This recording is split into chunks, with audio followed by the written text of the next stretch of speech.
And we're live. All right. Where we left off, the party had just finished cleaning up the scum from underneath the catacombs and dungeons beneath Sandpoint. Having returned from the catacombs, they enjoyed a day of merriment. A little bit of shopping, a little bit of drinking, and towards the end, a little bit of mischief. One party member, Anthar in particular, found himself on the wrong side of the law and now finds himself in the custody of said law with his friends and party mates standing by in front of the barracks. We start tonight's session outside the barracks where we left off before. It's about evening. The sun's just beginning to set, and Anthar has been taken away and put in irons, taken to the brig, while the remaining party members are unsure what to do.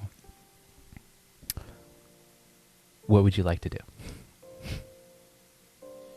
Is the sheriff around? Do we see him? Is he is he anywhere nearby? It looks like the sheriff's not around at the moment.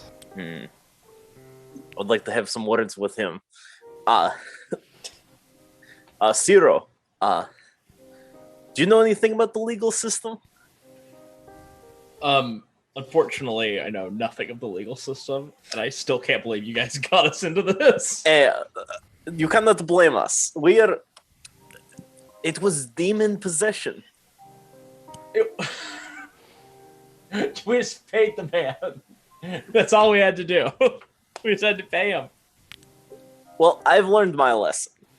And I'm pretty sure Antar has learned his lesson. Which is why when we find the sheriff, we should let him know about the demon possession. And then we will all have learned our lesson and we can go from there.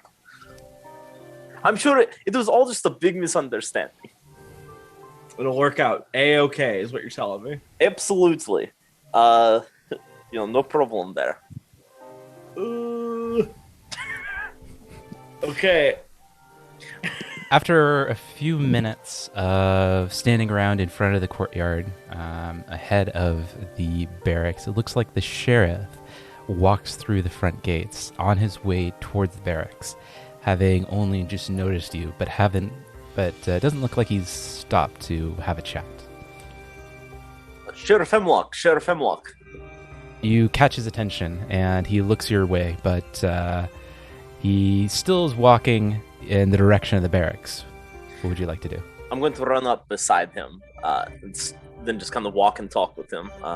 Sheriff Hemlock, you have to understand, I don't think Anthar did this of his own volition. I think that he was possessed.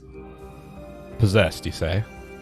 Yes, you know how I was showing, I even showed you, I'm pretty sure, the head of that demon creature we killed. Yes, I do remember. There was some sort of demon head that you had recently slain. Is that right? Absolutely. What I think happened is it put a curse on Anthar and was controlling him. Because it actually, when we were fighting it said these words to us. I could not understand it, but it said these words when it went invisible. And I'm pretty sure it had a curse on them, because as soon as we burned the head, Anthar seemed to be back to his regular self. So you say that you've burned the head? Yes, we had to get rid of it. We assumed that's what it was and had to get rid of it. We said, let's destroy it. Maybe that will help cure our friend. Interesting. Where exactly did you burn the head? Oh, it's up in that the big torch thing you guys got there. The brazier? Oh, that's, yeah. That explains the smell of burning flesh. Well, all right. Well, in either case, you'll have to take that up with the judge during the hearing. Hearing? That's right. Allegations have been made, and crime may have been committed, so hearing will have to come to order. Sheriff, I know we've only been around town for a little bit, but you know us. You know that we are good people. We have saved the town multiple times. We will go forth to this hearing, but I would hope that you would take our word for it. And if I were a judge, that might take some account. However, given the nature of the crime, I am not going to be presiding as judge in this case. My deputy will be taking over for that. Okay. We understand. Is there anything we need to do for our friend Antar?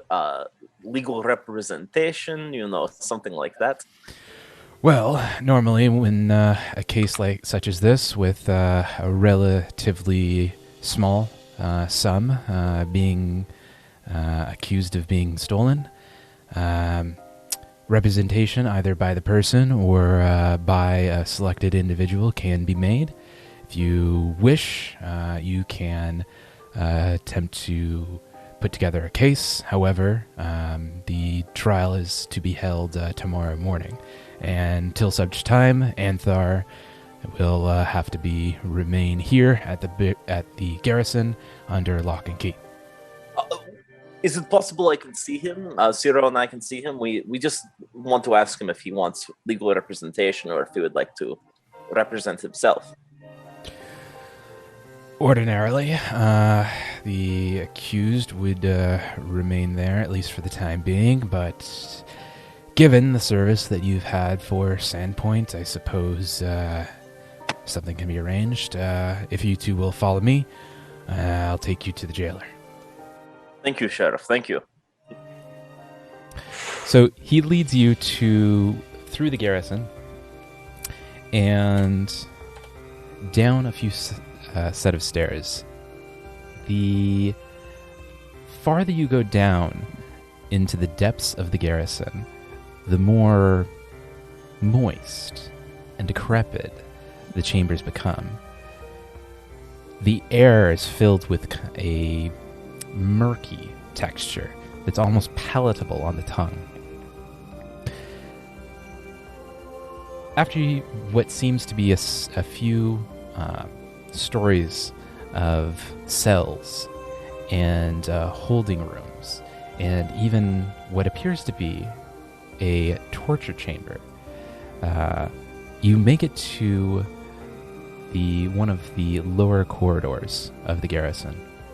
A large man, a brooding man with massive biceps and an enormous chest, even large by orc standards, is sitting on a barrel in one corner.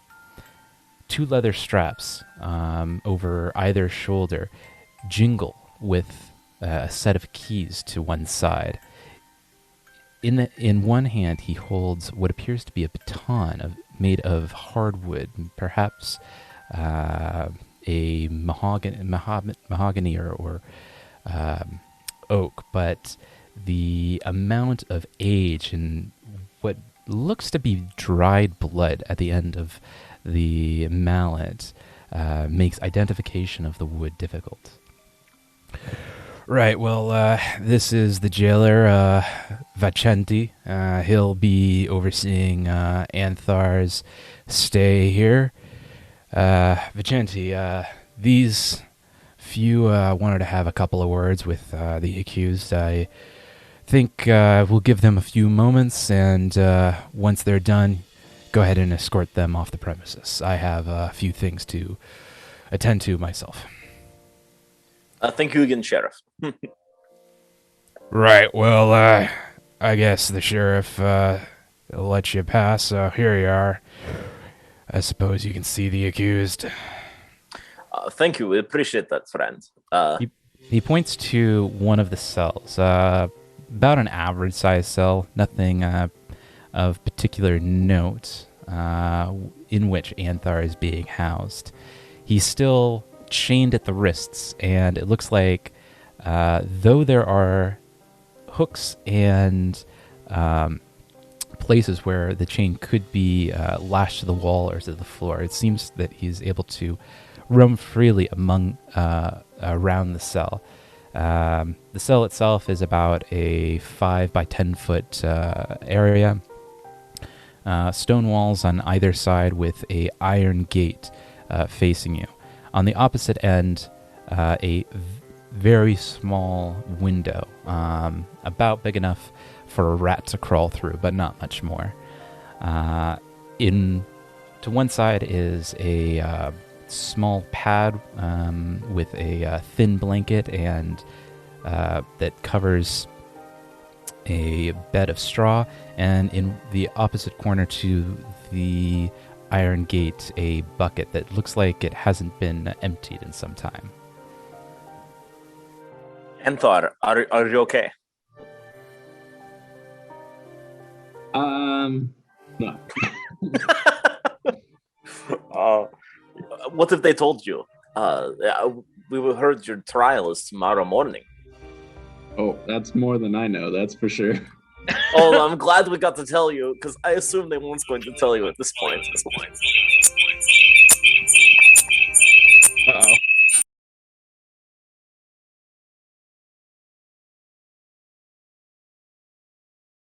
Good as Evil either going on possessed here. or there's an echo. You know, at a couple. Actually, you know, there's a lot of jail cells in here for such a small town. I assume it gets kind of an echo down here. The acoustics are quite something to behold.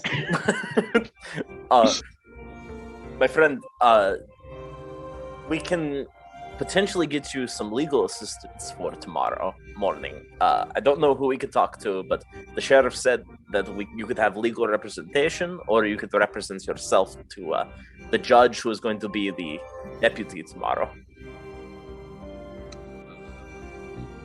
Yeah, I don't know. It's really up to you guys. I'm pretty sure I'm gonna take the L on this one. What do you mean take the L? You were possessed. Yeah, I think I'm gonna actually just come clean. But what about the great plan? I think it will work. Well, if you want to say that, that's fine. I will be not saying that. You know what? I think this perfectly tells us Anthar will be his own legal representation. I think you're right. Seems like he's pretty set in his ways, and that means Ciro doesn't have to get involved in anything shady. Hey, Ciro, we do not walk away from a friend like this. Although I must admit, if you are going to come clean, my friend, I think that is very noble of you. Good, the orc's happy. And I will stand with you no matter what happens. I will maybe I can even chip into whatever you would have to pay for whatever the sentence is. Yeah, if it's a hand, you can take half his hand. Well, that might be a bit of a problem. I don't think you can really take half a hand. That's kind of difficult. I mean, you know. Yeah, it might be a bit of intricacies. Yeah. Just curious, can you fit through that window? Wait a minute. Fit through a window. I thought you were going to come clean. No, yeah, for sure. I was just curious. It's just because of the rat thing, huh? Wait, also window. Aren't we? I think that's a fake. I think someone painted that window because we are like a couple floors underground. Oh right, yeah. No. That was pretty nice of them. Yeah. In fact, it's like a sunny day in that painting there, and it's clearly nice.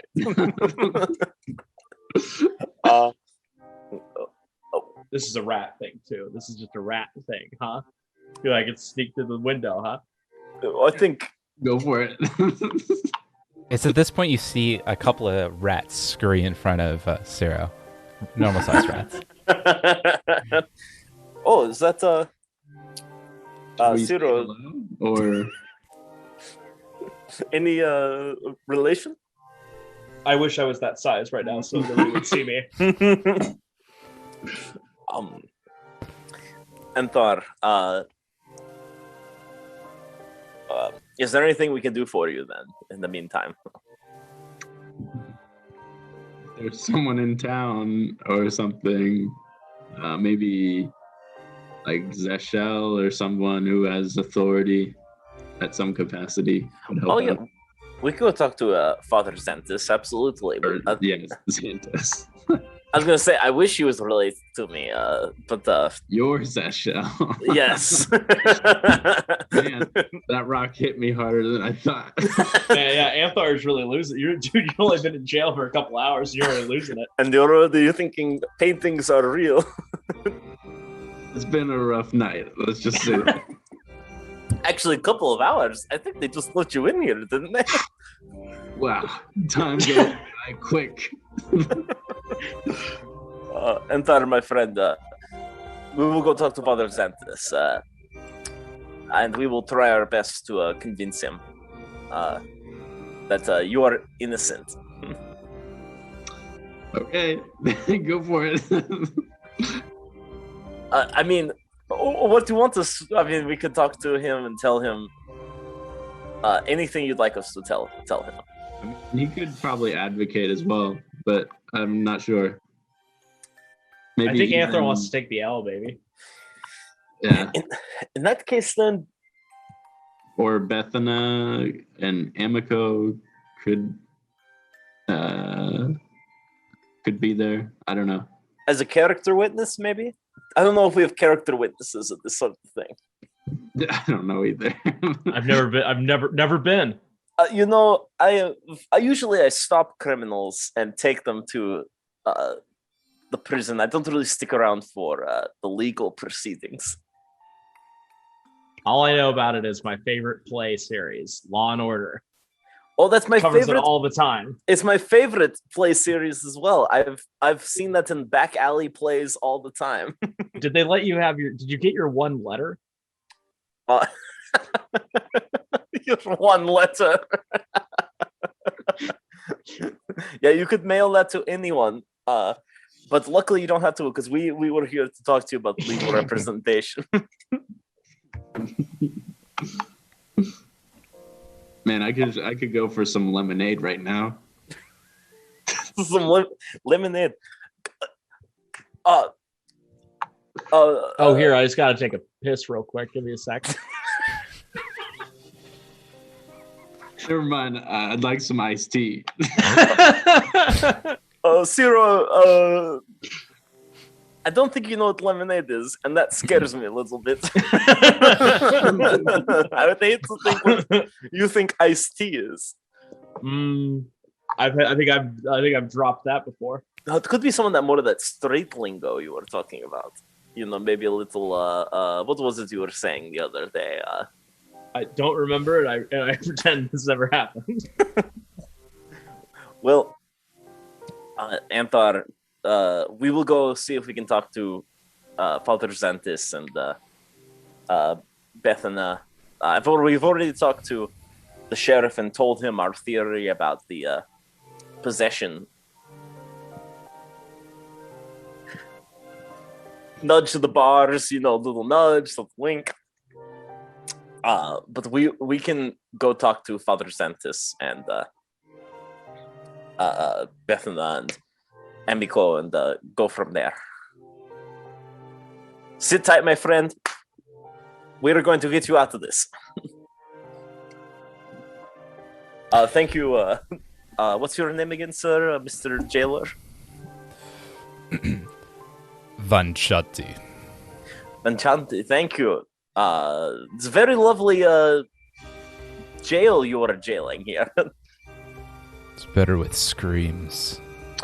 Well, I think it's time we should be going. Wait, has that torture chamber been used recently? Why? Would you like to just see it?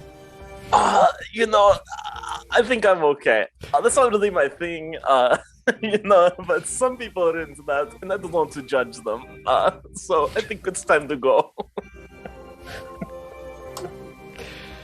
You promptly leave the jail cell, returning to the main halls of the garrison and the garrison's courtyard. At this point, it's about 7:30 in the evening. Looks like most of the bars are beginning to fill up quite readily with their patrons. And It looks like as you leave the courtyard, they lock up the gate behind you. Well, Zero, we should probably split up. One of us should go talk to Father. Go No. ahead. I was going to say one of us should go talk to Father Santis. Someone else should go talk to Beth and Amico. Maybe we can get them to be character witnesses. You know what? That's a great idea. You go to Father Xantus, and I'll go talk to Amico and Bethana. Why do I get the feeling you're saying that and you are not going to go do that? You seem very unwilling to be involved in this. I have to go. We have to go back to the to the inn eventually. So why not I just talk to them when I drop by? And then we'll meet back up here in front of the gates. Right. Tomorrow. Correct. In the morning. In the morning. Perfect. And you will be there. Yes. Okay, good. Well, I guess I will see you here tomorrow morning, my friend. Yes. Tomorrow morning. It's a date. Why do you say it like you're not going to be there? I'm really worried you're just going to like run out of town. Listen. Utramir. You guys are my friends. You guys are my family. I would never abandon you guys. Did you just say we're your family? Oh no. I've never been so touched before in my life. I'm proud to call you my brother. Thank you, brother. What were you going to say? I cut you off. Nothing. You go that way and do your thing, and I'll go my own way, and we'll meet up again. My family, Brother? brother. We will meet again tomorrow morning. Yes, as established. Right here. In front of the barracks. Yep. No other place. I won't be any place else. Okay, I just want to be abandoned by my brother.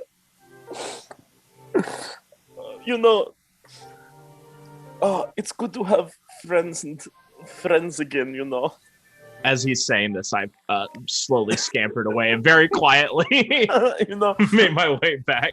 Cyril, when my son of beach brother cut my face open, I thought I never would have another brother again, but I'm so glad to.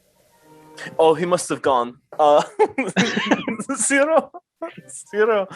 Okay, I'll see you here tomorrow. I'm gonna go talk to Father Santis now. So as you make your way through town, you head north towards the citadel at which Father Xantus resides. However, as you make your way towards the citadel, you find that the front doors are closed and locked. Doesn't look like the lights are on, and it looks like it's actually locked up for the evening. Father Santis, can you hear me? Father Santis? Can you hear me? A couple of minutes go by, and it doesn't look like anyone's come to the door. Is there like a... Yeah, I think... Is there like a bell or something? I could like pull the string and ring for him. The only bell in town is in the bell tower, which is in the citadel. Damn. I'm gonna start banging on the door. Father Xantis! It's very important I see you.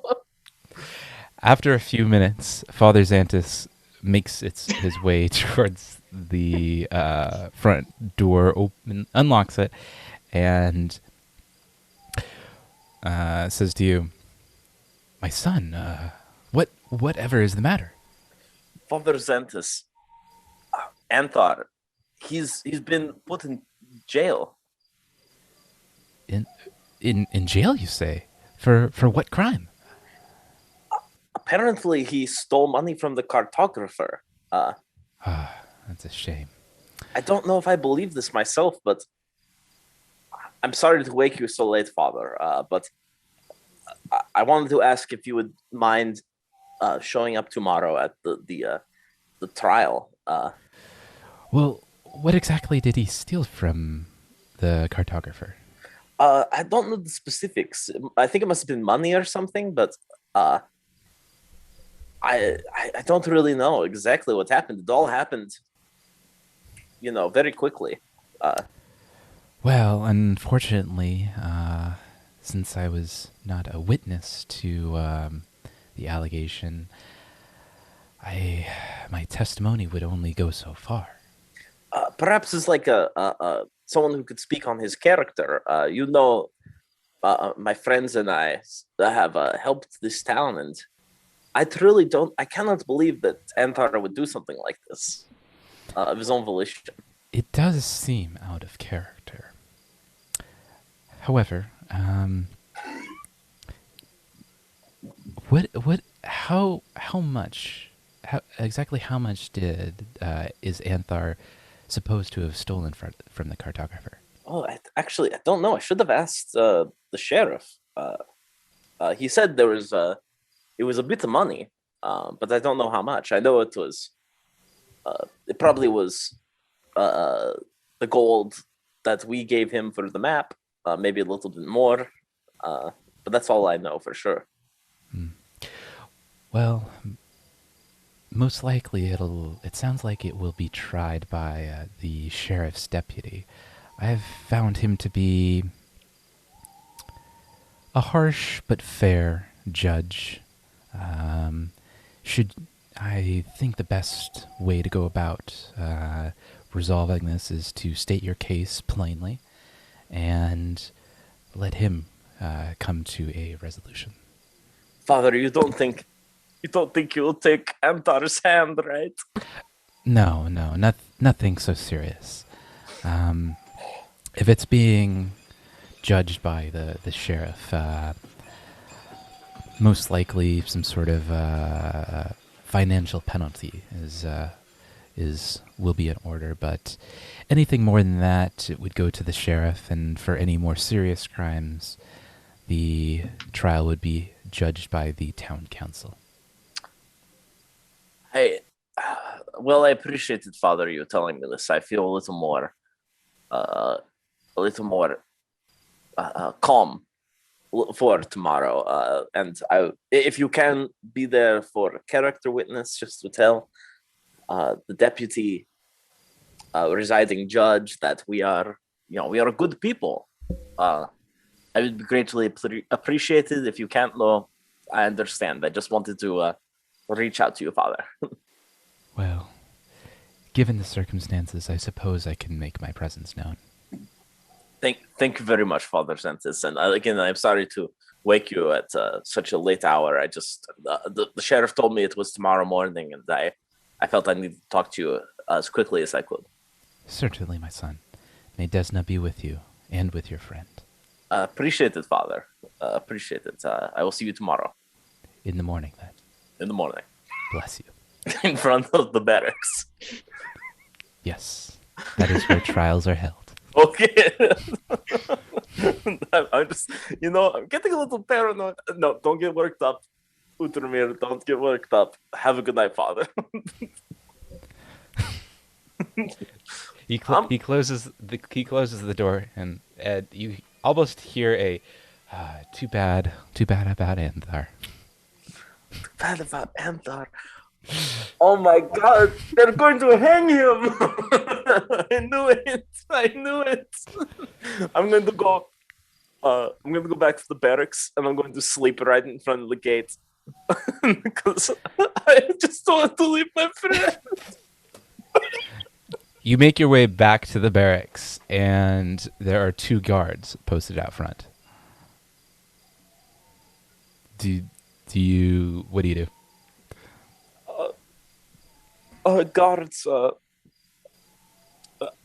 I cannot sleep. I'm having trouble. My friend is locked up here. Sounds like you ought to choose your friends more wisely. Choose my friends more wisely? If he's locked up here. What are you saying about his character? Nothing beyond the fact that he is indeed locked up here. That's a good point, actually. He is, locked up here, so that could be a bad thing. Not the best first judge a character. It's usually not a good thing. Unless he's innocent, right? That happens all the time, right? People are accidentally, imprisoned. It can happen. Pretty commonly, right? No. I am so scared for my friend. Oh my god. Oh my god. What exactly are you doing here? The barracks are closed for the day. I can't stomach going back to the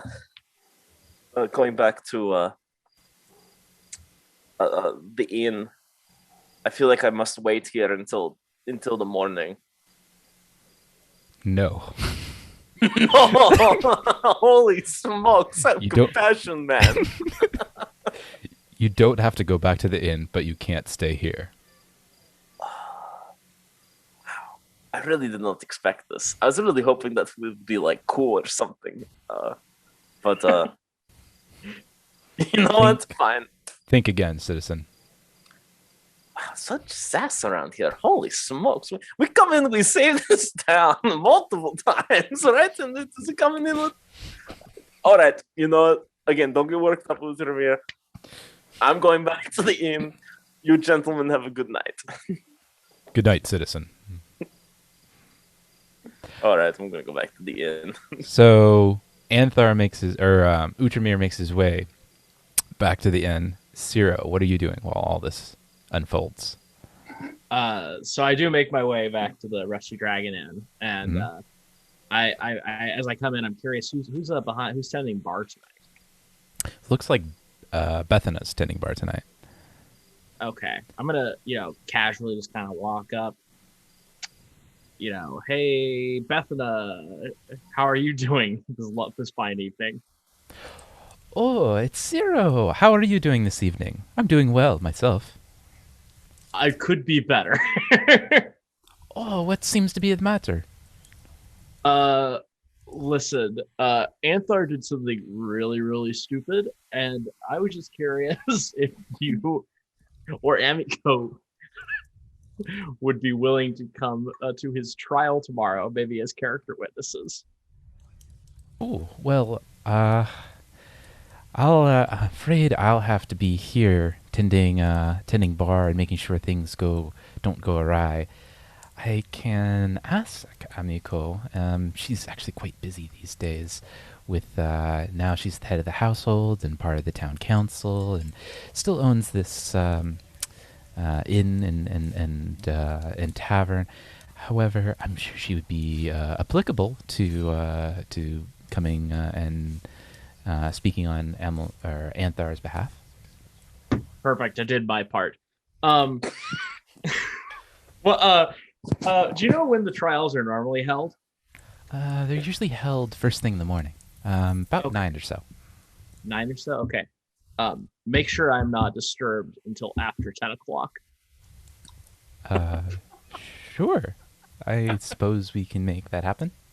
Thank you. I go upstairs to my room. I promptly close the door.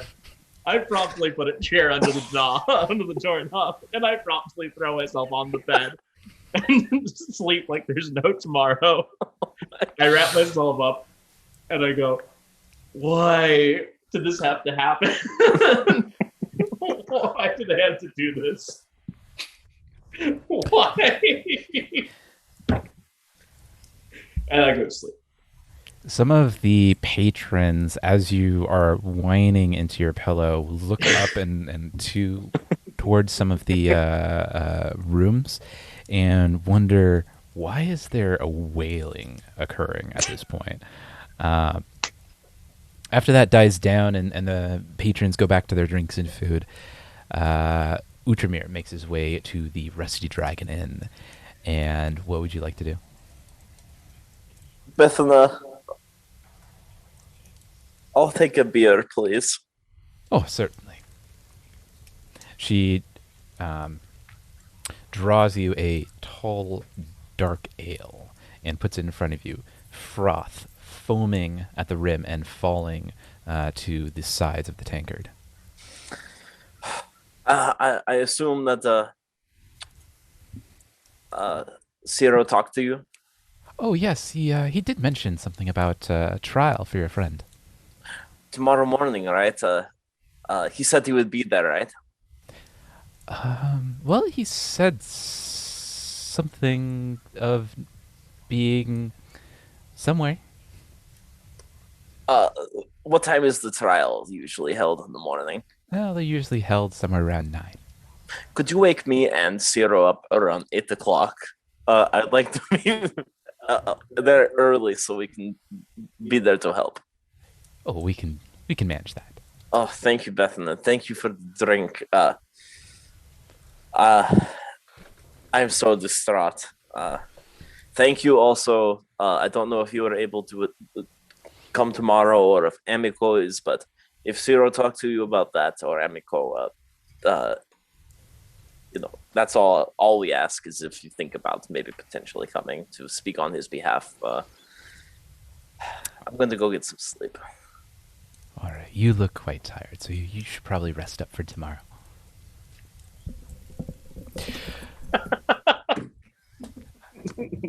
So the night goes by. For Utmir and Ciro, you have a restless night, tossing and turning in your sleep, wondering and thinking about your dear friend Anthar, who is now lying on what can only be described as a pitiful attempt at at lodgings and at a bed. Anthar, however, finds no sleep, worried about tomorrow's judgment. So the morning arises. It's about 8 o'clock in the morning, and the two of you, Utramir and Ciro, hear pounding at your door. Bang, bang, bang. On the other side, Bethana calls out, "Wake up call! Wake up call!" It better be 10. It isn't. Get out of bed and help your friend. More wailing. Ciro, quick, we need to hurry. I'm like half dressed as I'm yelling this. Come on, Ciro, hurry, we need to go to the courthouse. 5 more minutes. No, there are no. Do you think Entar has 5 more minutes? Before they hang him? Listen, Utramir, I will come for my friend, but I am so embarrassed. You are embarrassed. Listen, do you know who's more embarrassed than me? Kaj. He isn't even here right now. He had to go out into the woods just to get over this. Oh, I was wondering where Kaj was. I don't know why I didn't join him. I kind of wish that he was here right now. I could give him a big hug. Okay, Utramir, let's just go to the barracks and maybe we'll work something out. Anthar will be fine. That's why I wasn't worried. That's why I wanted to get up late, because I know the trial's going to go off without a hitch. You mean it? You think it's going to go fine? Absolutely. My little friend, let's go. Come on, quick. There's no time to lose. No time for breakfast either. We need to get out this door. To the barracks. Utramir and Ciro make their way to the barracks, where it looks like the gates have been thrown open, and the courtyard is a hustle and bustle with guards. You make your way into the barracks and to one of the judgment chambers. It looks like they've already taken Anthar and put him in a cage in front of the judge. To either side, it looks like there are 2 guards armed with spears, shields, and short swords. Looks like the proceedings have already begun, and Leon Everhill, the sheriff's deputy, sits presiding at the judge's table. A large table on one end of the room, large enough to house about 5 seats. However, it looks like at the moment the only chair that's filled is the center one, filled by Leon. Right, well, Anthar Farash, you stand accused of breaking and entering the way north, owned and operated by Sun Point citizen Fosnote Perutz, and stealing the sum there and abouts 100 golds.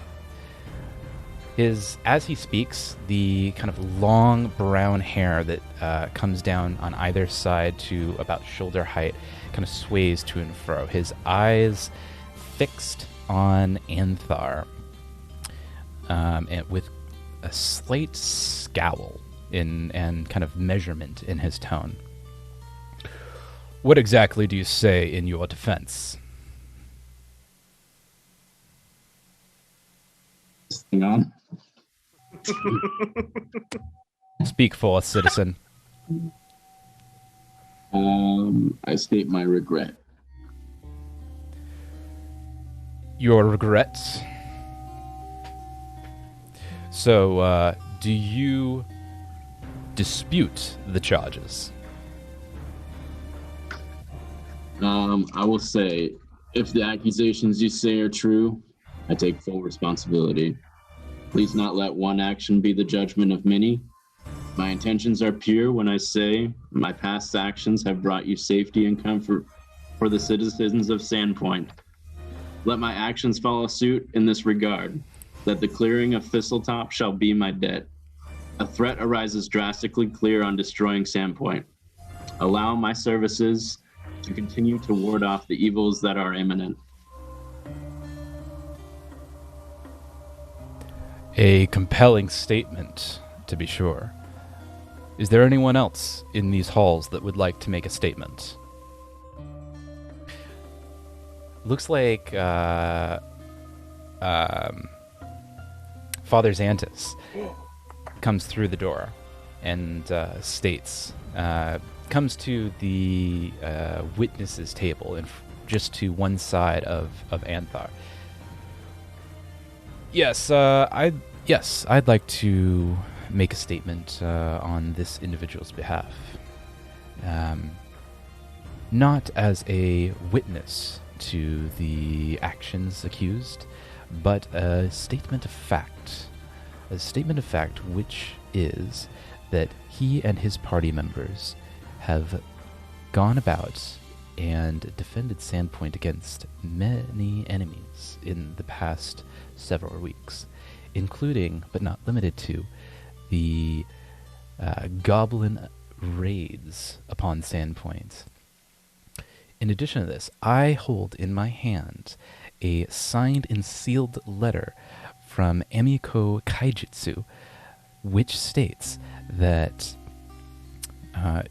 it is also a statement of fact that had it not been for these intrepid adventurers, her life would be forfeit, and she would no longer be with us.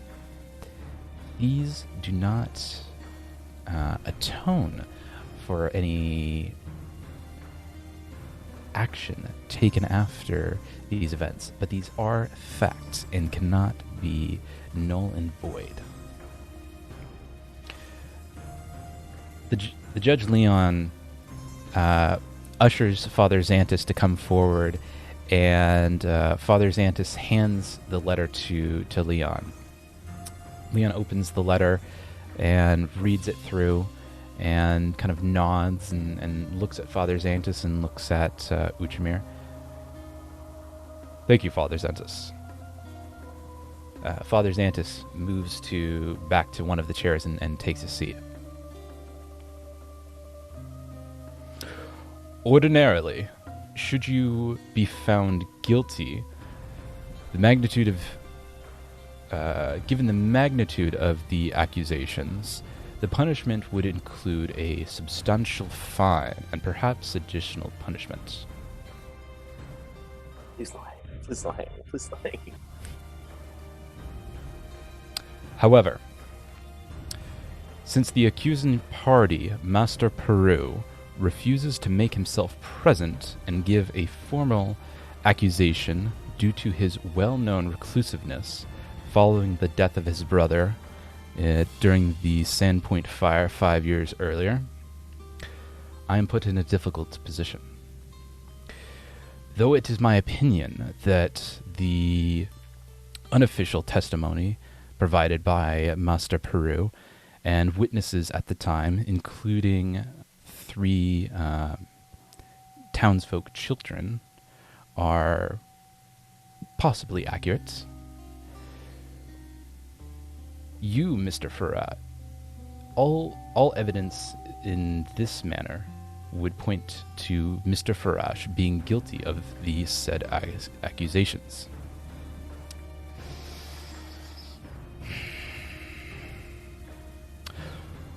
But again, due to the lack of official testimony by the accuser, I am forced to dismiss this case. And he smashes gavel on the table, and he kind of begins to walk. He takes his seat, or takes a stand, and begins to walk away to one of the side doors. After about a step, he turns back in kind of a more militaristic style and almost pivots, returns to his seat, and takes his seat again. One thing more. Though I'm reluctant to be given the present circumstances, I have find myself in possession with a piece of information that may prove useful to one of you. And though, against my better judgment, I will be providing this information by the bequest of the sheriff, since he had already made a agreement with the 3 of you to relay any information that might prove prudent. This morning, Sandpoint received a report of a one-handed orc that was spotted traveling on the with the notorious bugbear Bruthasmus and a goblin band north of here, nearing the Thistletop fortification. They were spotted raiding and burning farmhouses in the area, and the farmer that provided the report barely escaped with his life. It's at this point the Leon kind of begins to almost froth at the mouth with anger. His wife and children were not so fortunate. Had you left Thistletop earlier, perhaps his family would still be alive. I hope the gold you stole was worth their lives. He stands and excuses himself from the chamber and removes himself from the chamber. The 2 guards unlock the cage from which Anthar finds himself and unclasp the shackles from his wrists.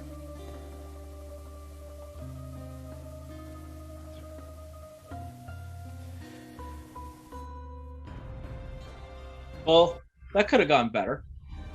And it also could have gone worse. Whew! After you kind of relieve yourselves from the stress of the situation, you notice a interesting figure to one in one corner of the room. Actually, dressed in armor with a sword to one side and dark dark black hair. This individual with a slightly shoveled but almost elemental look about him looks at you party members.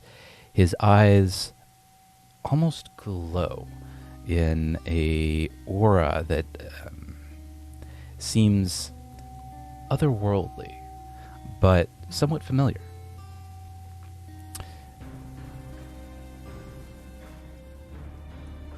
And I suppose there are worse ways to atone for a crime, though it does sound like you're dropping the ball a bit there. Ooh. Hey, Ushimir, who's the tall, dark, and handsome gentleman over there? I don't know. We should go speak to him.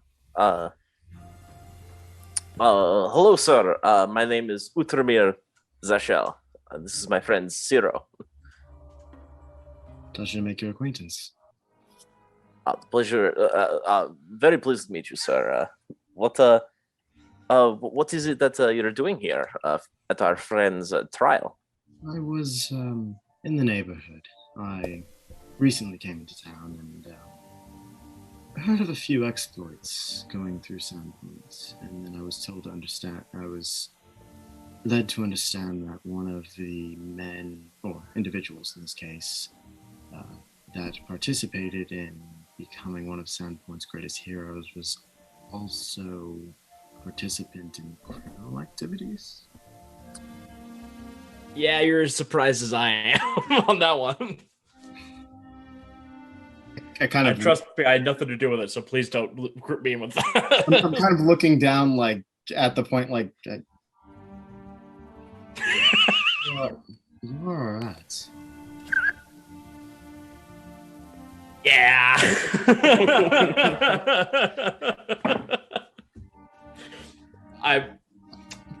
Uchimir. Yep, I'm a rat. I was just as shocked as you, friend. Are all creatures in Sandpoint sentient in this way? I am a stranger in these lands and I'm unused to such wonders, abnormalities. I'm not sure of the polite term for it. Normalities? I would say that's a great description. We have another companion who is a cat folk. A cat folk I am aware of, but rat folk I have not encountered on my travels. Well, we aren't really popular in this area. I actually come from the desert myself, pretty far away from this location. So I'll forgive this abnormality. I will have to apologize for my ignorance. I'm a stranger to these lands. My own. I see that we share a connection in that we are both wanderers from home. My own. I come from more temperate climates myself, but I still find myself on lands. You know, Utramir, you and Anthar, you guys could learn a few things from this guy. This guy's a gentleman. I can already tell. My apologies. You all have introduced yourself. My name is Tristan Bayard. Tristan, it is a pleasure.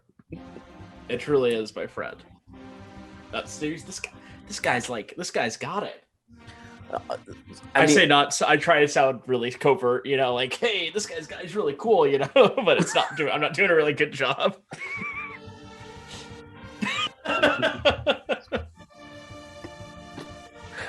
You will have to forgive Ciro and myself. We are, I would say, we are a bit of a band of misfits, a little odd in our ways. Most unconventional of tactics proved the most effective on the battlefields. This is a proven fact. I think you are no better The most unlikely crews can conquer the most unconventional of dangers, ergo. In that way, you are a match set. Thank you, sir. Are you are a adventurer, a fighter? Would you say? Of sorts. Of sorts, yes. Ooh. I am. I know my friend Utramir here favors the what's that sword you got? It's a rapier, my friend. That's the one. That's the one. What's your weapon of choice? I am. Well, I suppose you could say I'm a bit old-fashioned myself. I was, and then I kind of pat the bastard sword sheath at my side, just kind of like lay a hand on the pommel, just like, and then shuffle a shoulder, kind of to tip up a heater shield strapped to my back. You truly are a fighter, my friend. Look at that. That is fine craftsmanship. I have trained many years to become so. I would certainly hope those years were not for naught. Look how big that sword is. It's taller than you, I think, my friend. Well, I do not, at the risk of some brevity to these rather tense situations, I would say, in comparison to the swords the guards will carry, some men must compensate for other things, and some, well, they are a fair bit more true to life. I can tell we're going to get along swimmingly, my friend. Anyway, should we not address your friend here? I have some small business here, but I suppose it does pertain to his order. Oh, absolutely. Anthar. Yo, Anthor! Come on over. Am I free? You are. It looks like the guards took off your shackles and released you from your cage. At this point, it looks like the guards are just waiting for the four of you to leave the room so they can shut it up. They're waiting on us. Oh, I wouldn't. I would have walked over if we're all cleared up. Thank you for your time, everyone. This is embarrassing. Did you retrieve your accoutrements? Yeah, where can I obtain my belongings? I turn around to the guards and kind of gesture like, you heard the man? Right. Well, just see the clerk on your way out. The cleric on the way. You pulled us in here at the peak of the morning, and you don't even have the decency to return the man his accoutrements after passing a sentence. They're out front with the clerk. Out front, unacceptable. Go and retrieve his accoutrements. Roll either a diplomacy or intimidation. I'm sorry. Roll an intimidation check. Very well. That is a 17, and I'm going to reference my character sheet right here. Because I think I have proficiency in intimidation. I do. So I have a... Okay, so that's a 17 plus my 5 in intimidation. All right, so 22. Yeah, 22. Damn! The one of the guards kind of almost gestures back half step, looks at the other guard and says, "Keep an eye on them. I'll be right back." One guard leaves the double doors from which you four entered, and after a couple of minutes returns with Anthar's accoutrements. Thank you. The man to go and carry out his task unarmed. True. Thank you very much. I appreciate your kind words to the guards. I kind of glance back at Anthar like, don't push it. Like, listen. Like,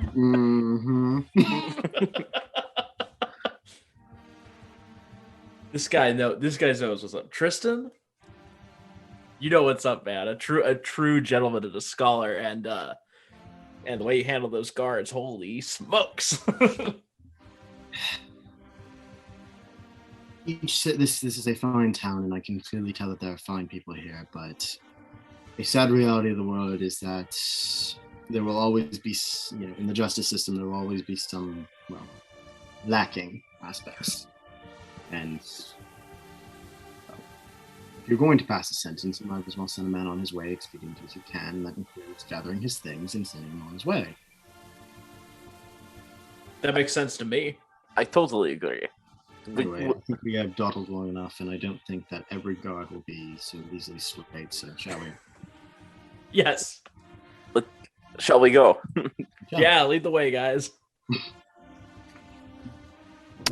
All right, you 4 adventurers now leave the garrison and find yourselves outside the garrison's front gates.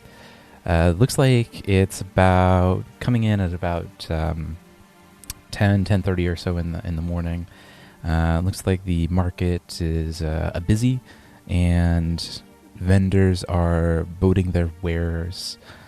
Looks like there's a fair amount of activity just kind of throughout the town.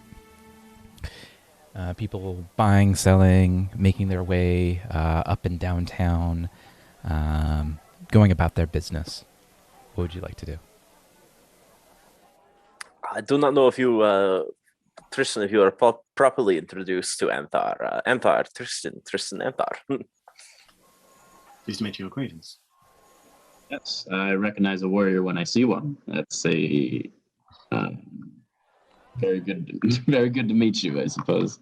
I kind of like clasp his arm just in a fraternal kind of embrace, just kind of like from one warrior to another. Are you in just passing by, or what are your intentions here? I'm sort of going about, lands far from my own in search of wrongs that need righting. I have no small skill with the blade, and I was trained to do one thing, and though things where I once was have currently led me here, I see no reason to cease the occupation. So I'm simply wandering from place to place in search of work that needs doing. I heard that there was a roving band of goblins around, and after hearing what happened to his wife and children, I had a moral obligation to intervene. I tried to speak with the sheriff, putting together a search party, but again, I am a stranger in these lands and nobody knows my face. I was told that there was a chance that something might have been done at the trial, so I arrived early, which led me to you. Well, sounds like you have some, what do you call it, loose ends that you need to attend to? In the same manner that we're also heading in the same way, it seems like. It is. I will say this, my friend, if I may address you so. Goblins, on their own, are a mostly benign species. One goblin against a homestead, not as much of a threat as one could assume.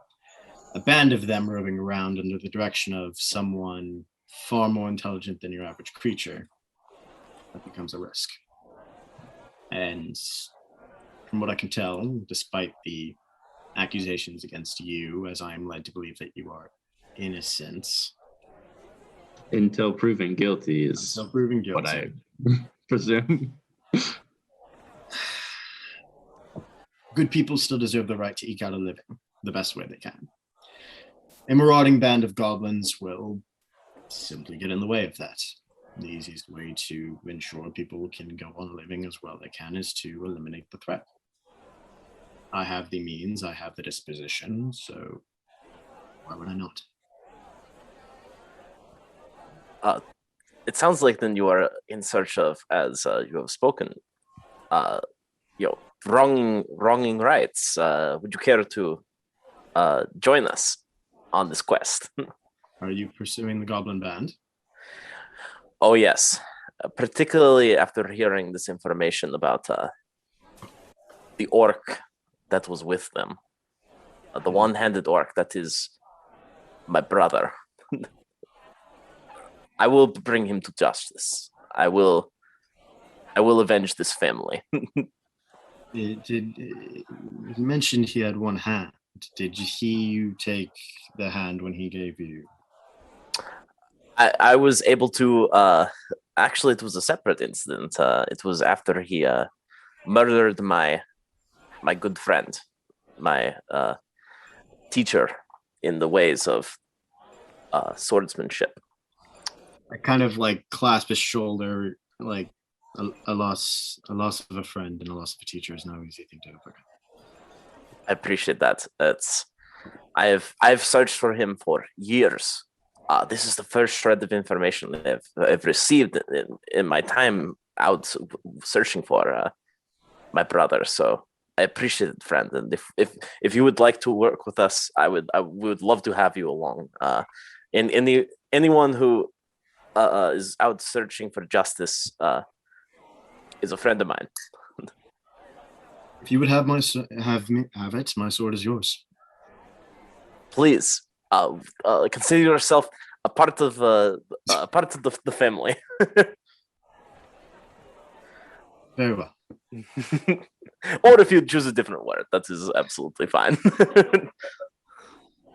Let's start with clearing your friend's name, and then we can discuss the details later. Perfect. Do you have a horse by chance, my friend, or supplies? Do you need to do some shopping before we depart? I've been sleeping on the outskirts mostly. I kind of gesture to the armor that I'm just wearing, and I'm like, traveling light, metaphorically speaking. Do you have much gold on you for anything you would like to buy? I'd be willing. I luckily we've all come across some. The gesture is appreciated, but I'm fine on supplies at the moment. Perfect. In that case, then, if does anyone need to go buy anything, or are we set to depart? Let's get out of this popsicle stand, baby. A popsicle. What is a popsicle? Is that a thing native to this land? Not this land. Is that the desert lingo? Is that something of your people? Yeah. Yeah, we're all about the popsicle. You see, Tristan, Ciro is educating all of us in the ways of street lingo and the way people talk. He's always keeping me on my toes.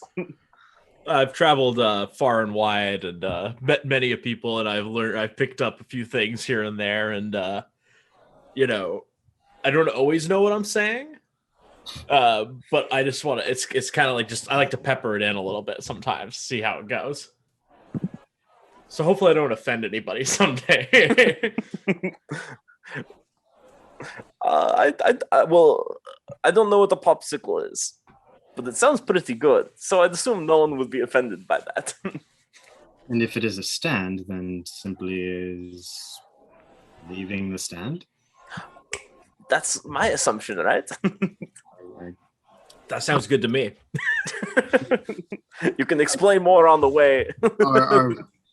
Our scholarly friend, I guess, means to say, let us leave. Precisely. I couldn't have put it better myself. Literally. Let's see. Should we go to the stables? Are you looking for a cart to rent or steeds to buy, or? We were able to ascertain a few horses and a pony for our small friend. And I'm sure we could put a good word in with Darvin.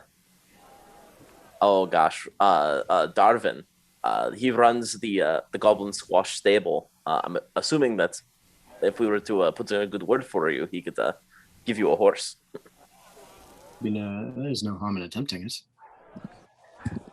Let's go. Let's go see if we can talk to Darvin about this. You make your way to the north side of town, to the Goblin Squash stable. Darvin looks like he is actively cleaning some of the stalls, including the stalls which hold your mounts. He sees you approaching and says, I see that you escaped the law, didn't you? What's that? Well, word gets around town here. I heard you got a little scrape with the law. No. Roll a deception check. Or a diplomacy check. It's soon. I mean, the first action I took was intimidating someone. So. Fair. 17. He kind of eyes you, not quite convinced, but not enough to bring it up again. Well, if you're needing your mounts, they're ready, fed and watered. Donovan, thank you so much. Should we settle the tab now, or? Looks like you just paid your tab not too long ago, so we'll take care of that at the end of the month, end of the week. Perfect. We might be gone for a little bit of time on this quest. If we are a little late, forgive us of our untimeliness in returning. Means no never mind to me. If horses aren't in the stables, there's no charge. Perfect, my friend. Also, I would like to introduce Tristan. He will be accompanying us. Tristan, this is Darvin. How do you, Horsemaster? Indeed. Looks like you'll be needing a mount then. If I'm to keep up with my companions, yes. Right, well, looks like we've got a couple of riding horses that you can have. Are you looking to buy or to rent? I think it would be more prudent to rent at the moment. Right, well, standard contract is you leave the deposit for the full amount of the mount, and we'll take off however many days that you choose to rent the said steed. That being said, for a riding horse, that'll put you about at 8 gold. An arch number. And how much to purchase were I purchasing? It would be 8 gold. The standard fare is to set a deposit down just in case you run into some bandits and horse takes an arrow, becomes lame, hit a gopher trap, that sort of thing. Can't be out my investment. You can see you seem like a very intelligent young man, so you understand. The daily fee, however, is only a silver piece per day. I see. Indeed, very fair. Do you mind if I take a look at your wares before we go? Certainly. Well, follow me. He leads you to the stable, and it looks like he has 3 riding horses that are fed and watered. A cinnamon horse with a white muzzle, a black horse with 2 kind of white pigments at the back, 2 back legs, and a larger quarter horse with a brown with a speckled white rear end. Can I investigate to see the horses and just kind of gauge their, not worth, I think is the wrong word, but like, I want to see what's under the hood. I want to gauge what he's got here. What is he offering me, a Honda or a Ferrari? I'm going to pay gold for it. I'm going to, I want to make sure I'm getting my money's worth. Roll knowledge, or nature. Okay, let's see here.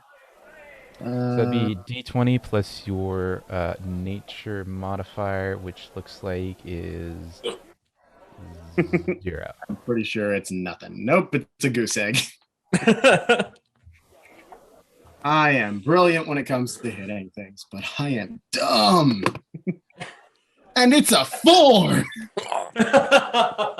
You inspect the horse. You kind of pet it a little bit. It looks like the quarter horse with the um, speckled rump is a little bit more receptive than the other two, but you kind of hum under your breath.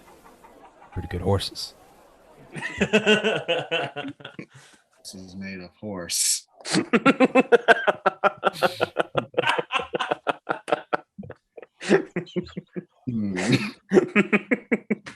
kind of just sit there mulling things over, like I have no clue what I am looking for.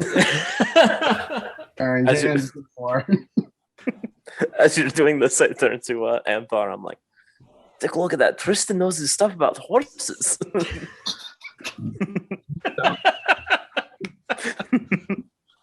Do I hear that?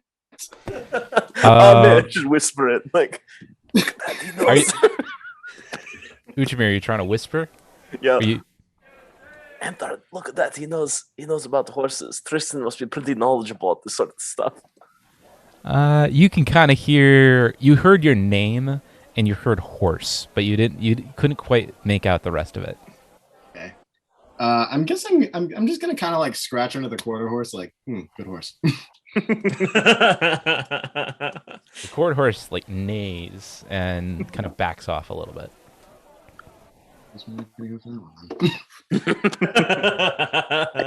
The black one and just kind of give it another glance, like maybe I can figure this out. If you want to, take another try. I'll give it another stab. Okay, that's a bit better. That's 15. Woo!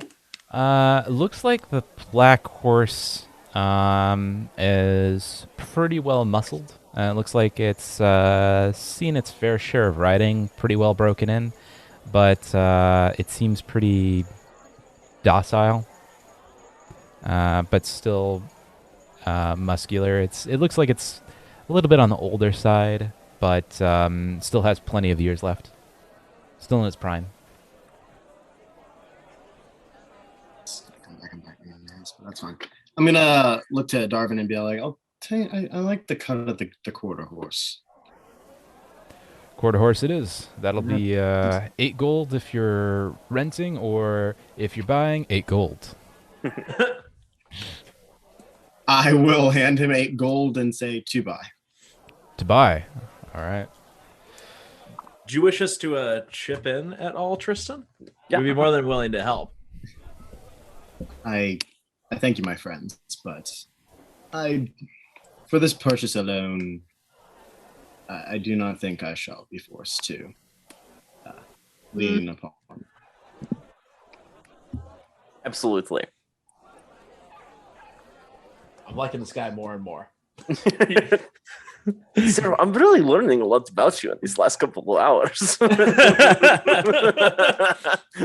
Listen, I like a gentleman who doesn't want to take my money. I was gonna say, I think you're a little frugal.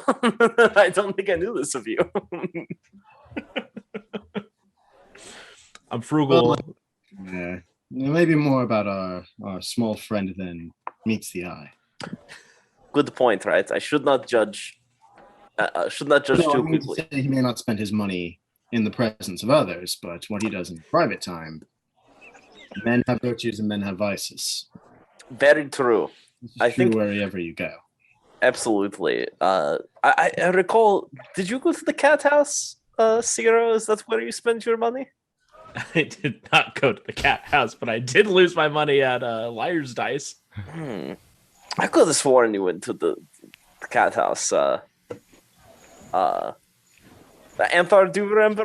I swear, I remember this.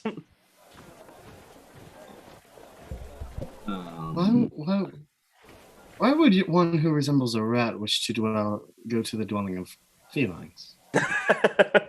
My point exactly. Oh, I'm sorry.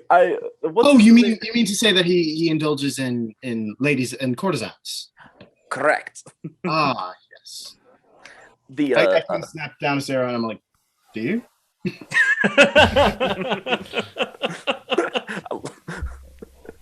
Citrus No comment. Yeah,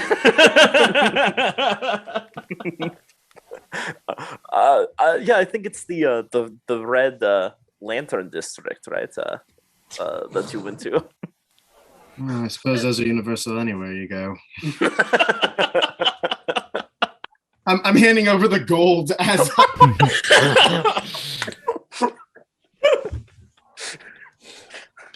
The looks like the stable hand takes your gold and hands you the reins, along with the saddle as well. Right, I'll saddle the horse. And if the rest, so do the rest of you saddle your horses, your mounts? Absolutely. 2 horses, 1 pony. Yes. Absolutely. Oh, we should probably bring along Kaj's steed as well, just in case we run into him in the forest. Well, since I've seen you for about together, I suppose that'd be all right. Yeah, I will take Kaj's steed along with us, just in case. I have a feeling we'll run into him again. Do you All wish right. to hitch the pony to the unmounted horse? That's a very good idea. Let's do that. Pony's gonna have to carry the horse.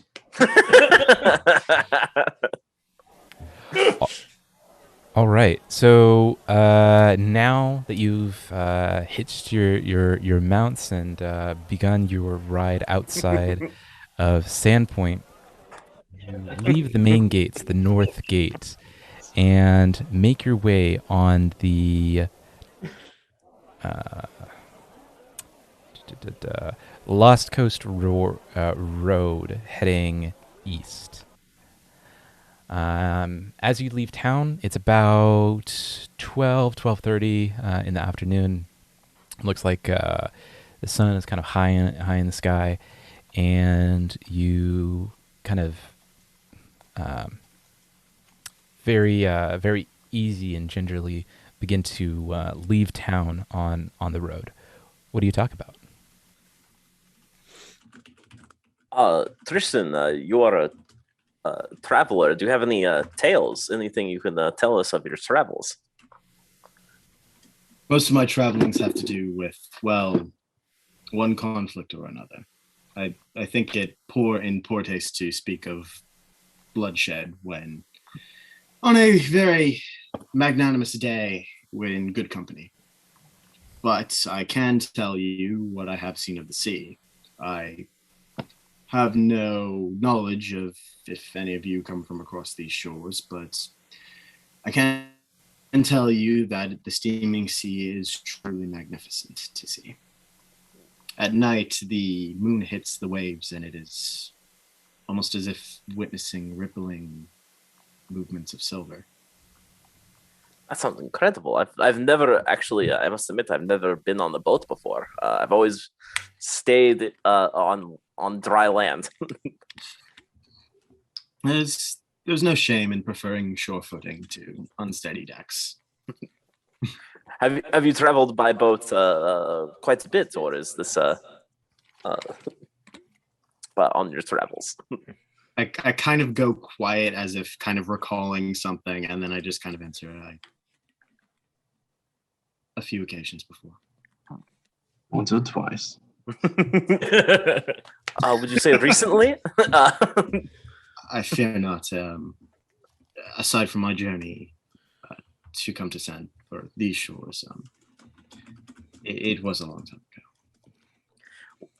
Maybe upon our journey at some point we'll find ourselves. I've always wanted to see the ocean, and the sight you tell us about when the moon hits the waves sounds incredible. I would love to see it for myself. It is lucky that it is a commonplace occurrence, but no yet less magnificent. What brought you to these lands, and you as well, my friend, my compatriots? As you said before, you are a motley crew, and I would say it is unusual to find such characters traveling together. Very true, honestly. This, I must admit, is the first group of travelers I've ever worked with. I usually work alone when looking for my brother. I have just gone town to town. I barely stay for more than a day, just to get the lay of the land and see if he's been through. Otherwise, it's just about surviving day to day, making a little money, seeing if there's any bounties to collect or any crimes that I can stop.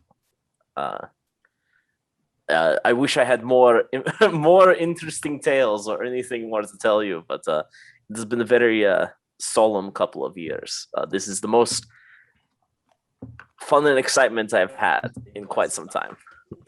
I would ask, my friend, such endeavors are noble, such endeavors are needed in this world, but is that what you mean to do with the years ahead? We were all on this earth for an indiscriminate amount of time. Is tracking your brother and righting wrongs of criminals all you mean to do with them? I've never thought about that before. That's a great question. I've been so focused on looking for my brother for all this time. I've never really thought about it. I mean, I suppose I could. I did grow up on a farm. I know a bit about farming, so maybe when this is all done, maybe I will go back to the family farm and get back to my roots. Pun intended, of course. Alternatively, you mentioned you have never seen the sea before, but you could consider pirating. Very good point. I mean, Or maybe at least for a certain dread pirate, and well, I suppose if you were to attack other pirating vessels, I dare say most governments and mannerisms would not find you a bother. That's a very good point, actually. I've never even thought about pirating before or stopping pirates. That would be incredible, and like you said, an opportunity to continue to potentially right wrongs and see more of the world. I've been kind of trapped in this this part of the world for so long. It would be nice to see some things. There is no shame in returning and seeking to eke out a simple living, but at the same time, do not let your ties to home stop you from seeing more of the world before the end. Anyway. Very good point. I think I really have never thought about this before. I need to think more about what I will do once we find my brother. At this point, you at this point you pass the Ravenwoods outcropping, a mountainous feature to your right, and are just entering the road which passes through the Shinkswood and the Tickwood, where you had previously slain and harvested a boar. You're about half an hour outside of Sandpoint by horseback. And what would you like to do? Continue by road? What time is it? It's about 1:30 or so. Looks like the sun is still out. Shall we continue traveling, or should we set up camp and get some food going? Well, you see here, if you look at the map, we got this thing called Popper's Grave up ahead, and that sounds like an excellent place to camp for the night, if you ask me. In the grave? No, I mean, we camp here.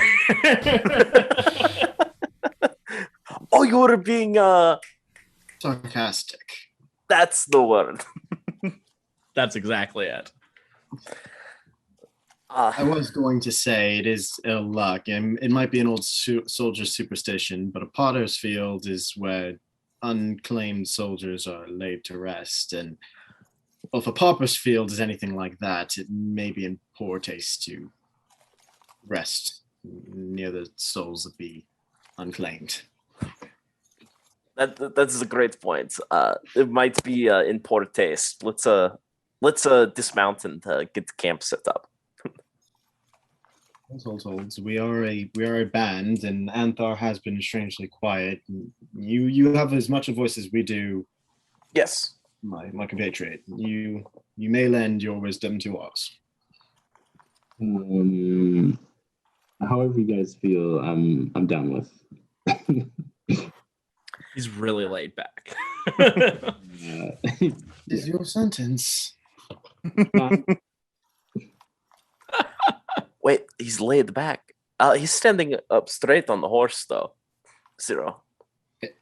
Figures. Sometimes I wish I didn't open my mouth. Tristan, Anthar, do you guys know what he's talking about? I wish I didn't. Just, Why must the life of the Zero be so embarrassing? I think it is for the best that we simply dismount and make camp if everyone is in occurrence.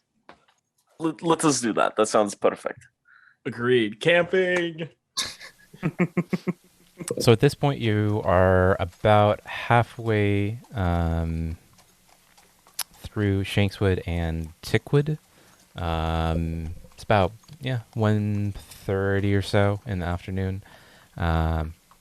Looks like there's still a fair amount of sunlight out. If you want to make camp, you can do so either by the road or try to find a clearing somewhere. It has been so long since I've done this. What do you gentlemen think we should do? Should we just camp here on the side of the road, or should we find another spot? The ground here may prove to be uncomfortable as it is near a paved road. But thoroughaways generally mean safety. The deeper we go into the woods, the more at risk we could put ourselves. However, if we are to pursue this warband, it would probably do to be more better rested. I suppose it is how much of a risk do we wish to take? I fear no risks myself. Anthar, Zero, what do you say? Can we take a look at the woods, and kind of scavenger? I guess look around for a little bit to see if it's safe. Scout it out. You want to scout the immediate vicinity? Sure. Go ahead and roll. So you're now dismounting, Mm-hmm. Yes. Yeah. Mm-hmm. and you're just kind of hunkered by the forest, right? Yeah. Yes.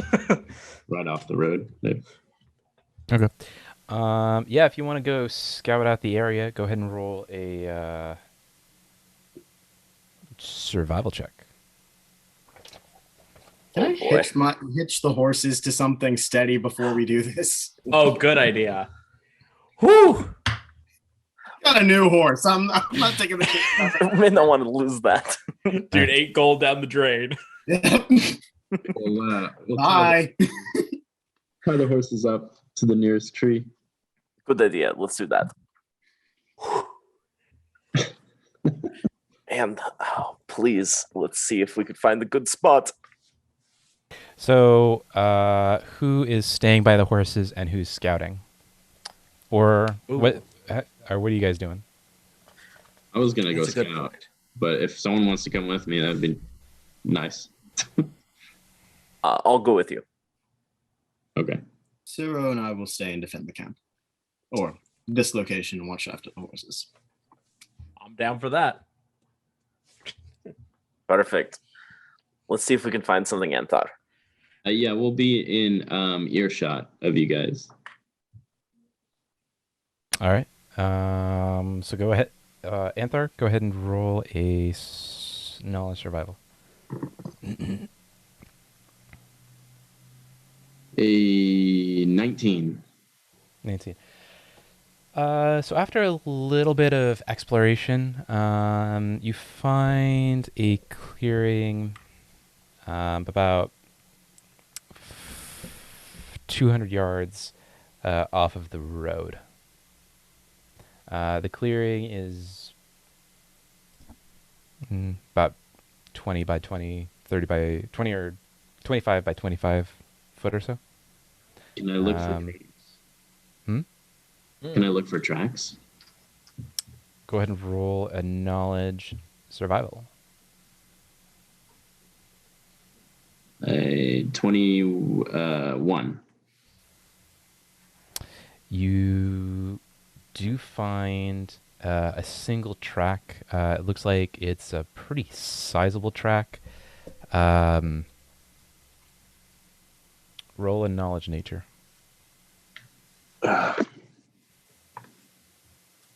Nature 18. You identify it as a large track with 3 or 4 curved claws. The track itself is about um,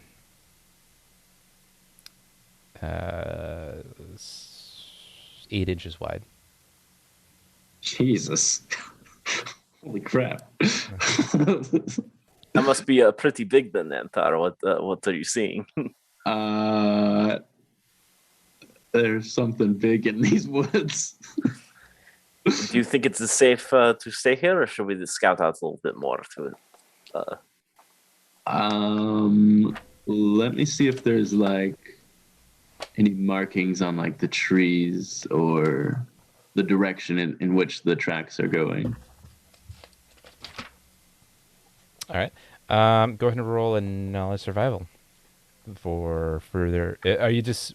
What are you trying to do? Are you trying to? Just kind of further evidence as to what it is and the direction in which it's going, and Okay. that survival check. Survival check. Yep. A 19. On one side of the clearing, you find a claw marks scratching against one of the thick oak trees. Looks like the claw marks are pretty reasonably deep. Okay, I'm gonna say we're gonna get out of here. It's not safe. You don't believe? Let's see. I will look here. Come over here, Jameer. Okay, let me look. Look at these things.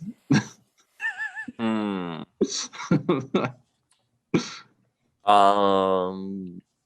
mind. Let's just go back and tell like the other crew. Okay, I'll take your word for it. I might know a bit about farming, and I have traveled, but I don't know much about this. So I'll take your word for it. Yeah, I think we'll travel back. Yeah. Yeah, let's go back and tell them that we may want to sleep on the side of the road. Yeah. So looks like there's some heavy big tracks about not far from here. Something with claws and very big claws, might I add. And they are somewhat fresh. Is that what it was? Yeah. They're predominant. I'll say that. They look like they've been there for a little while. Yeah. Okay. Not fresh. But they're very sizable for sure. Probably some of the biggest tracks I've seen in quite a while. Wow. So we're not camping in the woods. Wisdom would dictate that would probably not be the choice, the path to proceed on. In that case, then it might be uncomfortable, but we should set up camp here. If this beast is large and terrifies Anthar, it might be prudent to establish a watch as well. Yes, absolutely. I guess our other option is it's still a little early in the day. We could travel a little further ahead, but I guess we are far enough on the map that we would be a little too close to a Popper's grave. So You're about halfway between Sandpoint and the Thistle River. okay. Think we could make the Thistle River from here? Actually, that's not a bad idea. Should we? We might have to pick up the pace and push the horses a little, but we could travel the Thistle River. So to put horses into context, you can gingerly walk about 2 or 3 miles an hour, and you can ride horses about at kind of a ginger pace, about twice that. So you can make it to Thistle River in about another hour. Oh, then let's do it. It's I thought it was gonna take way longer. the trek from Sandpoint to Thistle River is only about 6 miles. Okay, Oh and yeah, I forgot to look at the. we'll have a water source too. Which That's a good wouldn't be idea. a bad idea. And even if we are forced to push the horses, a water source would help negate the imbalances of that. Perfect. I guess we should get the horses set, and we can be on our way. All right. You remount your horses and continue your travel down the Lost Coast Road. At this point, you pass the Pauper's grave to your left and Lieb's Tors to your right. A collection of kind of low-rolling hills, and you are just now entering the thicket of the Nettlewood. What would you like to talk about?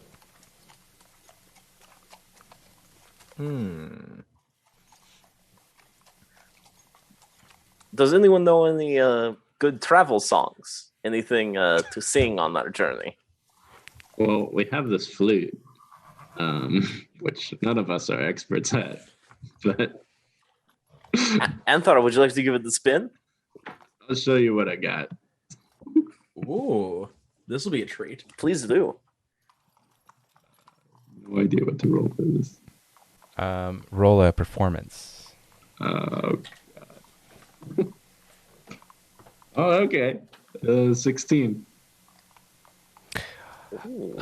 You while you were kind of like moving about with the to and fro of your horse's steps, you play a tune, and it somewhat resembles a well-known tune throughout the land, but it's somewhat garbled by a couple of off keys and a couple of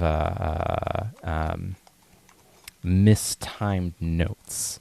Not the worst thing that the party's ever heard, but certainly not the best. Well, I mean, you get the idea, right? Hey, that was better than I could have done. I can put together the picture, more or less. That was beautiful. Okay, Ciro, calm down. Usually I'm the one getting emotional over stuff like this. After about another hour on the road, you make your way to the Thistle River. It looks like there's a small wood bridge that crosses the river and continues eastward. What do you do? Maybe we should scout out this area, kind of near the bridge, perhaps. I would like to make a perception check of the area, yes. All right. If you want to just kind of like look around and kind of look at your immediate vicinity, go ahead and roll a perception check. If you want to kind of scout out a little bit more, roll a survival check. And do both? If so, are you kind of staying by your horses and just kind of like looking over the land, or are you kind of riding out a little bit farther and kind of getting further lay past the road. I was going to mount or off-mount my horse and have my horse drink from the water while I look around. Okay, roll a perception check then. Okay.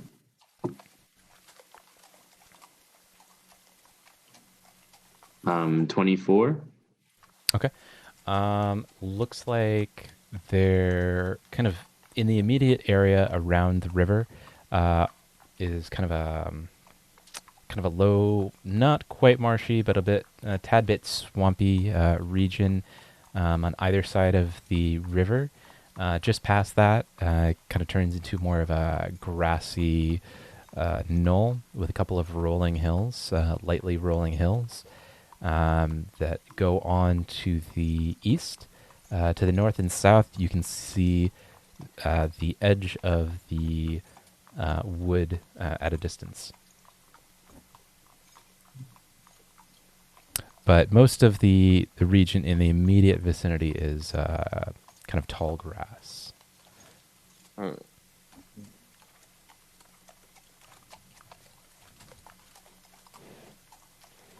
Interesting.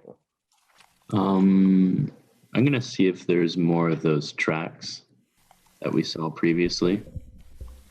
Go ahead and roll a survival check. Yeah. Ooh, 26. You don't see anything in the grass. It looks like pretty much all of the immediate vicinity is covered in this tall grass, so it doesn't look like there's any tracks. It looks like there's a few game trails that are kind of roaming all about. If you want to try to identify the gaming trails, you can roll a nature check. I'll try it out. Dude, you having a good look so far. Well, thank you. 0. He doesn't need luck. He knows what's what. It's 12. 12. You're not quite sure. The animal that created the game trails, if you had to guess by the kind of the nature of the almost randomness of it, you'd say it's probably a herd of some sort.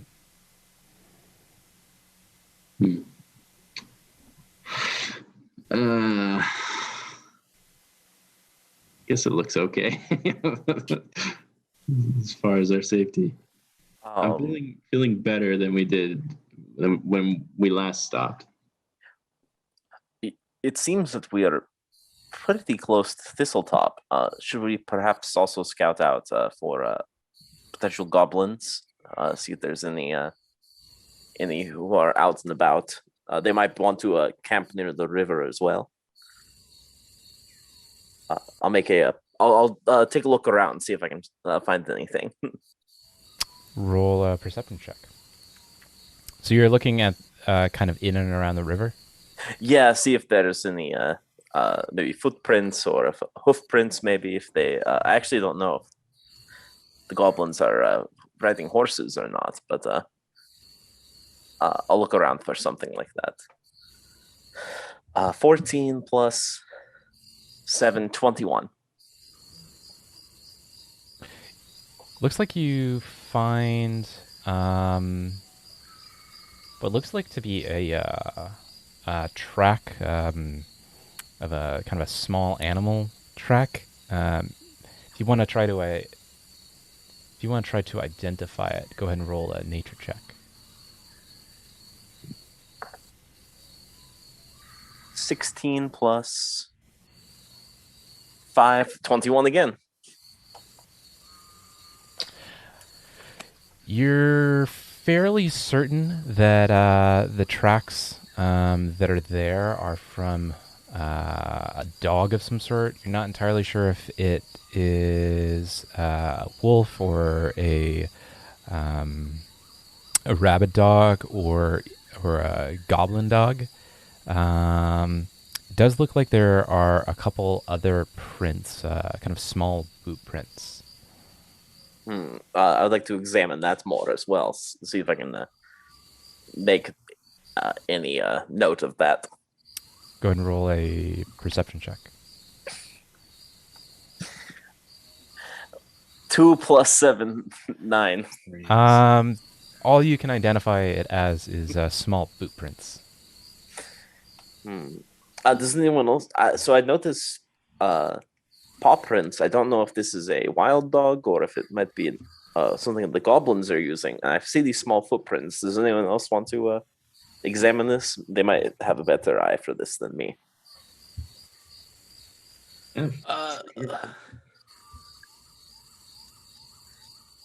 Go for it. Let's see.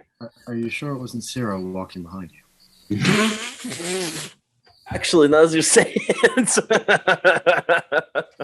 I do distinctly remember Hero had a herd of rats in the barracks. Oh, your family. That's right. That's it.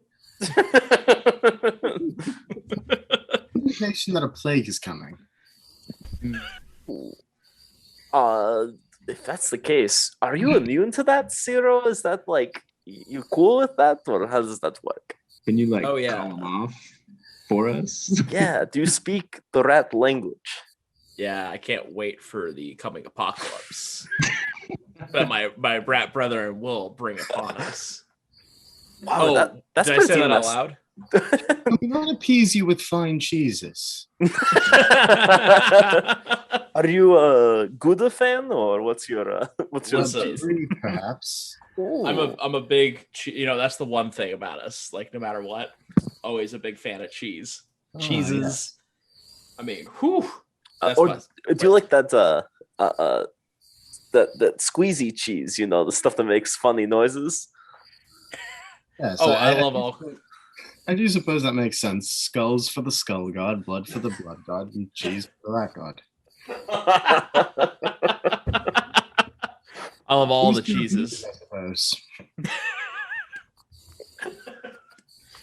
So you guys are talking about cheese. Do we have cheese? Are we making cheese? I need cheese. Well, I don't really think we have cheese, but I know that Anthar has some fishing gear. We could get some fish while and set up camp. Yeah. I think we should be safe here. I wanna make a perception check and kind of run like parallel to the river and look for anything that I would kind of notice as like troop movements or indication that like not necessarily an army, but like armed individuals would. Okay. Sort of just like looking for patterns, like they march in single file to hide their numbers. Yes. Only goblin archers are so precise. All right, go. Sand people do not. Go ahead and roll a perception check. That's awesome. Okay, so that's a 13 plus a 7. Yeah, I think it's a 7. So 20. Yeah, it's 20. So as you walk north alongside the river, you find what looks to be kind of a muddy patch on one side of the river, on the west side of the river, not too far off from the road. It looks like there's been a fair amount of activity recently. You see a number of tracks of a couple of different sized tracks. It looks like it's been kind of churned up and kind of turned up with a couple of different movements in the area. If you want to try to identify specifically what caused the tracks, go ahead and roll a nature check. Okay. I'm actually going to switch my dice here. See if my gold one will do me any better than the iron themed one I was doing. And it did not disappoint. That is an 18. Plus. All right. You identify both kind of a canine sort of track, something about the size of either a large dog or an average sized wolf. You also identify kind of a handful of small boot prints as well. It looks like they've kind of been stomped on top of each other. So identifying a specific number is rather difficult.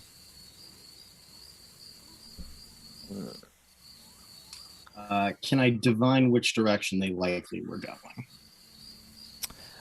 It looks like there's the freshest looking set of prints are heading north.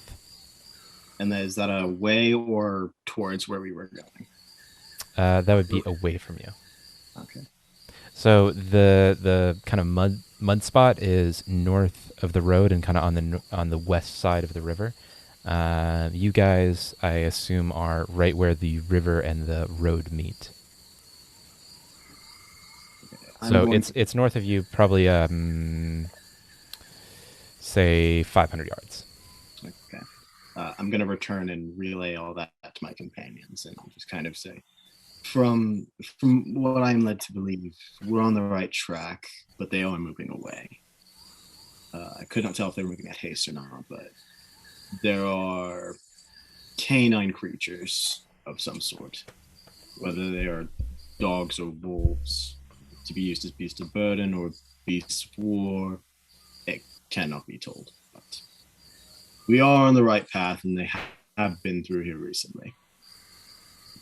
But I think we will be as safe as we can be, given that they are moving away from us. Perfect. Should we? Do you think we should set up camp right by the river, or do you think we should find another spot? What do you all think?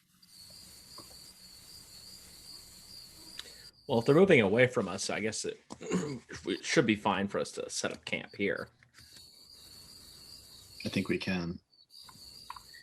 Might get a little, buggy at night by the river, but that shouldn't be a problem for adventurers such as us. We'll get a fire going and we'll ward those nasty little suckers off. Let's see. How should we get our horses set up for the night? At this point, it's about 4 or so in the evening.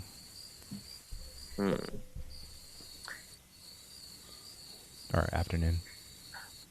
All right. Again, maybe we should take a vote on this. Set up camp here. All in favor, say aye. Aye. Aye. Aye. It's Alright. settled. And so, do you have a difference of opinion? It seems like this is a pretty well-traveled road to things that maybe we do not want to encounter quite yet. So I think if we stayed away from the road a distance, we could probably, if there is more stomping grounds to be had, we can be well aware of the direction and where they're coming from and what it is without being seen. That's not a bad idea. That's a very fair point. My proposal would be to the south before the river is the entrance to Mosswood. We could lay there under the canopy while having watchful eyes on the road and the river. I think that's a great idea, especially if we would be moving away from where Tristan you saw the tracks, so we should be good if we do that. Or easier to fight if you have something to rest your back against. Can we scout the Mosswoods? Sure, go Go ahead and roll a survival check. Survive. I'll check as well. So who's going to scout? Who's going out to scout? Okay. I'll stay with the horses. I'll stay with Zero. All right. Whoever's going to scout, roll survival. 27. 22. You find that it looks like the edge of the wood has been cleared out and actually logged, which is why there's kind of a gap on either side of the road. As you get a little bit thicker into kind of the thicker of the wood, you find a kind of a small clearing about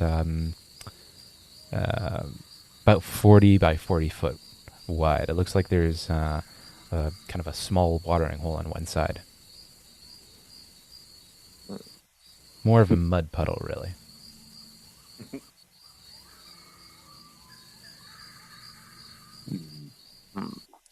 I don't know. What do you think, Anthar? Do you think this is a good spot, or should we?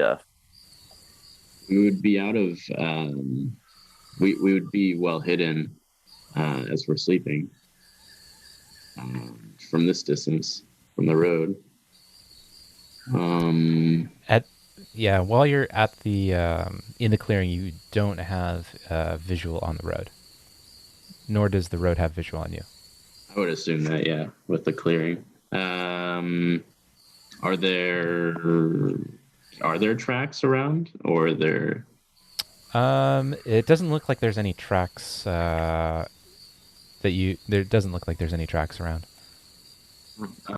Anything in the trees above that could pose possible danger? Not that you can see. No. Okay. Well, we have the water here. Or we can go from the river and stage here. Seems like a safe bet here. What do you think, Utramir? I agree with you. I think, and also it's starting to get a little late. So if we do want to set up camp while there's still light out, it's not going to get dark, I assume, super quickly. But it would be wise to get this underway. It gets dark around 7 or 8. Yeah, So we I guess got it's time. it's the early fall, so it's summer is over and kind of fall is here and winter's around the corner. So about 7 or 8 it gets dark. Yeah, why don't we relay the information to our companions? Let's do that. All right, so you make your way back to your two companions and the horses and relay your findings. What would you like to do? Not to not to sound too repetitive, but should we take another vote on whether or not we're staying over there, or? Utramir, if you have an idea for that, if you believe you have a better idea for one that has been presented, state it with the rest of us, and we can agree without a vote. Gotcha. No, I think this is the best place right now after what we've seen so far. That would be my vote to sleep over there. Or set up camp over there. What do you all say? I'm cool with that, man. Very well. All right, so after you take your horses back to the clearing, it looks like there's enough space kind of in between the trees to tie up your horses, and enough room in the clearing, excluding kind of the mud puddle to one side, to set up camp. So how are you setting up camp? What are you just laying out bedrolls? Do you have tents? Are you doing hammocks? You making a makeshift shelter? What are you doing?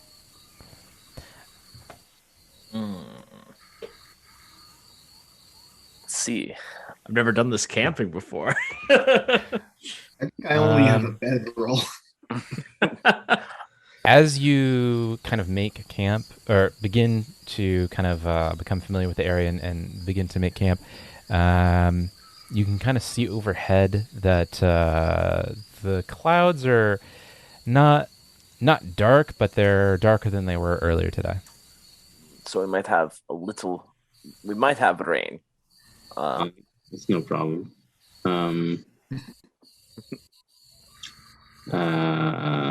Well, first we're gonna need a fire.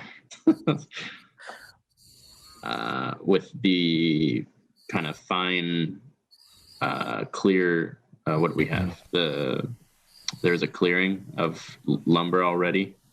There's dead wood kind of all over the place. Perfect. I'm gonna grab a bundle of that, and stage it to where we're camping. We're going to camp in the center. If one of you guys want to grab some twigs or logs that are floating around, that'd be great. I'm going to try to get this lit real quick. I'll gather the twigs. And I'll gather the logs. Does anyone have a tarp or something? Are there tarps in this day and age? Let me double check what I have in my inventory. Oh, I should have bought that tent. I have no tarp, no tent. Yep. Just Oh my god. Just a second. Bedrolls. Be right back. No worries. Yep, I just got a bedroll, so maybe what we'll do is I'm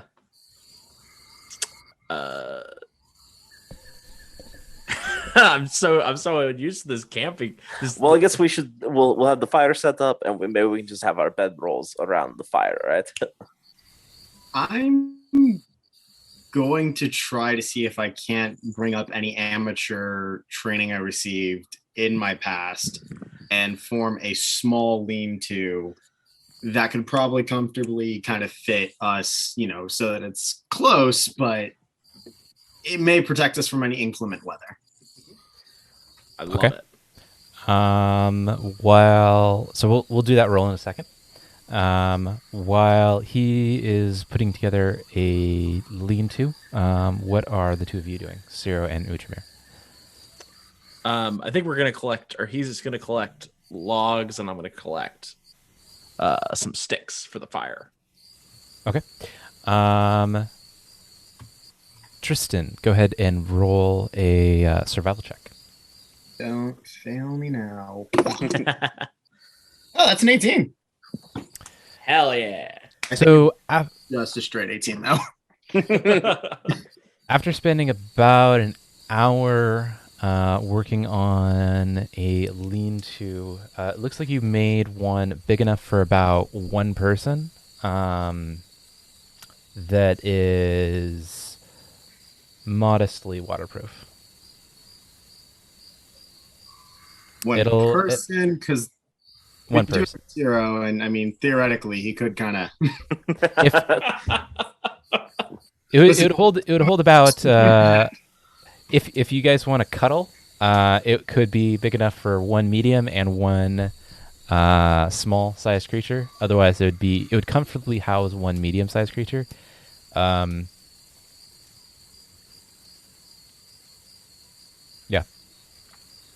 Okay. Listen, I guess here. Let me rewind. Actually, how big? Let me ask you this: how big of a lean-to are you trying to make? Probably around that size, like just comfortably can fits one person.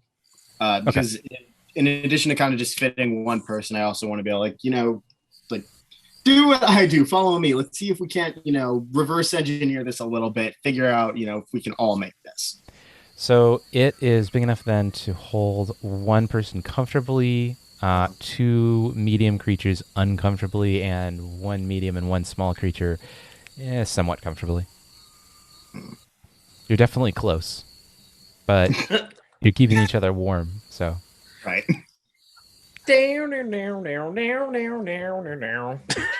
Oh, that's pretty good song there, Zero. Yeah, I learned it on the flute. That's I wonder if And- oh good.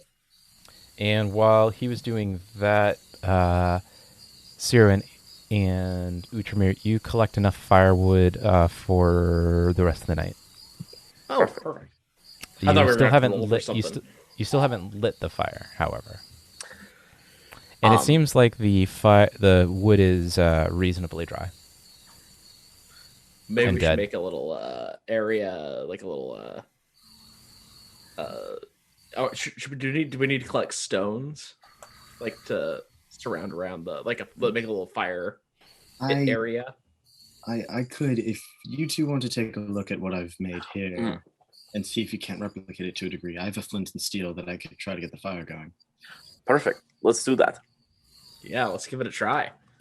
So you collect enough stones to make kind of a nice ring. Who is trying to light the fire? I am. All right, go ahead and roll a survival check. That is a nat 20. Damn. All right, and you have a flint and steel? Yes. You very easily, upon the first strike, light up your tinder, and though the you light up the tinder, and you get a nice roaring fire very easily, and you start adding to it, and it looks like you have enough wood for the rest of the evening, kind of piled to one side, and you just kind of keep on adding it as it dies down. It looks like you're kind of collecting a nice ring of embers as well around kind of the center flame. At this point, it is about 6 in the evening. Looks like the sun is kind of coming down. You might have about 2 hours of sunlight left. Okay, we better get going on this lean-to. Let's do it. What do we need to roll to try and create to reverse engineer our So, are you? How big of a lean-to are you trying to make? big enough to fit me individually? Just so one medium-sized creature. Mhm. Go ahead and roll a survival check.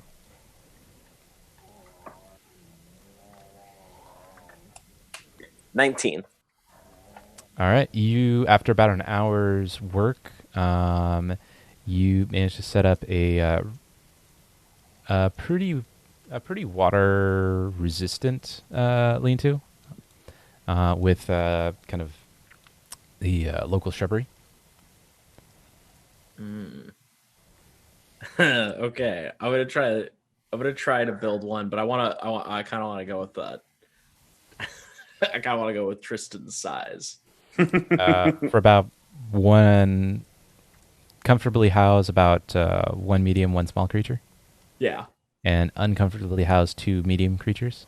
Yes. All right, go ahead and roll Survival check, right? survival. Okay. Don't fail me now. My first roll.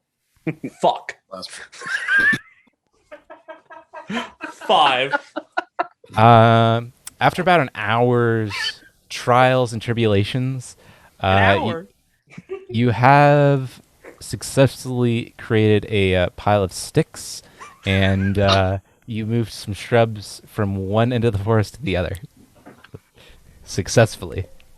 Well, Zero, I guess you could have that lay on top of you. Home sweet home.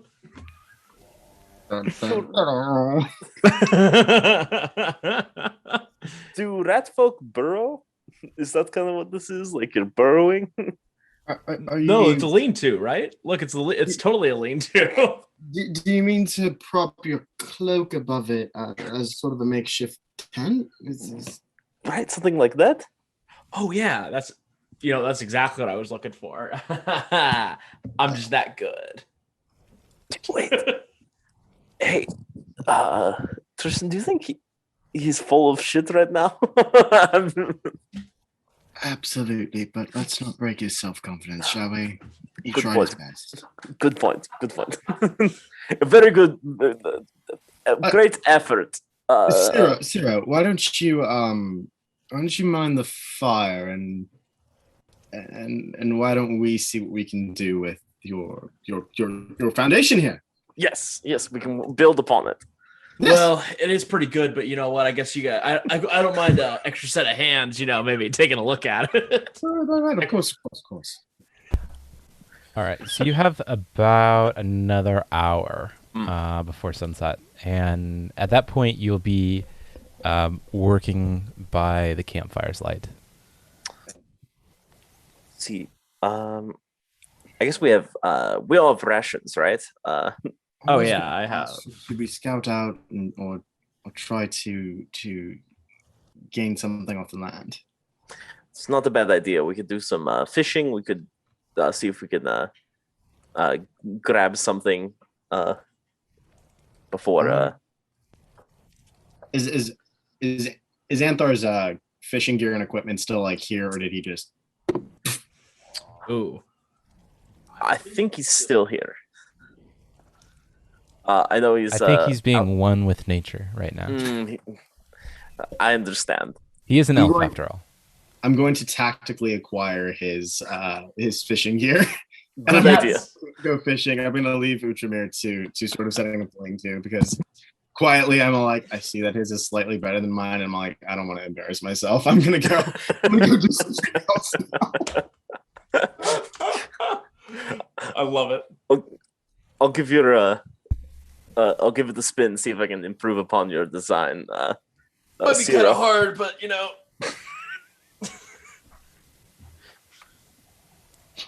You're gonna be super happy because we're looking at a 20 fucking 40, baby. Okay. You're gonna have the best one of the whole camp. You, after about an hour, it's about sunset now.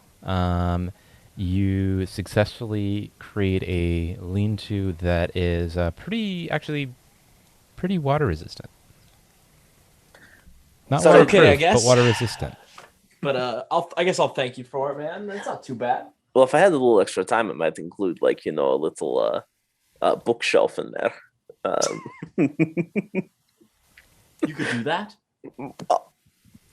I don't want to, I don't want to give away all my skills and talents. I guess I gotta get some books.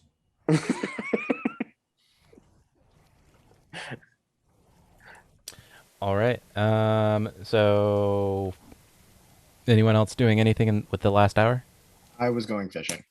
Go yes. ahead and roll a survival check. Okay, that's a 15. So after about an hour, you at the Thistle River, you cast out a few times, try to find some good spots, but come up empty. Oh, You did think that you got a nibble Yeah. for a minute there, and you were very excited. But when you reeled it back in, you found that it was only a mess of river weeds and some cat stalks. Tell me that fishing was for the dull and uninteresting.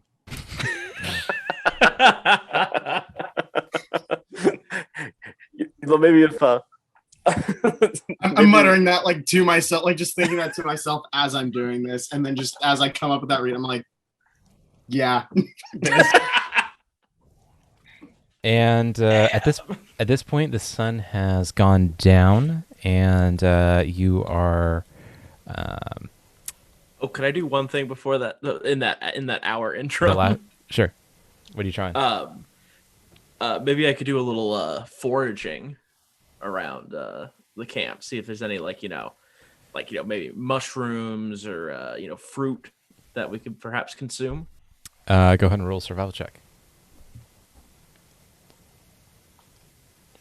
Please don't fail me. oh, this is going to be a disaster.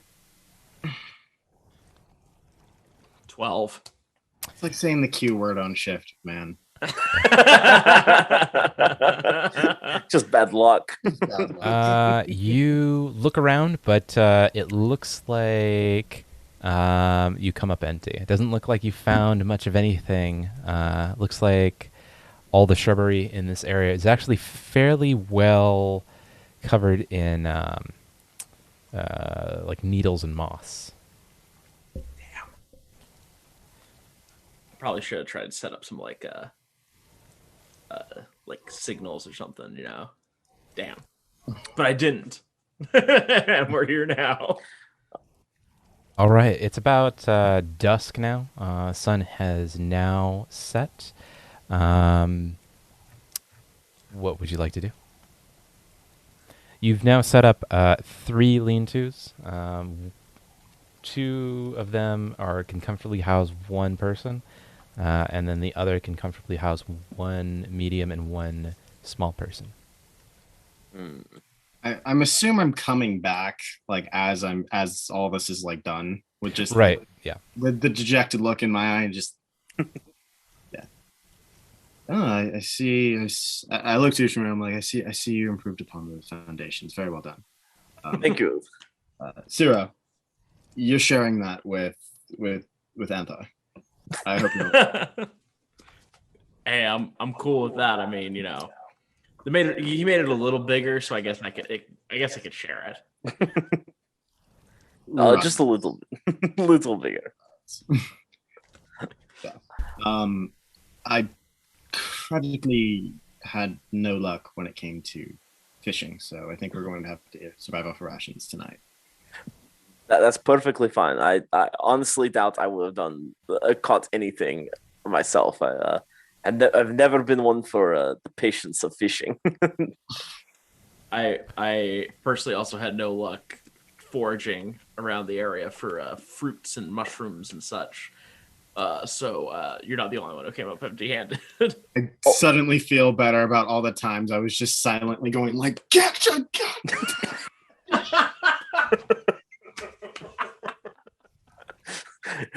Oh, you know though, Ciro, you did find something when you were looking. I did? Yeah, I think you found a nut. Me, I'm pretty nutty. I'm gonna shut the fuck up now. So Oh, it's sun has now been set for about an hour now.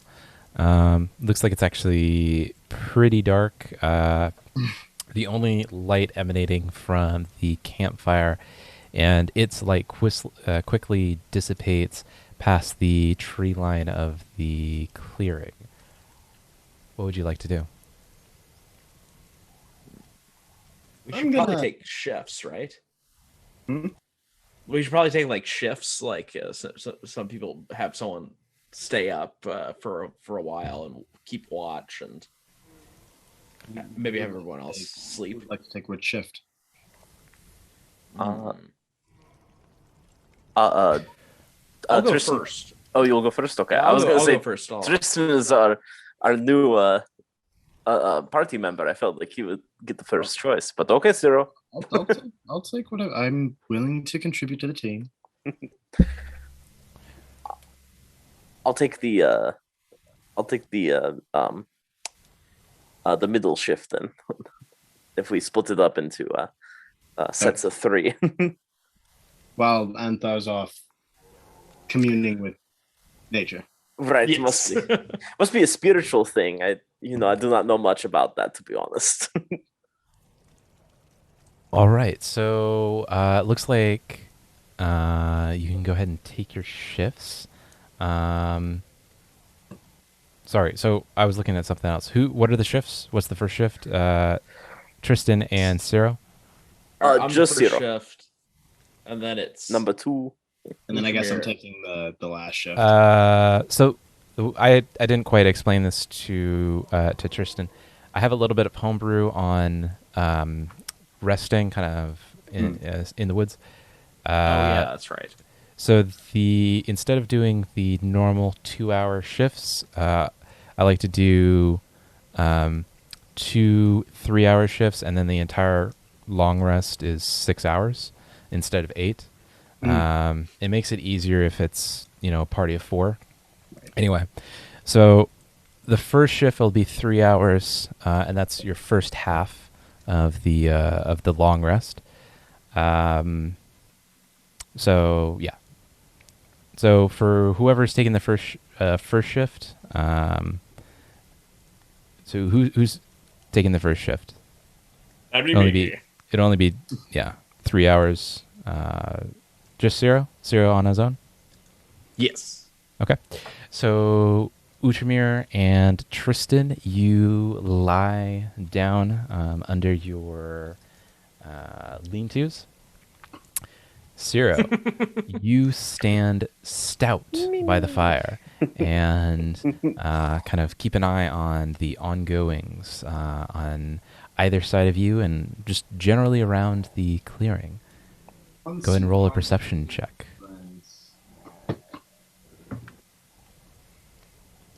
Sorry, that's me. 15. Sorry, 15. You don't notice anything on much in the way of sight. You do, however, hear a fair amount of woodland creatures of varying types. Predominantly a little bit of rustling, what you assume to be either some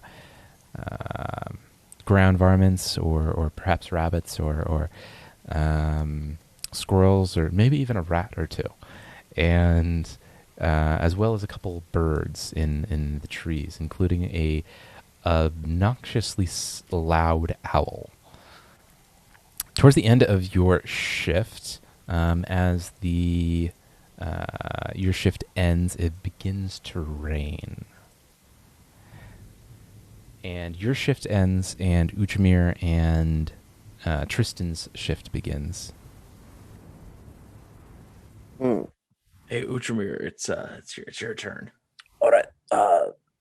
Just me. Let's do this thing. All right. Just gonna look out. Got a little rain. Let's see. I just need to roll a perception, correct? Perception, right. Tristan, you're up as well. Oh, I think it's just me, and then Tristan will take a next watch. There's only so the first watch was 3 hours. Second watch is also 3 hours. I'll let them sleep, then I'll be up. Okay. At this, go ahead and roll a perception, Utramir. 18.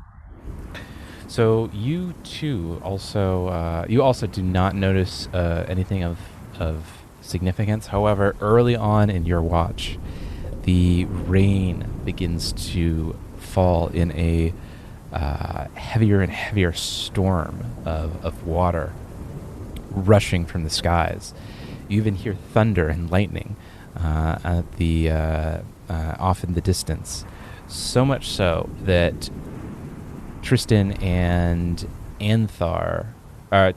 Tristan and Zero wake up during their rests, finding themselves lying in a puddle of water. Utramir, you too find yourself sitting not so much on a rock or log, but more of a moist seat of dampy muck. Well, I guess when we get back, I'm going to get my fine clothes cleaned, but no matter. The fire is kind of beginning to die down a little bit, despite you feeding it with fresh and what was dry wood. It looks like it's now died to a mere smolder. The rain consuming it and turning your nice fire pit more into a mucky mess of ash and water. Look at this mucky mess of ash and water. Your lean-tos, though well crafted, were not impenetrable to the storm. and unfortunately leaked a fair amount of water through, resulting in you being completely drenched in muck and water and mud. So much so that none of you receive a full long rest, and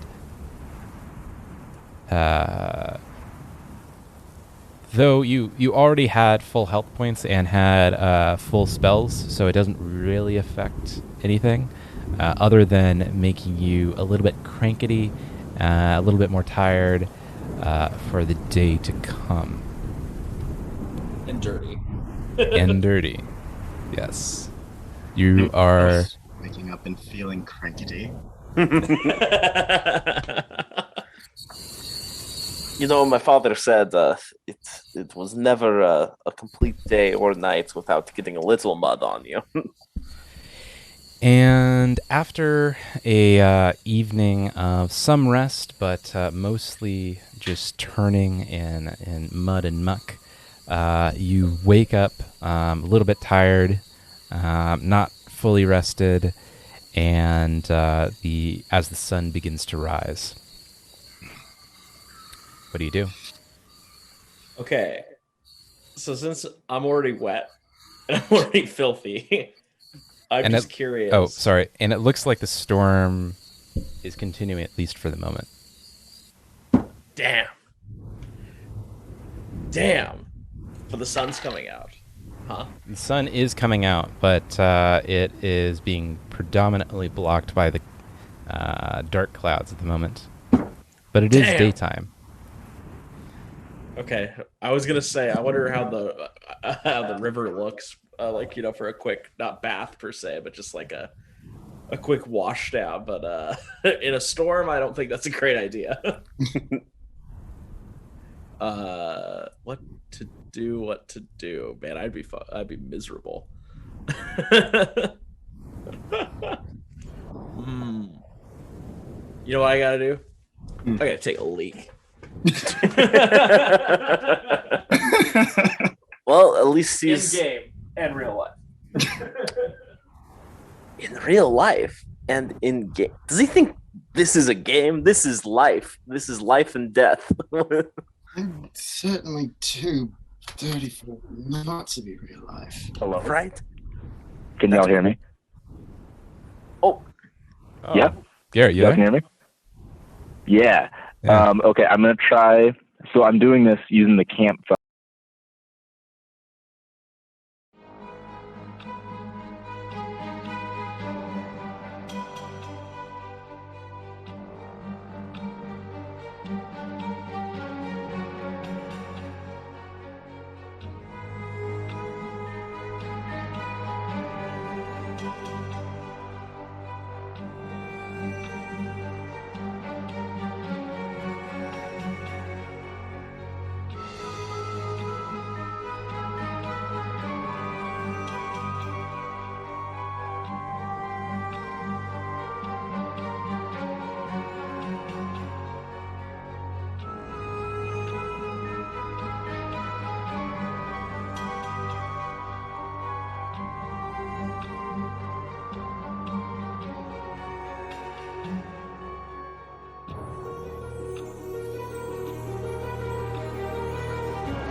goblin.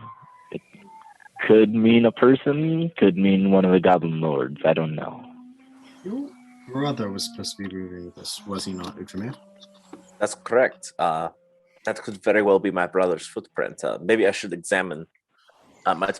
He was a bit bigger than me, but I might be able to compare my foot with that footprint. Let's see what I can find.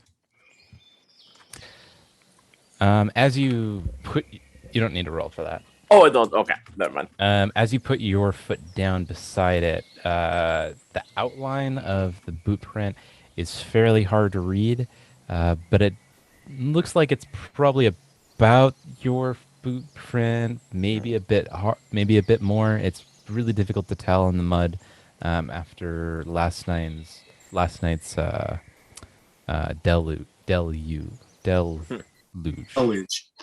Yeah. Well, it is difficult to tell, but could be my brother's.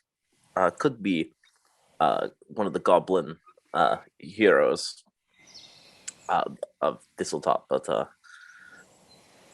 I think you're right, Tristan. It could very well be my brother. Utramir, tell me, what are your plans for your brother? Are we going non-lethal only?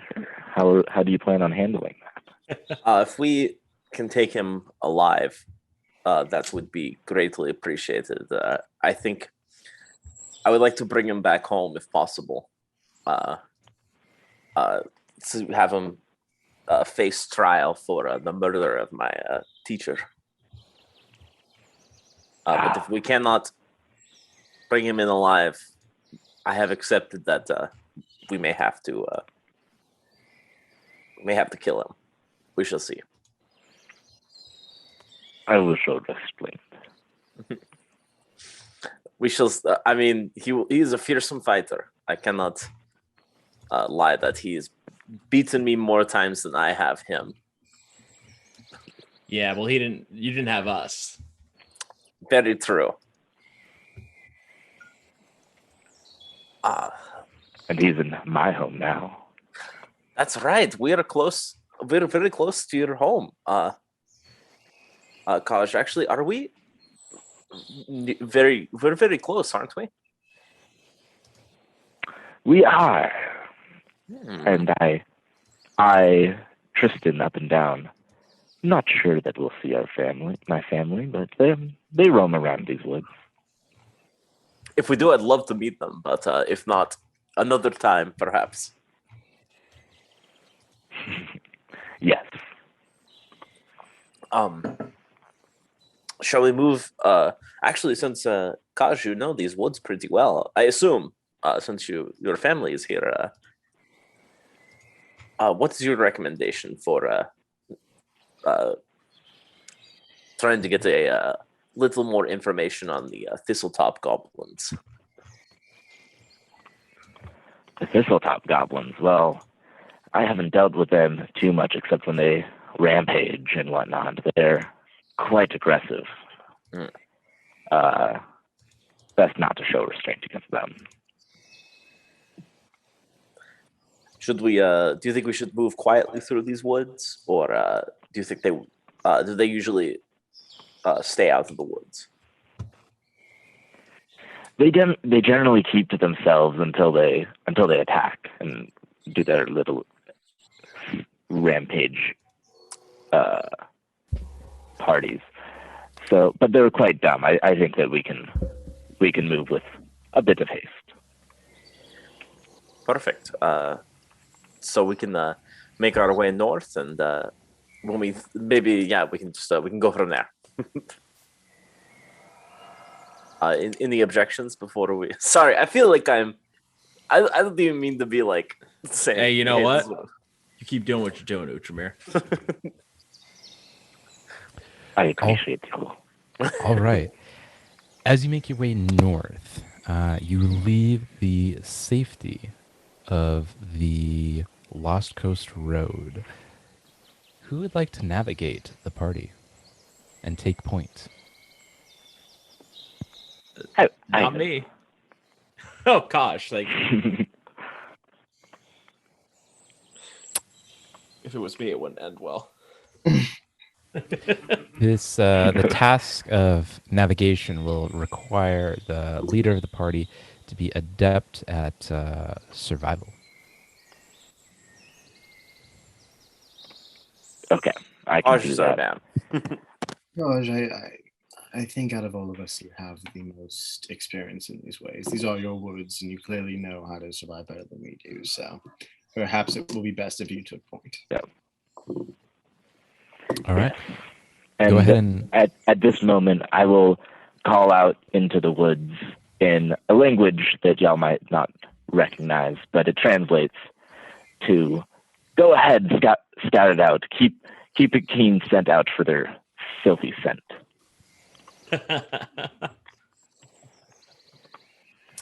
all right. And we continue. Kaj, go ahead and roll a survival check to lead your party forward.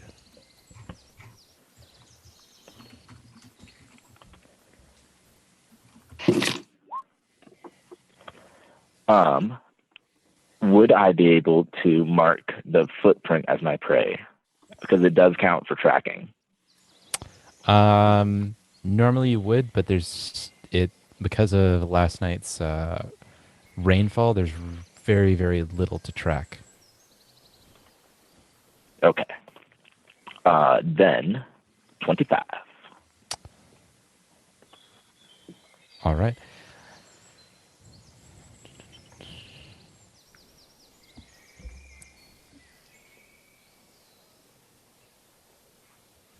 All right, you spend about 2 hours wandering through the woods, heading generally north, and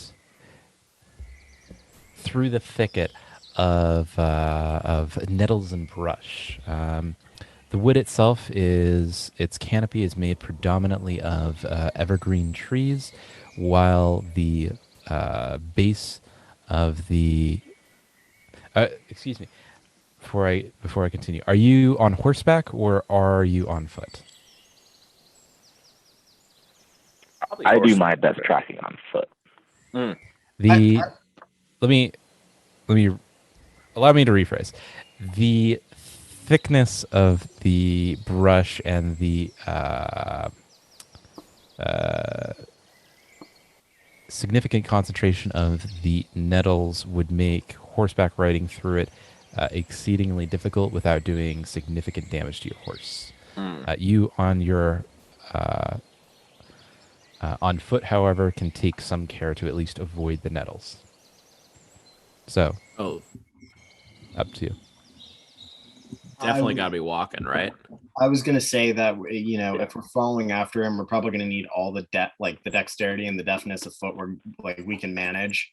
Mhm. So it's probably best that we kit it up and we just followed him on foot. Okay, so you are. What are you doing with your horses? I guess we would probably maybe hold their reins and kind of lead them, through, and like you said, kind of make way through the thistles and other obstacles. Okay. I'm so, going to communicate to my horse, stay back and follow. Love it. So everyone roll a fortitude DC. So it's a D20 plus your fortitude save.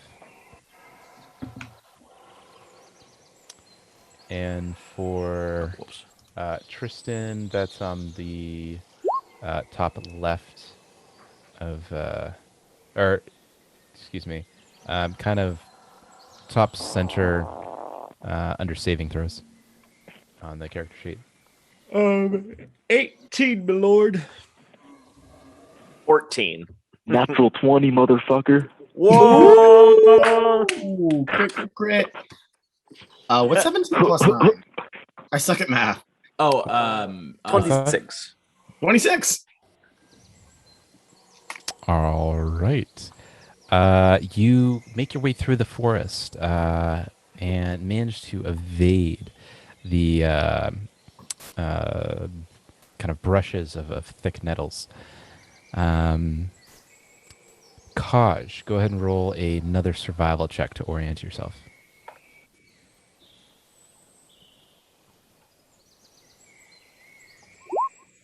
$25. All right. And everyone roll a fortitude save. 20. 18. Oof. Mm. 12. My fortitude.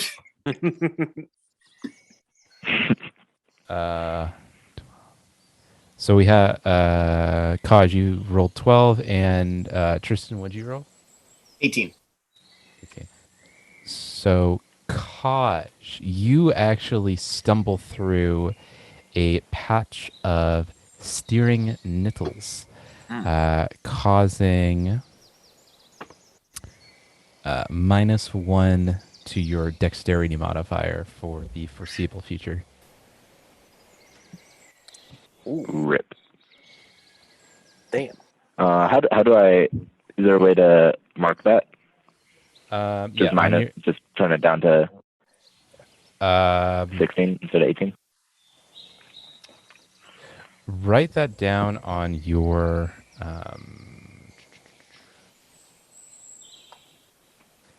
You see under perception and senses?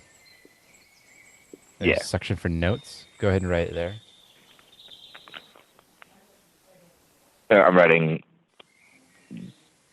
that I'm damaged and that's causing the. Mhm. Okay.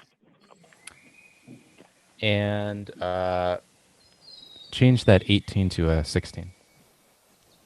Cool. And when I'll let you know when that's worn off, and you can take that note off and then change that 16 back to an 18. Oh, yep. Yep, there you go.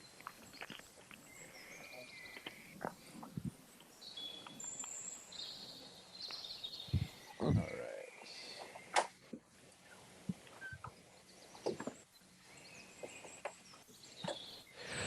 All right, you managed to make your way through the forest and find a goblin trail.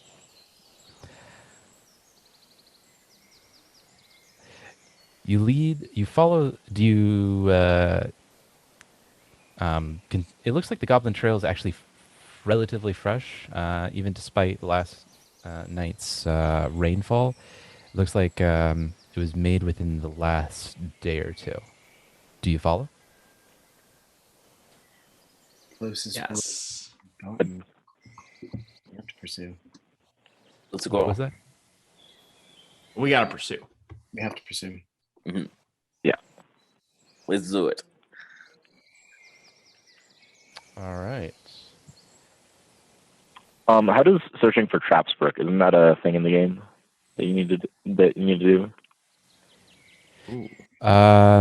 Yes, you can. You can roll some perception for that. We haven't Cool. gotten quite that far yet. Go ahead and everyone, go ahead and roll a perception. Actually, Oh man. Rough. Damn it, that's 13. 14. 12.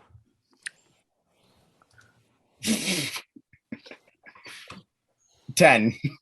Rough. Rough. 10. Damn. Wow. Damn. all right.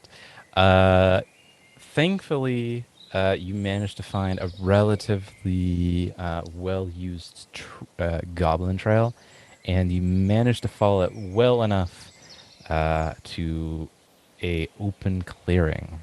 Oh.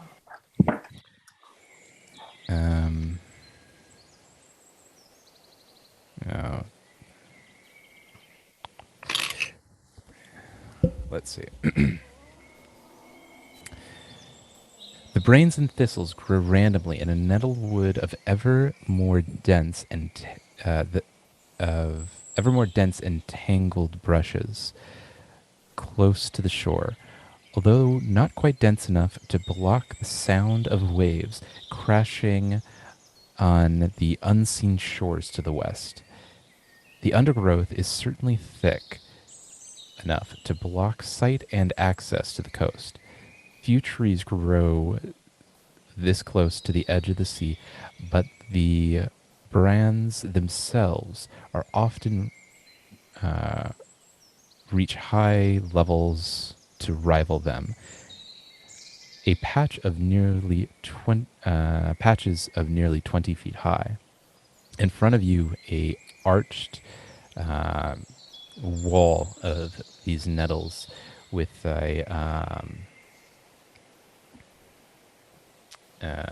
about 20 feet high. Let's see. Anyone that rolled over a... Did anyone roll over a 12? Yeah. Okay. You find what appears to be a hidden entrance about 4 feet wide. Looks like it's it's kind of hidden with a removable and dead bush of nettlewood. My friends, there's a hidden entrance over here. Follow me. As long as I go low and slow, I guarantee they will not be able to find me in the underbrush. We shall follow your lead. I kind of put my sword away because I was like, I think we're gonna have to cleave through these nettles, boys. Good call. Oh, ow. Oh.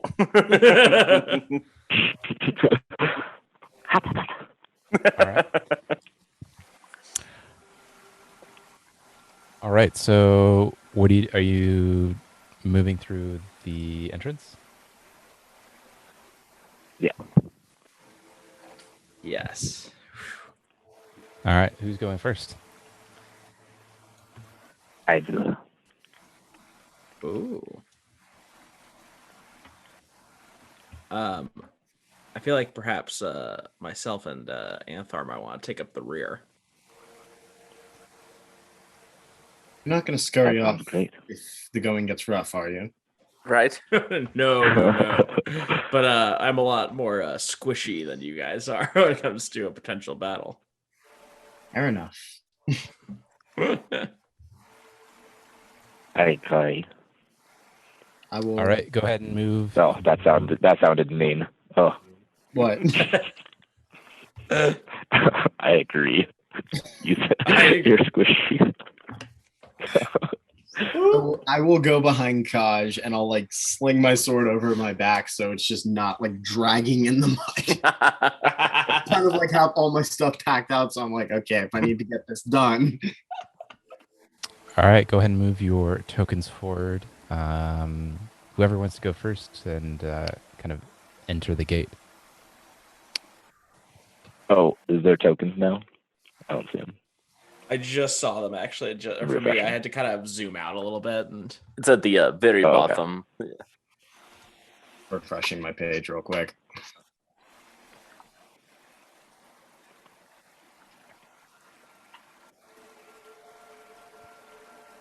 Everyone see their tokens? yep.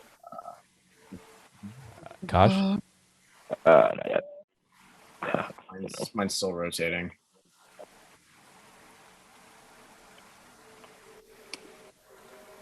It's loading.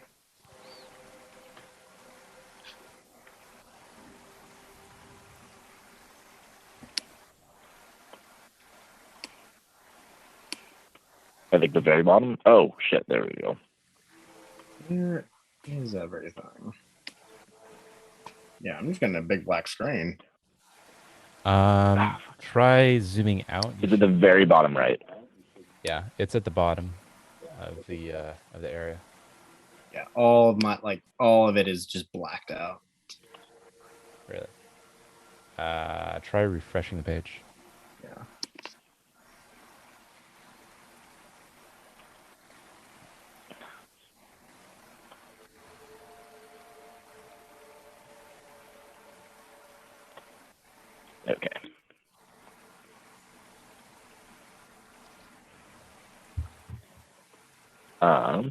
The secret passage, is that on the left or is it the stick looking things? It's the stick-looking thing on the north west of you. Ramya? Yep. Tristan, if Cool. you're still having issues, what do you see? Oh, Uchimir came back from his hiatus in the forest, or Anthar. Anthar came back from his hiatus in the forest.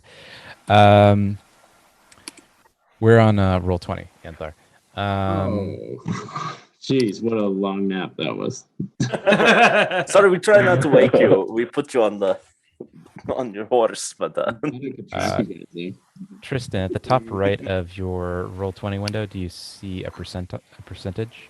Give me a second. I think I'm just gonna see if I can't just rejoin. Alright. Okay. I'm refreshing my page again. Make sure connection. not to enable audio or video on the roll 20. Okay.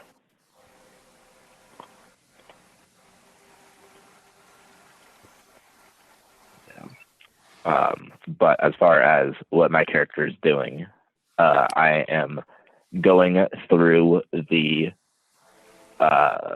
clearing at a slow, while sneaking, at a very slow pace, like just 5 blocks per minute or whatever, like per turn time. I'm still getting just a big blacked out screen on roll 20. Damn. Okay. Let's. Here, I'm gonna.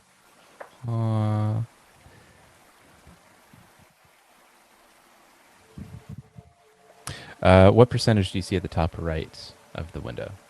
It should be kind of a scroll bar at the top right. Oh, Come on.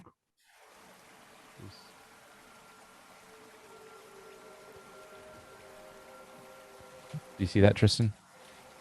Yeah, I see the scroll bar. It says 100%. But the problem is, like, I legitimately everything is black. So I at have the mine set to 40. That's working pretty good.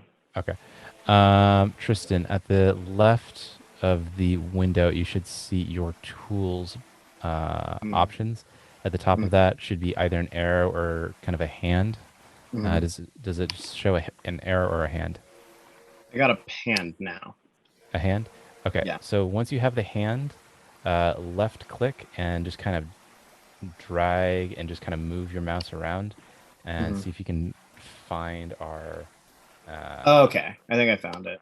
our spot. It should be probably down to the bottom somewhere. Yeah. You found our tokens? Yeah, I think I found them.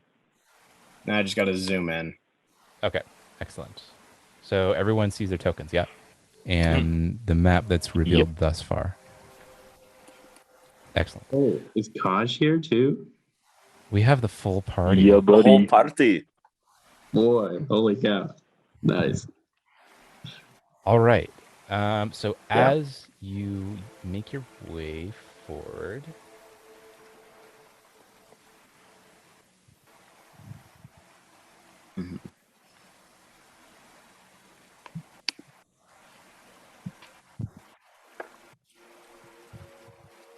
So do I want to move my token after Kaj? Whoa. yeah, just go ahead and move your tokens behind Kaj. Oh yes, Tristan, do you want to be right behind Kaj and I'll be behind you, or how do we want? What was the order again we were going in? I know I was going last, and Anthar, we were gonna have you take up the rear for the time being, but No, I'm cool with that. I will go after. I will go after Uchimir. Perfect.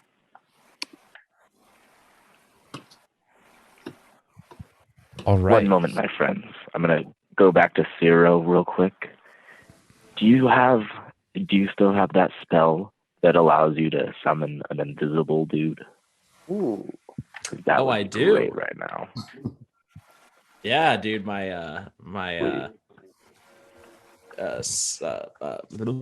sorry, it's my unseen servant. I could conjure that dude up. Love it. What's your thoughts, Kaj? He could lead the way, right? Yeah. Ooh. Yeah. Oh, He can lead the way. That's didn't fine even- by me. oh, I see. Okay. I get what you're saying. Okay.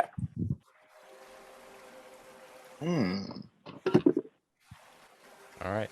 So you're bringing up your unseen servant. Yes. All right.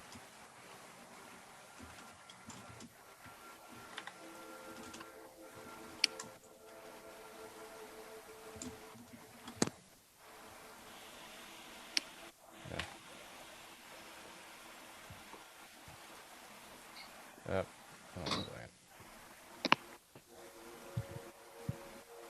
Oh, all right. Your unseen servant kind of moves forward through the nettle entryway, and he finds a 4-foot high tunnel which winds through a dense briars of nettles. Real quick, I gotta hang up. I'll call back on my cell phone. Okay. Wait. While he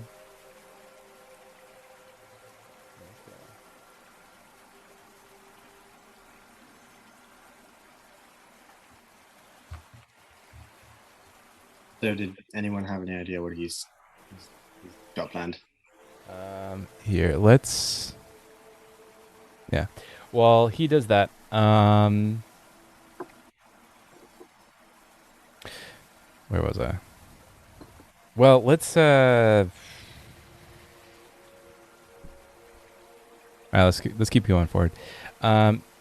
You find a 4-foot high tunnel which winds through a dense series of briars of nettles. The floor is hard and packed, made of hard and packed earth, which with patches of wiry plants growing growing stubbornly in this area. Any medium-sized creature, so that would be everyone except Zero, will have to crouch in order to avoid taking any damage from the ceiling of nettles overhead, which will reduce their attack and AC by 4 and half their movement speed. So just keep that in mind. Anyone that wants to go ahead and roll a either perception or roll a perception check.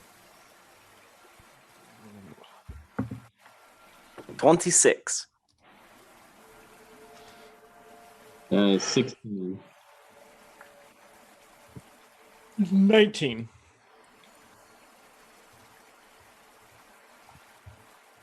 All right. So you all find a series of goblin tracks as well as goblin dog tracks.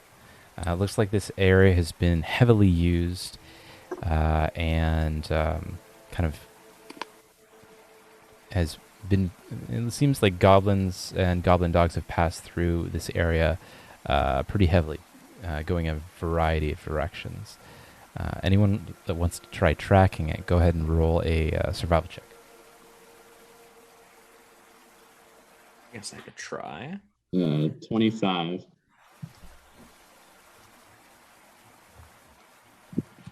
Straight 18. 17. 20, but not natural. Dirty 20.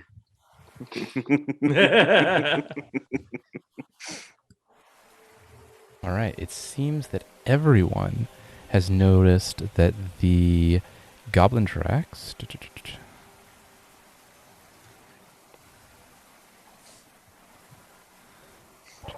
during the drug.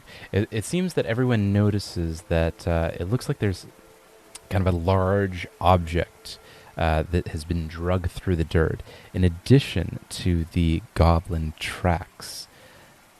This large object and the trench left behind seems to be heading to the right, to the east. What would you like to do?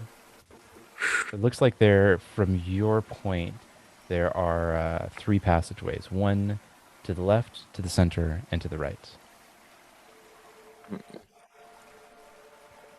Should we go to the right and maybe we can, maybe if they're still going that direction, maybe we can sneak up behind them, perhaps? I agree. That sounds like a good plan. Lead the way. I'm back. Lead the way. Cool. I'll I'll lead the way right after that servant. Oh, that's right. That's right.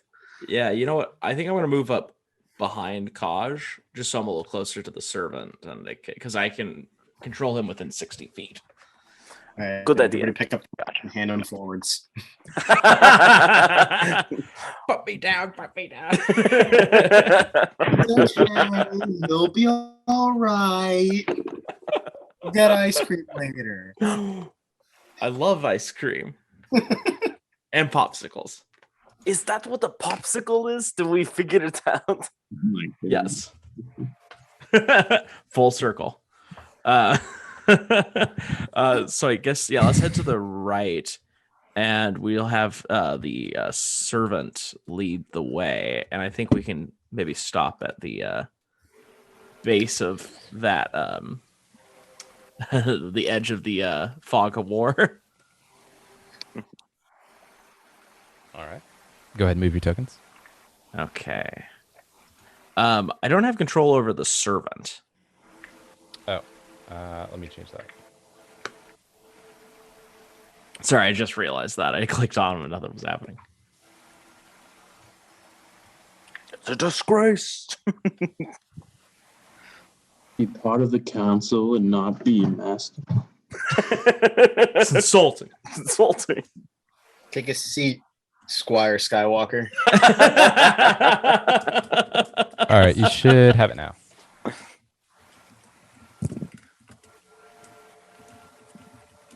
Okay, here we go.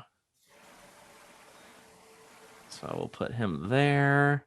Hate thistles. It's coarse and rough and they get everywhere.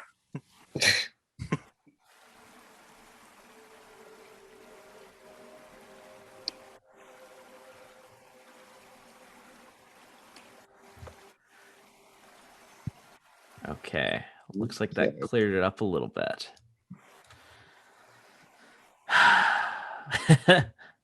Okay, here we go.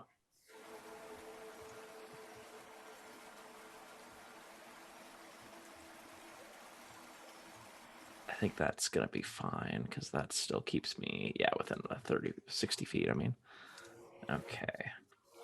So it looks like there's, ooh, wow. All right, let's follow that. All right, you find an area with 3 thistle tunnels that open up to a large cave-like chamber. Above, the thorny canopy grows thin enough and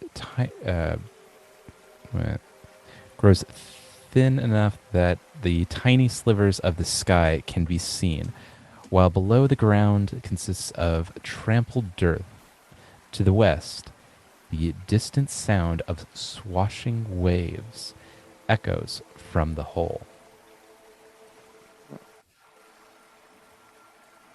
That hole in the center there? That's right.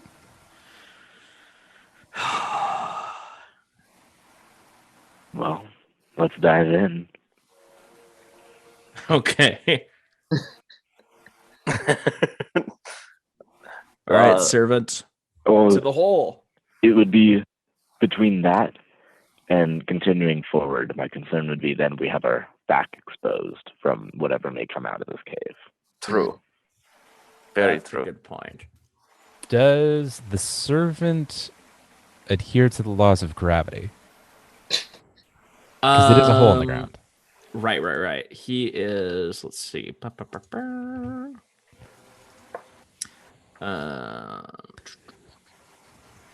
Sorry. Let's see here. He is.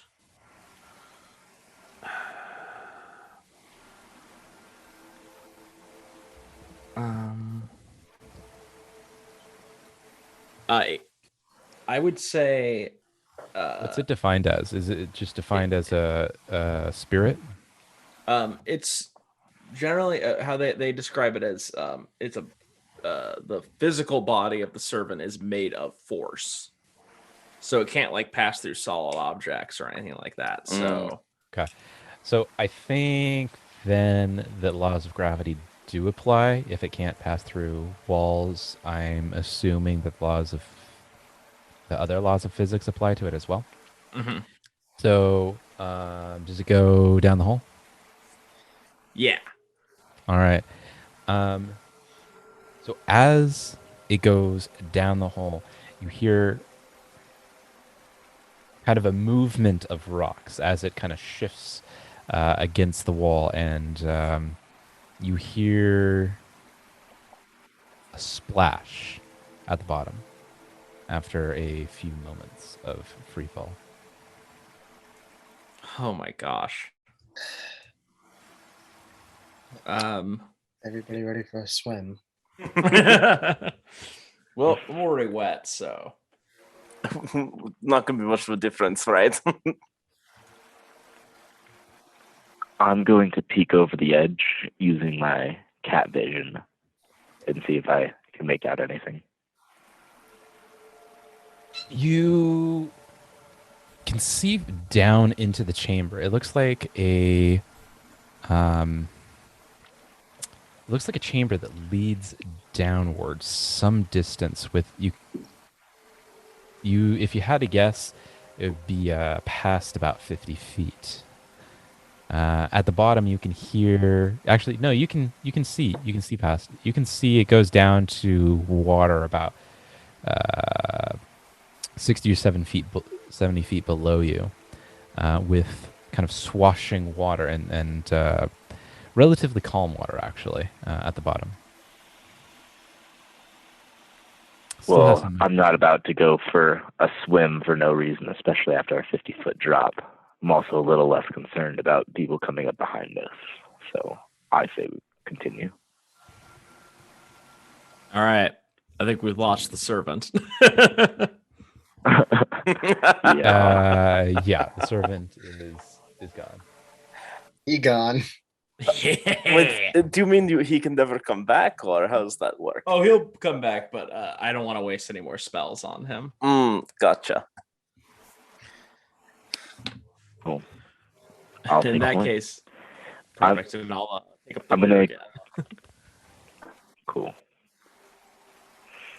Back to Is this stuff on? Sorry, is this stuff on the right considered brush? The green stuff is a thick wall of thistles, but are you asking about because of that feet? What I'm standing on, Underbrush? that little like discolored. Yeah, is that like yeah, underbrush? that's more like just moss and grass. Not so much brush. Okay, so then my skill doesn't apply.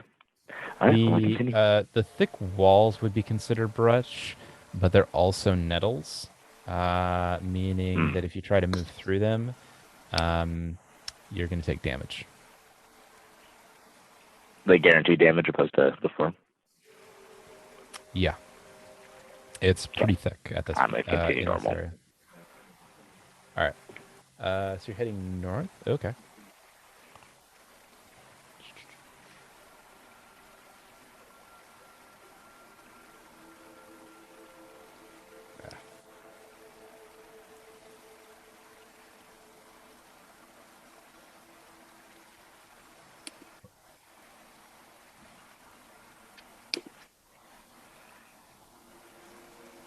All right. You kind of continue through the path, and it looks like the kind of path opens up a little bit. but on either end is still pretty thick brush and nettles. Cool. I'm gonna double check this area to make sure it's still a wall of metal on the right. It seems to be pretty thick nettles, from what you can see. Okay. Then I continue.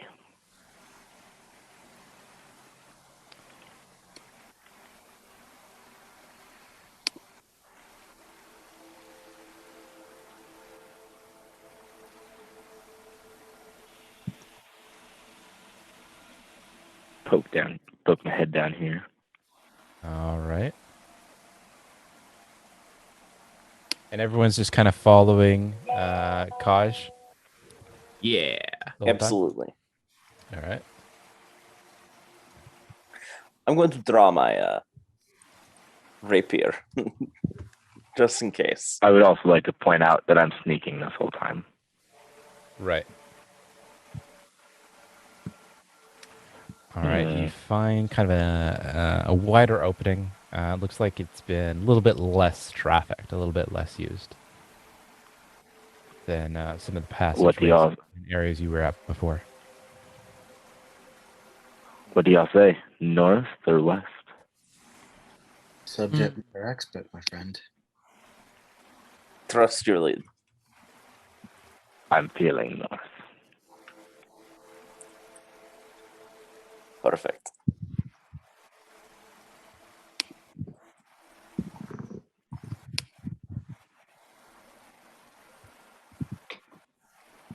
All right. It looks like you find another entrance.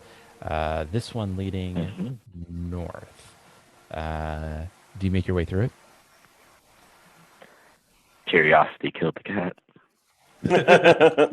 Famous last words. All right.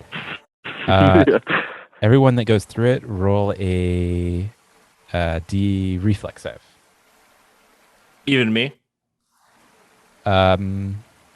Yes. Damn. Reflex. Okay, cool. I got a +9 to that. Damn it. 19. Shit, 19. sorry. 24. Also 24. 8. Ciro, as you pass through, you are cut by one of the nettles and take 1 point of damage. Wait, God. isn't damn Zero it. small enough to go through? You're trying to pass through kind of a gate. What I was referring to before was kind of the overhead nettles. So there's about a 4-foot chamber. You guys are kind of crouching around about 4 feet of kind of tunnels. So Ciro can kind of just walk normally. Everyone else has to crouch. Gotcha. I tried to.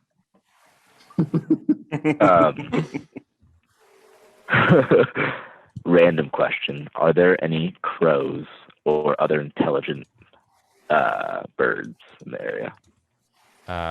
Crows or intelligent birds?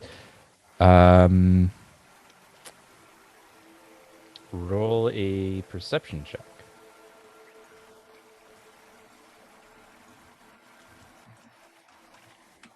Ah, gross. 20, or no, not 20. 17. Looks like there's seagulls flying around. I'm going to call one over and explain to it. If he grabs my friend, which is waiting to the south, I'll give him a piece of salmon. Ooh. Gosh, I don't think I knew that you were able to speak to animals like that. That's very cool. Sometimes.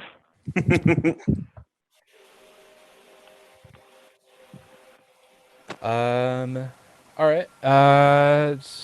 Sorry, what was that roll?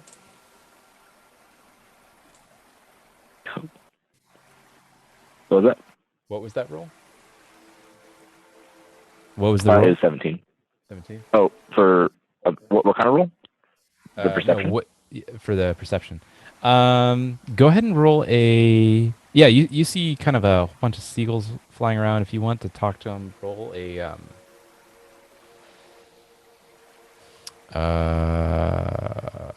diplomacy check. Cool.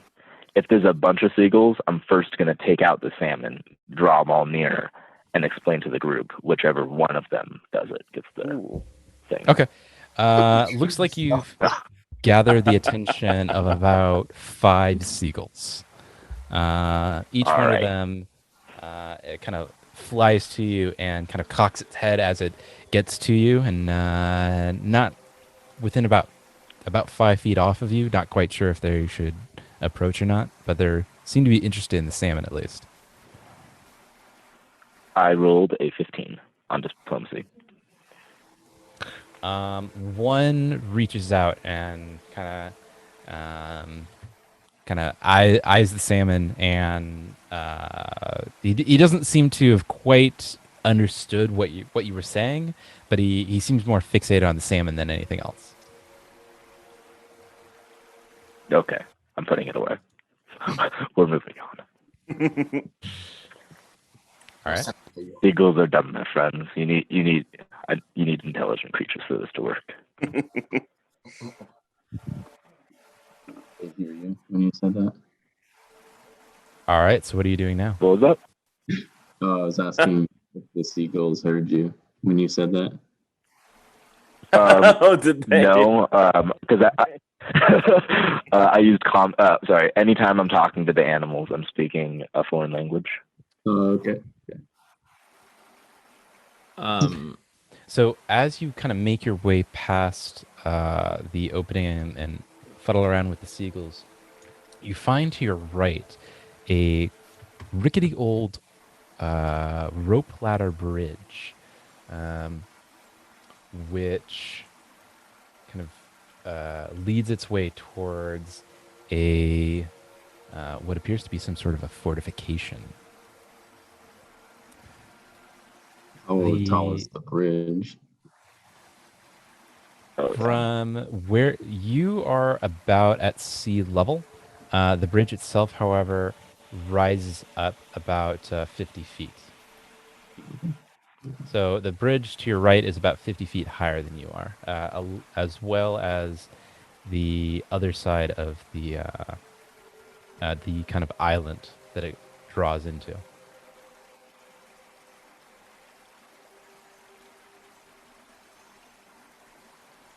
What do you do? You know what they said about curiosity. In that case, would you like to go first? Gladly. Kaj, before you go too much farther, hold on a second. Roll a perception check, Kaj.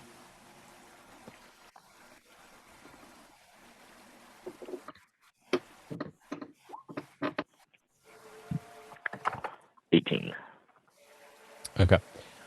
So where you are about 5 feet ahead of you. That's where. Oh, you know what? Excuse me. It looks like the cliff begins right at, pretty much right where you are, Kaj. So there's not really any beach to be spoken of to continue farther on that end. Should we backtrack and go? I think there might be a way to get to the bridge, like one of the paths we didn't take. Yes, I agree. Climber's kit.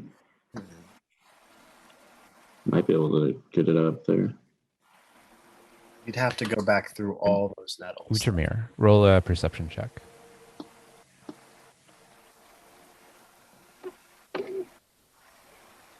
Natural 20, 28, baby. Oh. Yeah. All right, Uchamir, as most of you are kind of talking about how to get to the bridge, Uchamir looks to his right and finds a cave entrance to a coastal and underground waterway. We're sneaking the fuck in on these on these goblins. Is You're it really safe? making me swim, aren't you? I'm afraid so. Listen, we Okay. need a bath. Terrible. This is the world's natural bath, right? No, You- my tongue is the world's natural bath. Fuck this. Is it safe to? How can we reach the cave? Do we have to jump into the water, or is it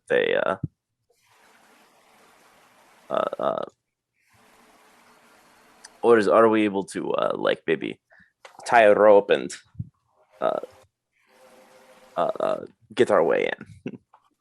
Blunk.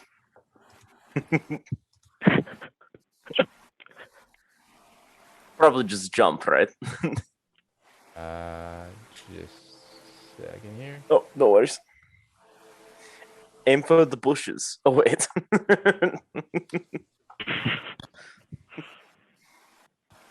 Can I just go through the bushes?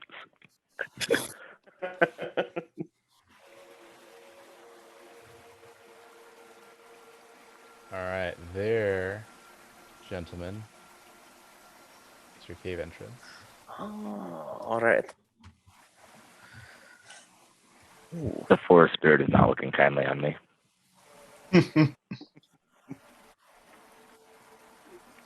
So, okay.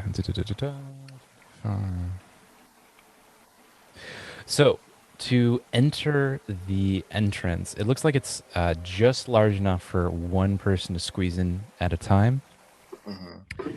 And it looks like it kind of opens up into kind of a waterway, an open waterway. In order to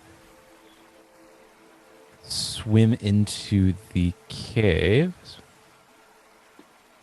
So what would you can swim into the cave and try to kind of get in there to see what's in there further. Oh, we're swimming through that thing. Let's go. Do we not want to like tie each other together so we don't lose each other if it's dark down there? That's a great idea, actually. Yeah, I have a That's big a old really rope. good idea. Let's do it. Zero, we can use your rope. We can tie it to each other. Let's do it. So everyone's Oh, lashing themselves to Tristan, each you other? must not see well in the dark, do you? That's gonna suck. The water. It's the I'm waterway. not a It's Slam, am I? the waterway itself. At least at this entrance, appears to be about 10 feet deep. Okay. Then, all right. Should we or do we need to roll to test our knot tying skills? Sure. Whoever's tying the knot, roll a survival check. Wants to So tie the knot. I can tie a knot. Is it so? Everyone's lashing themselves to each other. Okay. Mhm. Yeah. So we should all roll. Survival check. I'll say that Kaj ties the knots just to make it one check. Okay. Sounds good.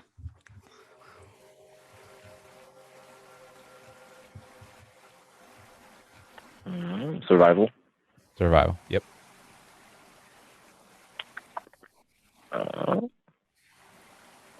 Non-natural 20. All right. You successfully tie a knot and lash all 5 people together. What's the distance between each person? How much slack are you giving each other? 5, 10, 20, Probably 50? all the rope divided by 5. There's about 50 foot of rope, so about 10 feet between each of you. Yeah. Cool. Perfect. Yeah. So go ahead and move into the chamber in whichever order that you tied the knot. Let's see. We probably I'm want not to. going first this time. Oh, okay. I'll go first this time. Fuck. Water. In we go. Okay. I go next.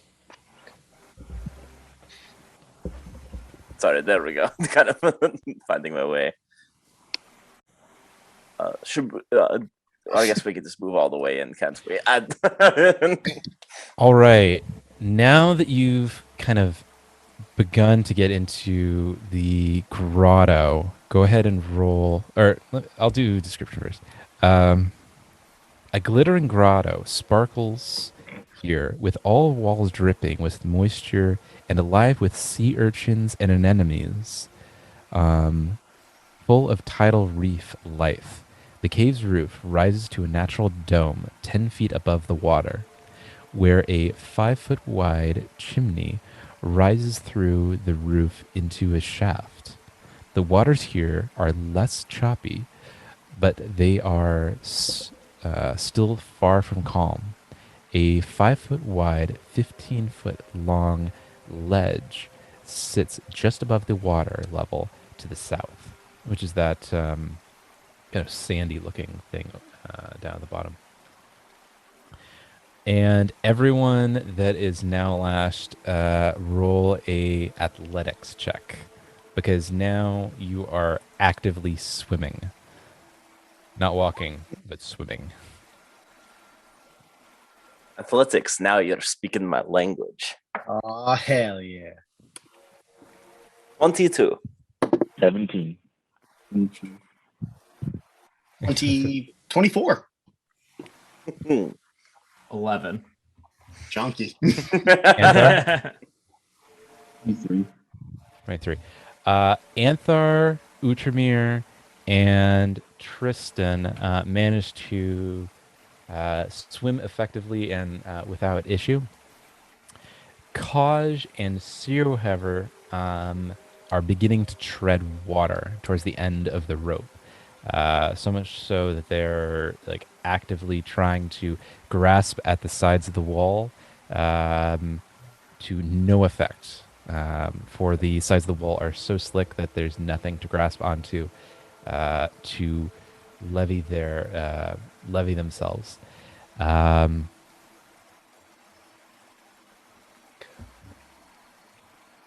For everyone else, they can either move forward, kind of dragging them along, or try to reorient themselves to assist the faulting swimmers. Yeah, let's try to get him back. Okay, so Antar and I are closest because Utramir is leading. Mhm. Okay. Are we swimming, or are we just kind of like? They are frantically dog paddling and not doing it well. The other three, Utramir, Tristan, and Anthar, are gracefully gliding forward, kind of just dragging them along. Okay. I kind of like glance over my shoulder. They're not drowning. Let me be Okay. clear. They're not drowning, but they are treading water. And if they don't get on land soon, or get out of the situation, they will start drowning. Okay. I'm gonna look to Anthar and say, "Get Kaj. I'll take care of Ciro."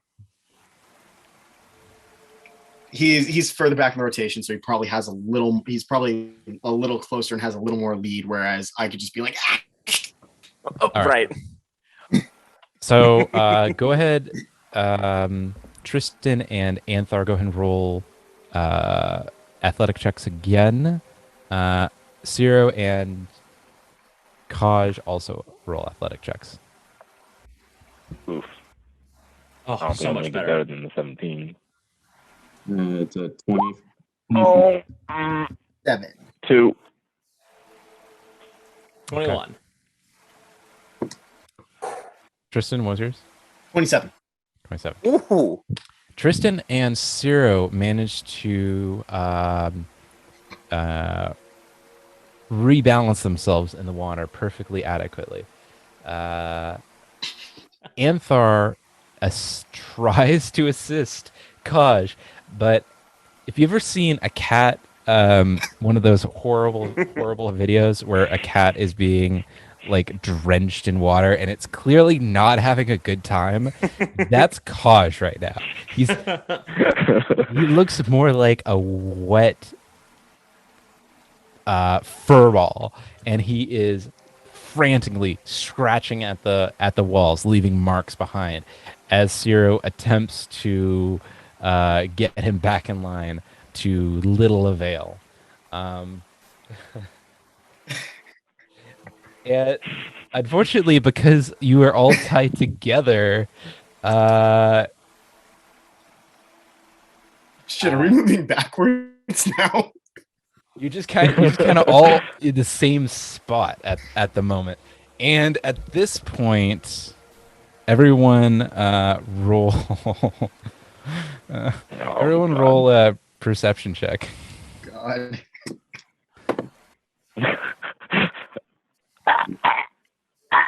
Gosh, 24. you came in clutch before, and now you're 9. Water. 17. 16. Who rolled over 20? I did. All right. Utramir, you see a dark shadow moving in front of you. And it seems to be circling but making its way towards the party. Oh my god. There's something alive in here. That's just your imagination.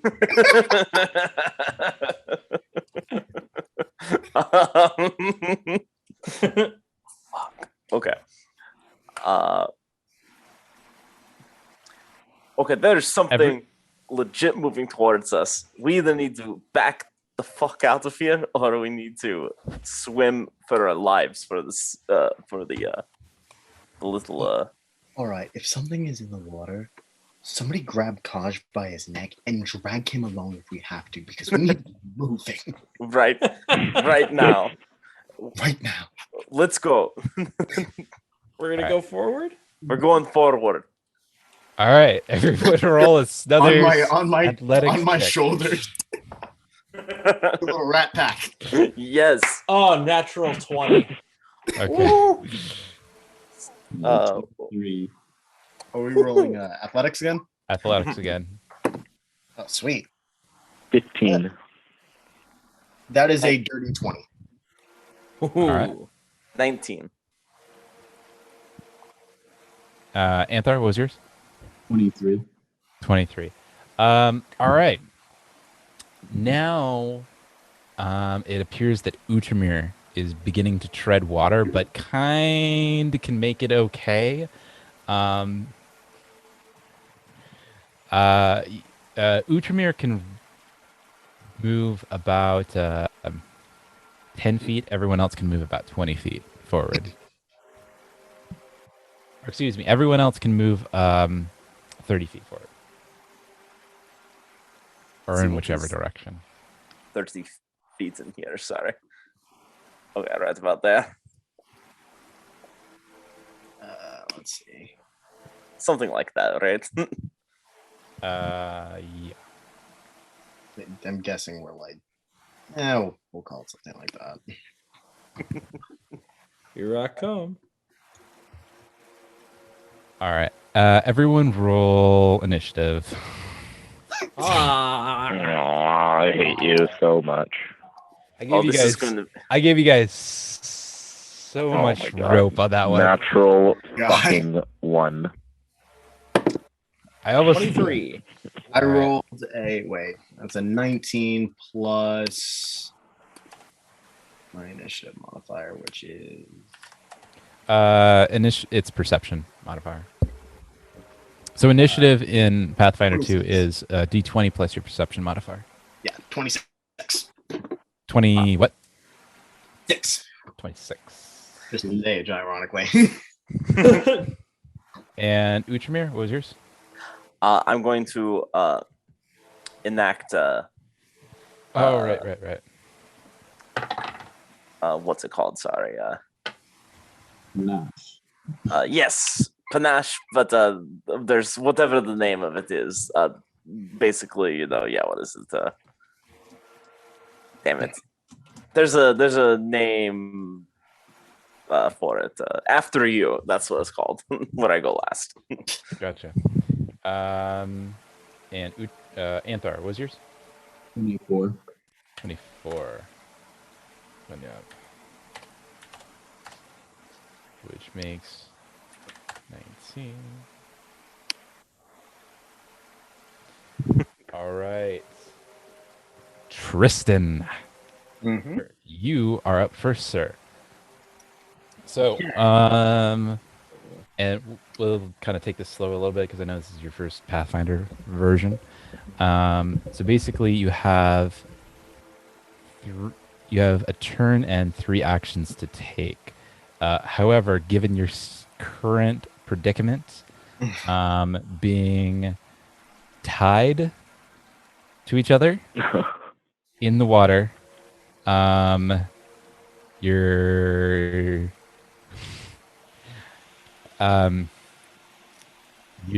kind of Up Shit's Creek with no paddle. I mean, I have an idea, but I just need more information before I do it. all right. What information do you need? Okay. Am I are my feet able to touch the bottom? Like, am I able to grab some real estate here? How deep am No. I? Okay. The water is a deep enough where you can't see or tell what the bottom looks like. Mhm. It's actually relatively clear water, but it's hard to gauge distance. Okay. Deep enough where you can't touch the bottom at all. And you're still tied. You're still tethered to each other. So Yeah. you can attempt, and you'll have to attempt a athletics check to swim. But since you're tethered, it doesn't do a whole lot. Yeah, because I was going to what was it? I think it was quick jump. Yeah, I was gonna quick jump and yank everybody out with me. Yeah, you can't touch the bottom. But I can't touch the bottom, so I Nope. can't jump. No. Oh, shit. Okay. Well, at the very least,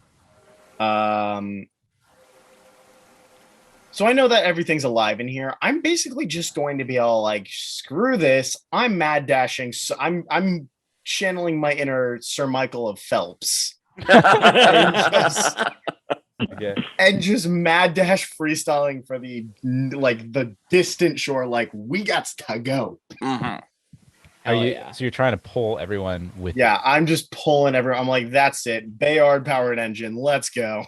Go ahead and roll a athletics check. That is a nat 20. What's the total? Oh, nat 20 plus my athletics. That's a 28. 28. Okay. You move the entire party 10 feet forward. Wait. Let's go, boys. Hell yeah. And that's going to use up your entire turn. Thank you. That brings us to Anthar. Anthar, what would you like to do?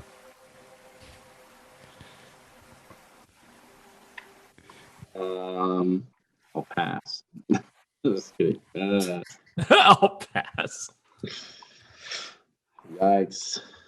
We're so close to the shore. I'm gonna. Did everybody see that? We're gonna untie the knots. It looks. All right. Yeah, go ahead. Roll a survival check.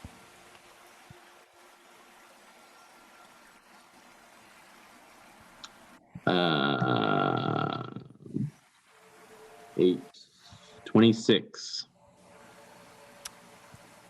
Okay. You manage.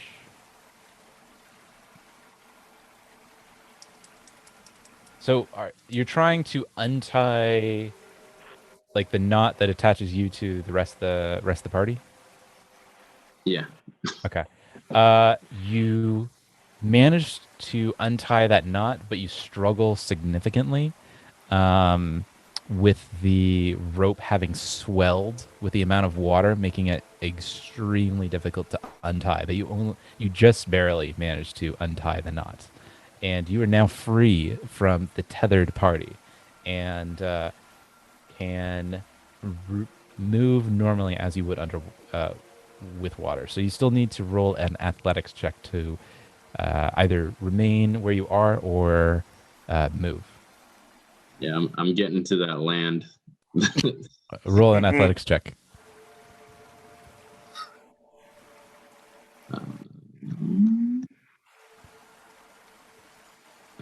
Athletics, 21. All right. You managed to move up to 30 feet. Swim up to 30 feet. Well, heck yeah. I'm gonna go right here. All right. With dark vision, can I see the creature? You can see a dark grayish blob. It's actually with everyone's vision. I think everyone but Tristan can see relatively well in this cave. But you can still only see kind of a dark blob in the water since it hasn't erupted from the water surface yet. Okay. Oh, shoot. Also, keep in mind that little spit of land that's big enough for 3 of you. This was a mistake, wasn't it? You really think? That spit of land is about 5 foot by 15 foot, so that's big enough for about 3 of you. Oh, it was nice knowing you, sir.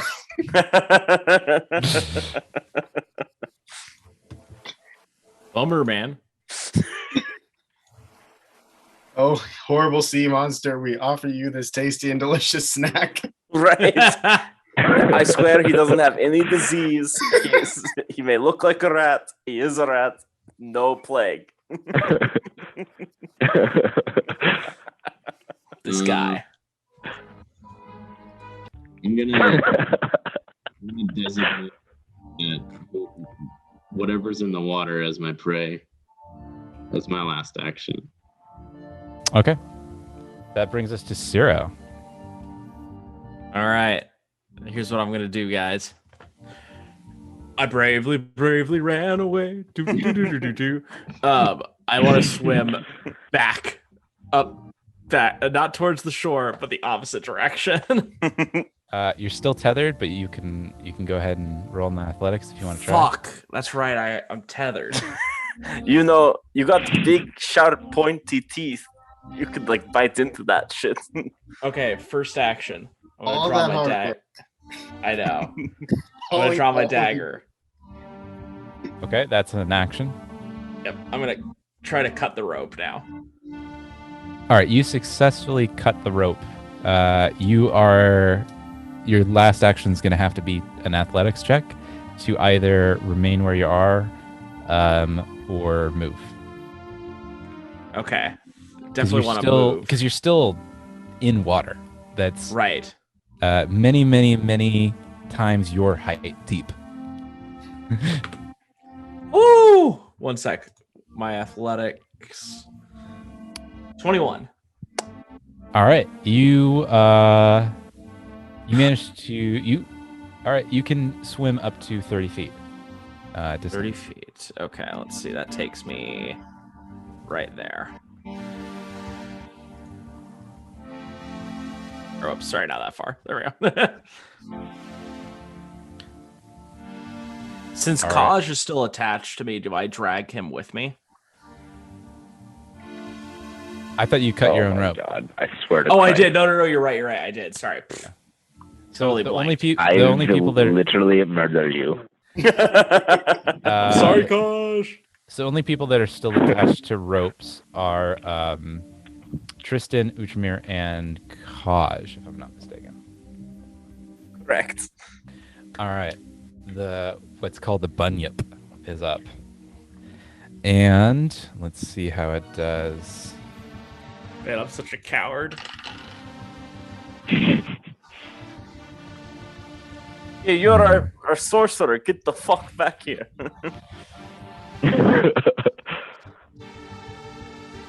Throw some magic water missile shit at it.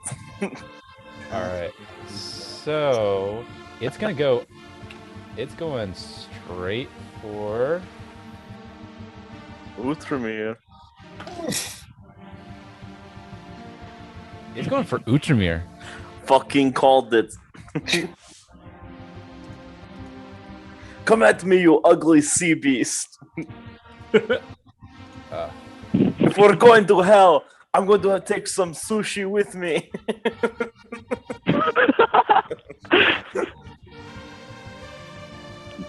Give me some. I will share in this feast with my friends.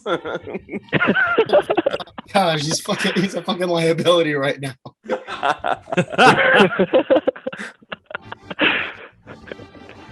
No circumstances too dire for sushi.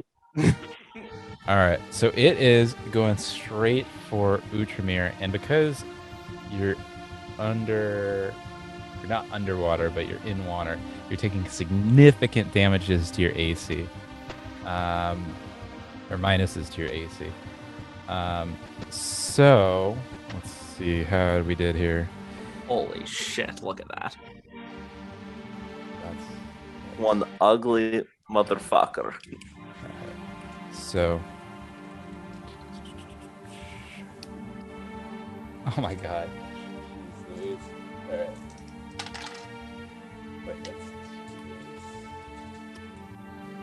That is one ugly son of a bitch. It's going to look good when we roast it on the fire. I look forward to eating it. I'll All see right. you guys on the other side. So this monstrous shark-teethed beast erupts from the water. Its blubberous mass kind of jets out and lashes its teeth at Utramir, biting him twice, once in the shoulder, another in the abdomen, both wrenching deep into his flesh, doing 15 points of piercing damage, along with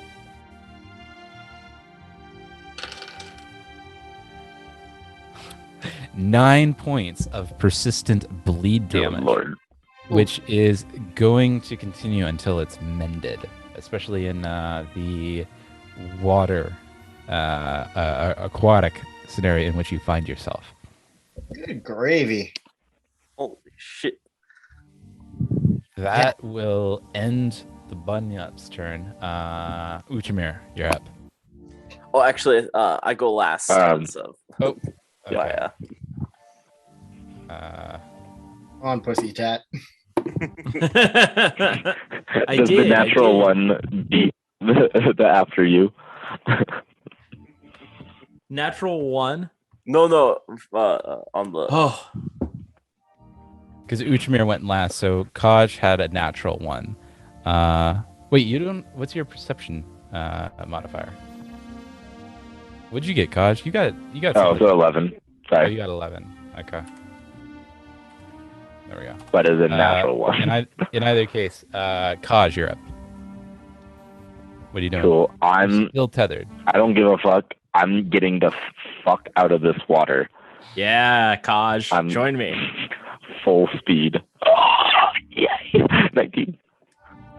All right. You're still tethered.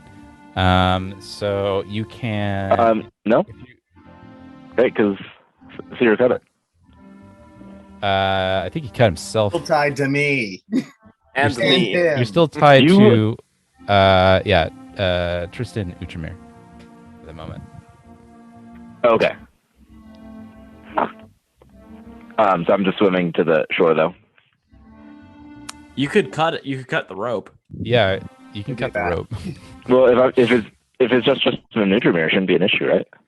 I'm just going right past him. But that's what the Oh, are you trying to you want to swim south?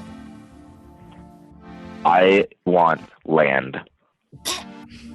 Well, there's land to the south, and then there's the cave entrance. I think the land to the south is not going to hold the rest of us. It's going to hold Utramir and Tristan, but not you and me. Banafa Beach. Okay, I go north. Okay, you're still tethered though. God, I cut the. I use my claws. I cut the fucking rope. Your claw? Yeah. Kaj just got those attack. Yeah, I'll claws, baby. allow it. I'll allow it. I don't think it would actually cut, but I'll allow it. You're in a bad scenario right now. You need out. All right, so you cut the rope. That takes an action. If you want to swim out, roll an athletics check.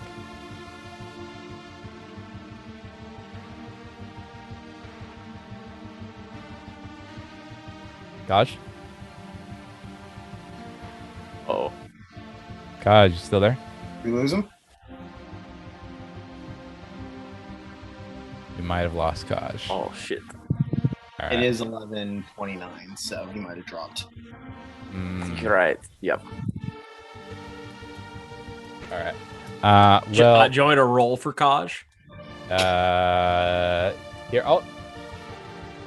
I guess I'll roll for Kaj because I have his character sheet. Okay. Let's see how I he was just does. gonna say, are we gonna assume that he's just gonna that he desperately like cat paddles his way back? Right, just like a cartoon character, just. Woo! Hell yeah. Wait, am I looking at this? Athletics is zip. Wow. That okay, can't be right, is it? that's what I have here. He hasn't trained it apparently. What kind of cat is he? Bad one.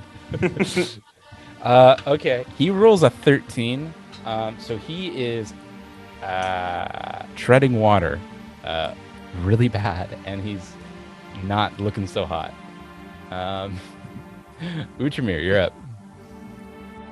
All right. I guess Tristan and I are still attached. So no, Yes. right? We got that. It's that warrior bond, the rope warrior bond. I'm going to, even though I'm badly hurt, I'm going to try and drag us both onto the sand. Okay, roll an athletics check. That's what I'm talking about. We're talking athletics, baby. We're talking 25. And you're trying to drag Tristan onto the beach. Yep.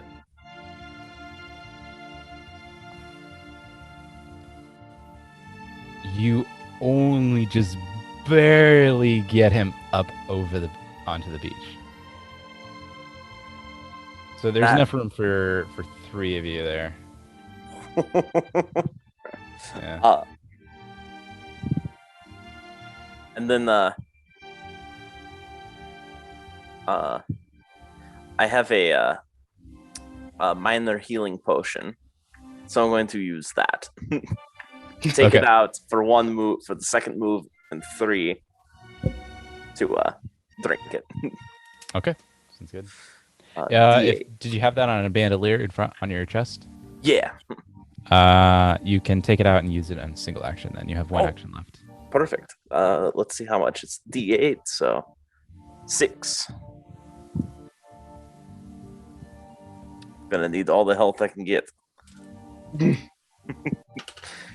Okay. You got 6 points of healing damage. for my third move, I will oh shit.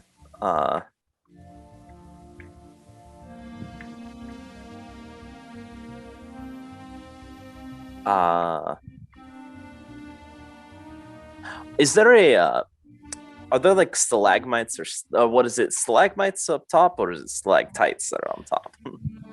I'm not sure. It doesn't look like it. It looks like the water has kind of eroded the sides of this chamber and even the ceiling of this chamber pretty smooth over the years. So much so that you only have about 10 feet of clearance between the water and the roof, and it seems to just be kind of a murky sandstone or a murky granite. Damn.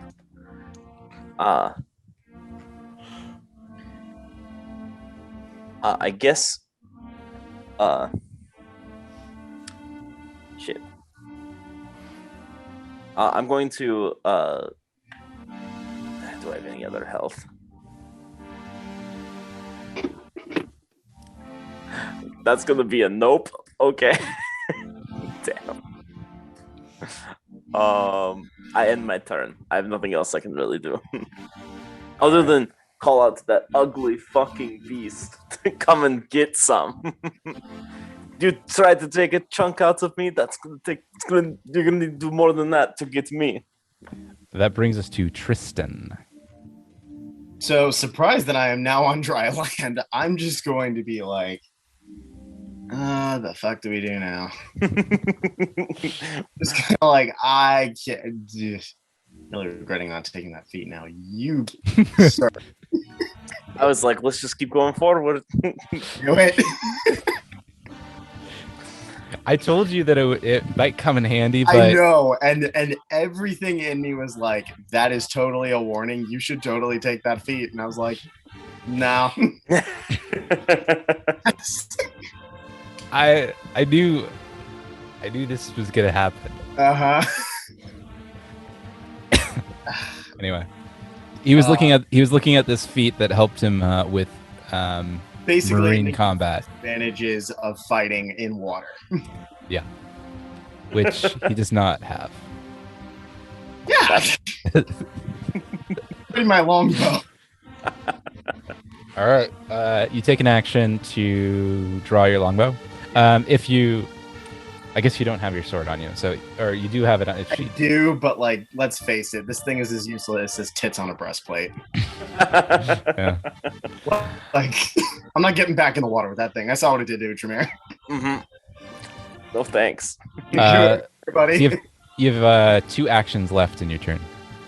I'm just going to. Is it still like beached, or is it like visible, or am I basically taking a shot in the dark here? You can see a shadow as it kind of moves around, but you're definitely shooting into water. You're not shooting at anything other than shadow. Yeah, I'm gonna try to lead it, try to lead a little bit and try and just get a piece of it if I can. Okay, so you can take 2 attacks on it. Okay. First attack's normal modifiers. Second attack is normal modifiers -5 because you're trying to do it hastily. Okay. So let's see what we got here for the old longbow. Okay.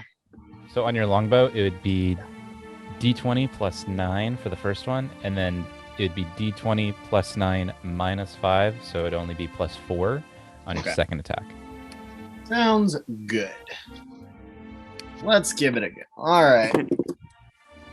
Okay, so that's a 10 + 9. Yes. 19. 19. All right. Does not hit. Damn it. Let's do it again. You are taking minuses for shooting into the water, just so you're aware. Oh, okay. Once more with feeling. Yes. Okay, that's an 18 + 9 -5 is 18 + 4. 22. Yeah. That actually does hit. Yes. Dang. Okay. Hell yeah. So go ahead and roll damage. That's 1d8, correct? Let me look. Yes. Okay, cool. Yeah. Where's my? That's my d10. Actually, no. It is 1d10 because you're within 30 feet of Sweet. the enemy. Ooh. Come here, you crouch shit. That's a 7. Okay, I'll take that. Ooh. Very good. All right, you knock an arrow. First arrow goes into the water and is nowhere to be found. You knock a second arrow. Second arrow, you hear kind of a thud as it enters the water, and the blood begins to pool red. Or the water begins to pool red. We have a blood trail now, boys. Hell yeah. Now we're cooking. That brings us to Anthar.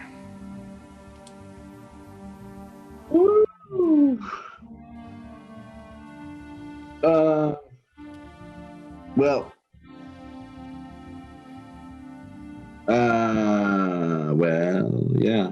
I'm gonna do quick draw. To shoot it. Okay. Are you just shooting at the one time? Yes. All right, go ahead and shoot.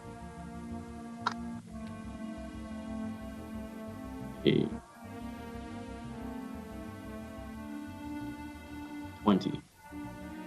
You knock an arrow and goes into the water, but it doesn't look like the amount of blood is increased in any way, shape, or form. Okay. I'm gonna do hunted shot. All right. Just 2 quick shots. And yeah, we'll try it out. All right, go for it. Hey, shoot, I forgot again. 26. That hits. Ooh. Okay, so I got some perks for damage here. All right. I have precision hit. The first time you hit your hunted prey in a round, you also deal an additional 1d8. Hell yeah. All right. And since this is making 2 strikes, oh wait, I have to roll again basically for the second. For the second attack, you do. Okay, should I just do that now? Yeah. Okay. A 26. That also hits. Well, actually, hold on. It's -5. Oh, yes, it is -5. So 21. Or actually, the first one was -5. The second one's -10. Right, but with the one since it's my prey, I actually ignore the penalty for making ranged attacks within your second ranged increment against the prey you're hunting. Okay. So then, for the third shot, it would be a -10. So Wait. Yeah, it would be because it's still a third 16? shot. Yeah. okay, So the Oh. second shot, what was the attack number on the second shot with no minuses, and the third shot with -10? oh, okay. It goes immediately to 10 rather than 5. Yeah, because on the second one, you're not. Well, let me take a look at the wording. What page is that on? Page 168.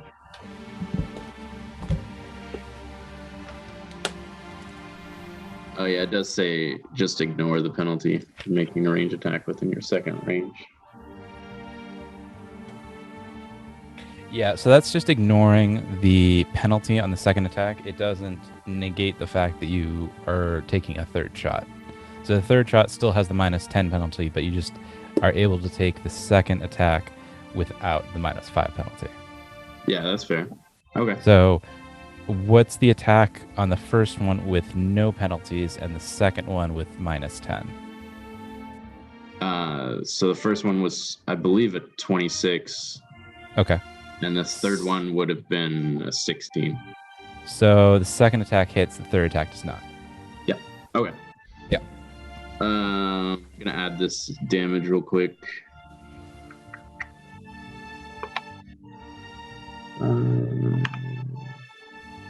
So that's 10 damage.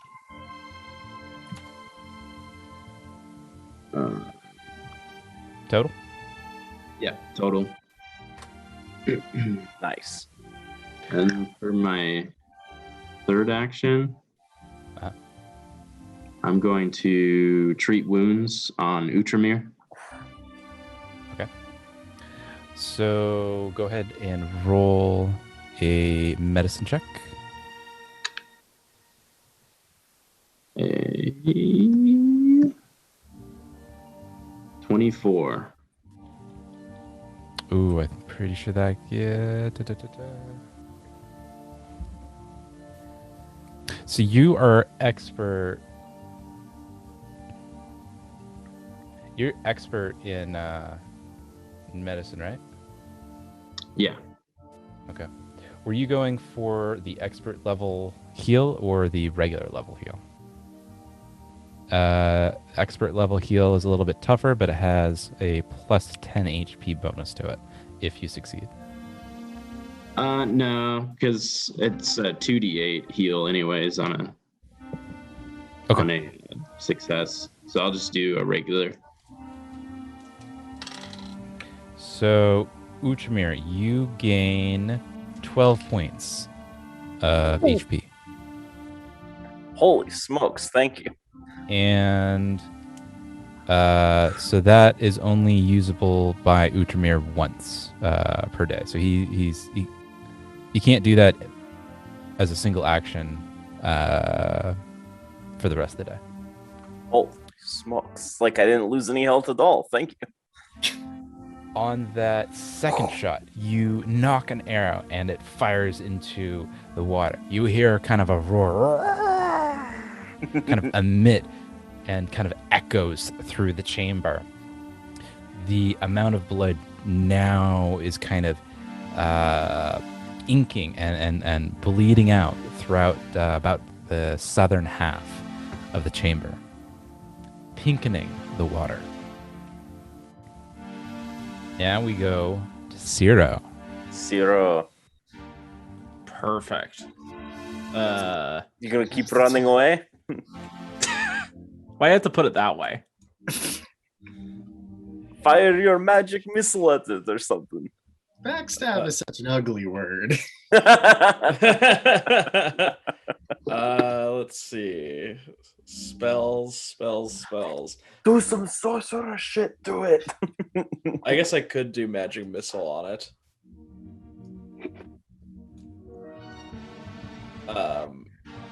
But Kaj might need my help, actually.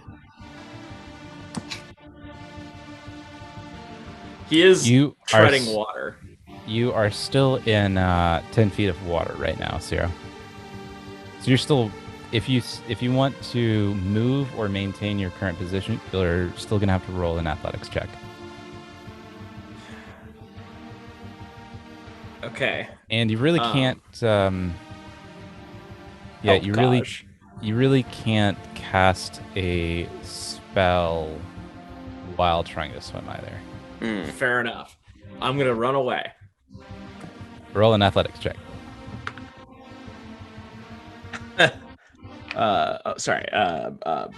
8. 8. You begin to tread water and are now beginning to drown. Okay. I'm gonna keep trying.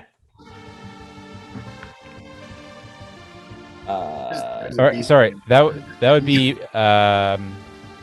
for the whole of your turn. That one athletics check. The whole thing? Yeah. Damn. Because last time I was able to do like 3 actions. Actually, you know what? Yeah, you can try again. Okay. Please.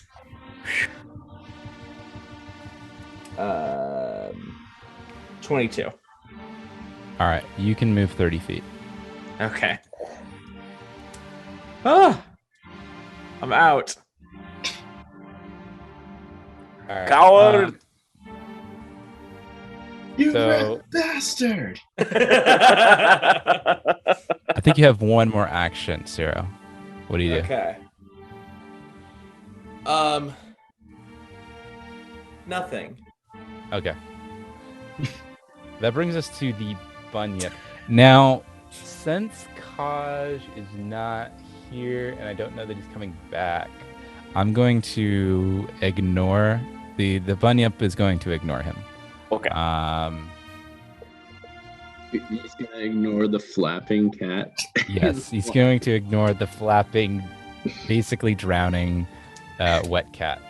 To be fair, he's got a few arrows in him. He's probably a little more concerned with like, son of a bitch! Right. Those guys shot at me. I'm coming for them. So, yeah, the bunyip just kind of swims around. Oh, we're just gonna take pot shots at this bitch, aren't we? Actually, you know what? The bunyip swims deep. That's what it does. It swims deep fucker. down. It's only Fucker. 10 feet, right? See, What? I made the right choice. Because we're What? You mentioned it was like 10 feet deep, right? At the entrances, it's 10 feet deep. At in the main section, you're not sure how deep it is. It is clear though, so it looks like it. If at your best guess, you'd probably say it's somewhere between 20 and 40 feet. Zero, don't. Oh, he can't even hear me. Never mind. That brings us to skip. Uchimir, here. All right.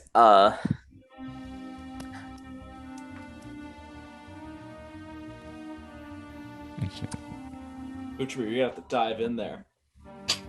Shut the fuck up, you. Actually, I have a grappling hook. I wonder, let's fish for this fucker. I do have a fishing pit. I love the way this guy thinks. If I'm thinking, I'm gonna hook this guy. Even if he takes me in the water, I'm gonna crawl towards him and just stab the shit out of him. Okay. So you're throwing a grappling hook out? Yep, throw that grappling hook out.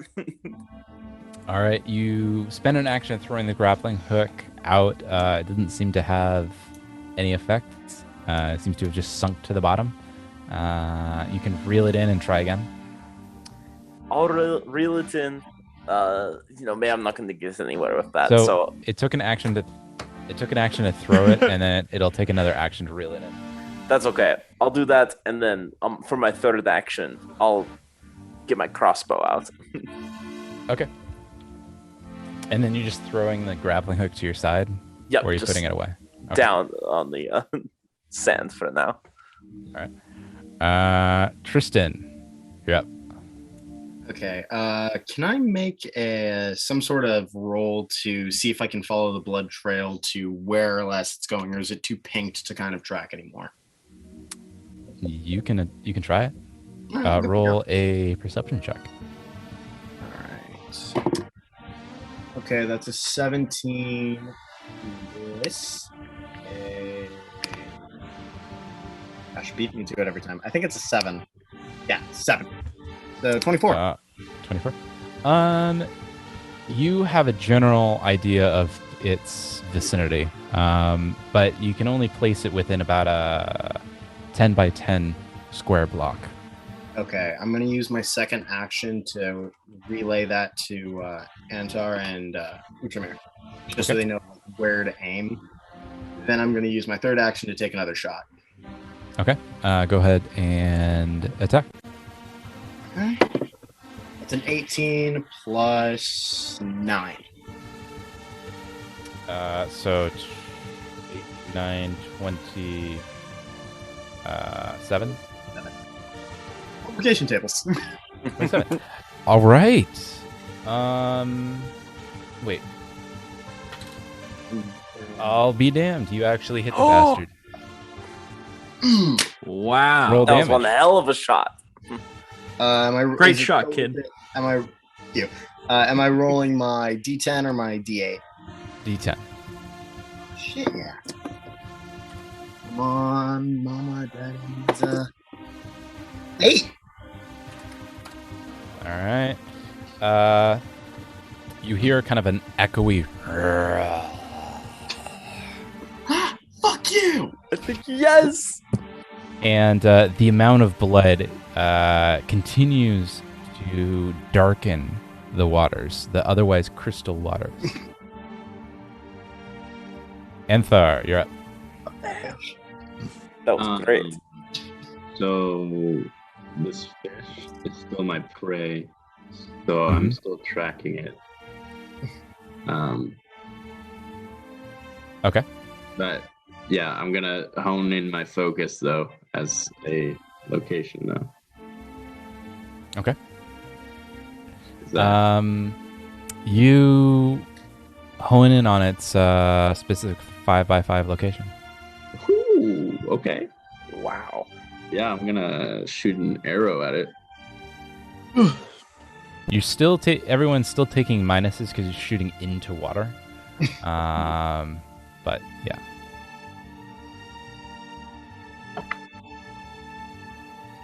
You guys have really good rolls, so. Dude, freaking. This is pretty good. 27. All right, that hits. Yes. Roll damage. It's a damage of 4. All right. What do you do next? You have one more action. Okay, I'm going to use my cantrip to use my magic shield. Ooh. Wait, you have a magic shield? I do. What? I do. From Wait, my, when'd you get a magic shield? so I used my feat for my level up to get an ancestral feat, and one of my ancestral feats is to get a simple cantrip from I think it's the divine list, and one of those is magic shield. That's freaking awesome. Yeah, it's more useful than my shield. Okay. I'm gonna double check that later, but I'll allow it for now. Okay. I wrote in notes for page numbers so you could like keep track of. Okay, Right. yeah, that'll help too. I'll assume that you're right, but I'll double check it later. Yeah, and it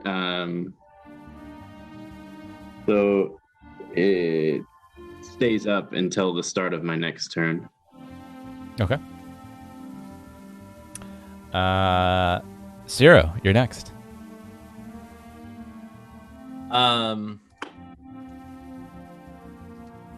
Let's see here. What can I do? What have you done, Cyril? I was going to say, Jack and shit. And Jack has just left town. I mean, You're doing work. what was I supposed to do? Drown? I mean, I can do that if you guys want. Level, you could have just shanked the shit out of him or something. Bite down with it with your teeth. I don't have sharp teeth. That was an option. I didn't take it. Oh, that's right. I forgot about that.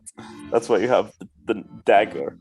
Besides, one hit from that thing would have killed me. Actually, you're right. You. Good point. Um, That's a bad point. Pretty squishy. Yeah. yeah. You made the right choice. Okay. How would you just shout some support for us? Okay. I'm gonna. In that case, I'm gonna move to the mouth of the cave, and I will.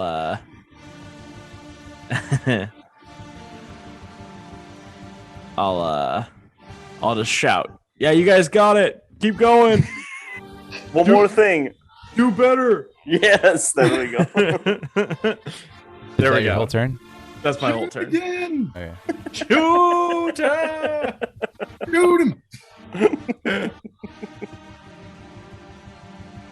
All right. It's all right. I can see a whole lot better The now. Bunyip's turn. It looks like the Bunyip.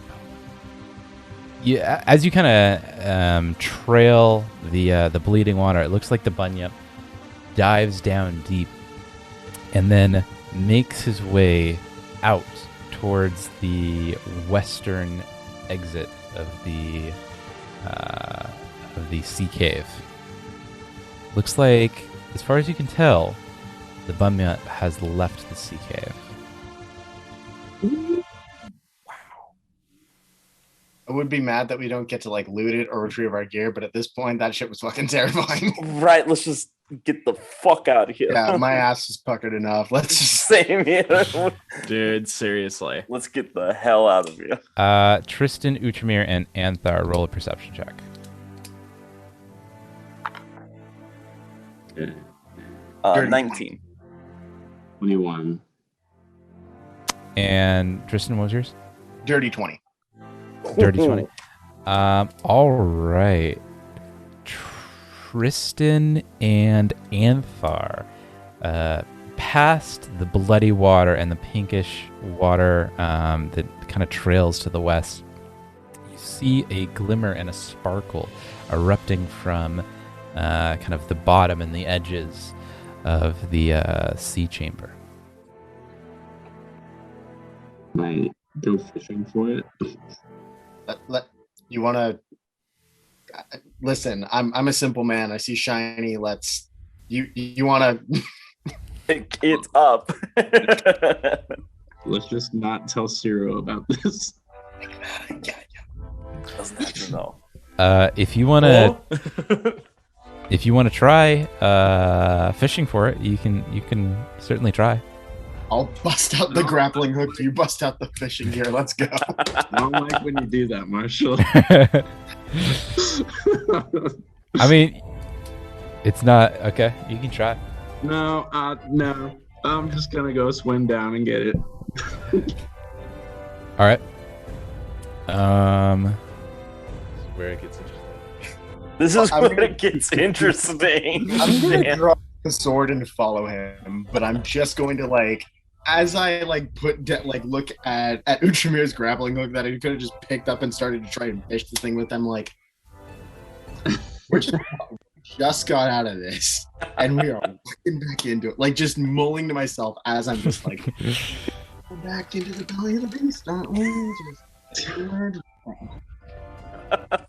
So, Anthar, you're diving in, going swimming, checking out what's down there.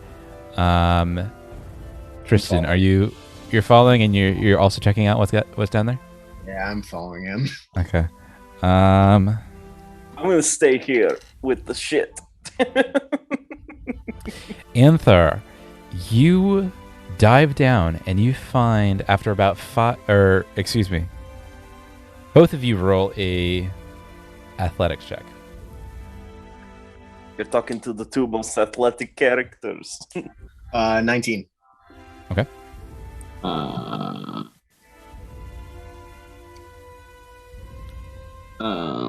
17. Both of you dive down and spend about 5 minutes swimming at the bottom and kind of tracing through the sand and rock and rubble that's down there. After about 5 minutes, Anthar erupts from the water with a rotting quiver in one hand, containing 3 +1 arrows. Whoa! Ooh. Tristan, you spend the same amount of time diving through, and you erupt from the water surface. In your hand, you grasp a deep green spinel, a rare gem worth about 100 gold pieces. Whoa. I'll get this down in the Yes, add these to the party inventory. I look at Anton like, so we're definitely not telling Sarah about any of this, right? Just kind of like as worth 100, right? worth about 100 gold. Yep. As you swim through, you notice a couple other shiny items. It looks like there's a little bit more down there. Wow. Does one of us want to go down and the other one holds all the shit? Like, how do you want to play this, my friend? Well, we can throw whatever we find over at Outremer, because there might be more, right? All right, let's go looting. Yeah. Outremer, watch this. I'm just gonna stay with the shit. All right, if you want to have another go, roll athletics, an athletics check. That is a natural 20 plus 8. All right. Another 17. You both dive down and spend about 5 minutes going through and seeing what's down there. Anthar, you erupt with...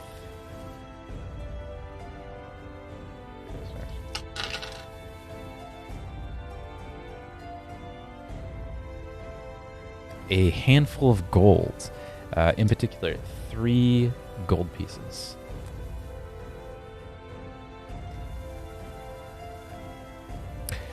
Let's see.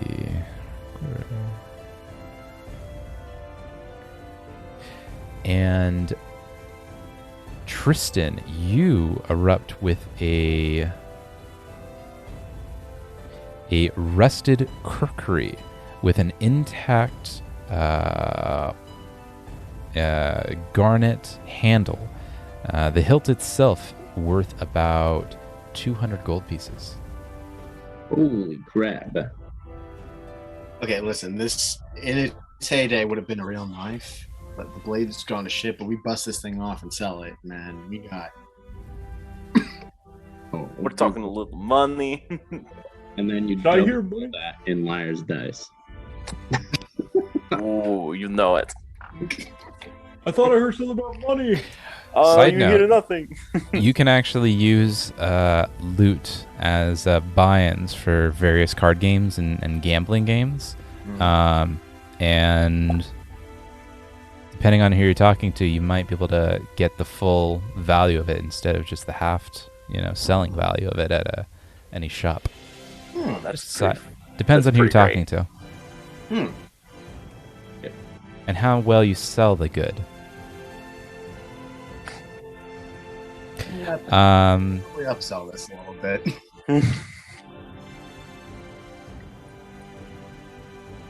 All right. Do you continue searching? Is there anything else that's still shiny down there? It looks like there's some stuff down there. Looks like, yeah, there's still some shiny stuff down there. Want to make 1 or 2 more trips? Just to hell with it. Yeah, You guys keep looking. I'll watch after stuff. Pretty good at this. found some good stuff. I didn't even know I could swim that well. Till today. I think part of it is my character's got a high athletics score, but he's also wearing armor, so he's just going like... Literally, he's just jumping in. He's like... Well, Okay. Artis is getting back up. Yeah, the Yeah, problem if you- is just the bottom. He's like, end up. If you want to make another attempt, go for it. Athletics check. Let's go. Ooh, what's that? 24. Same. Dang. All right. Yeah, 16 plus 8. Sheesh.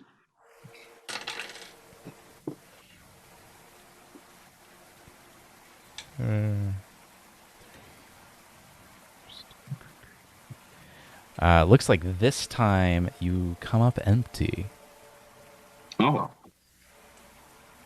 There's still some shiny stuff down there, but you weren't able to find it after about 5 minutes of searching.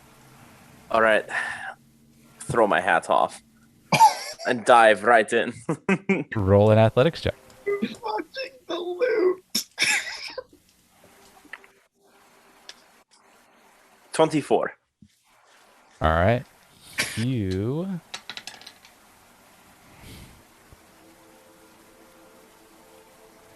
Actually, let's do this. Oh, please.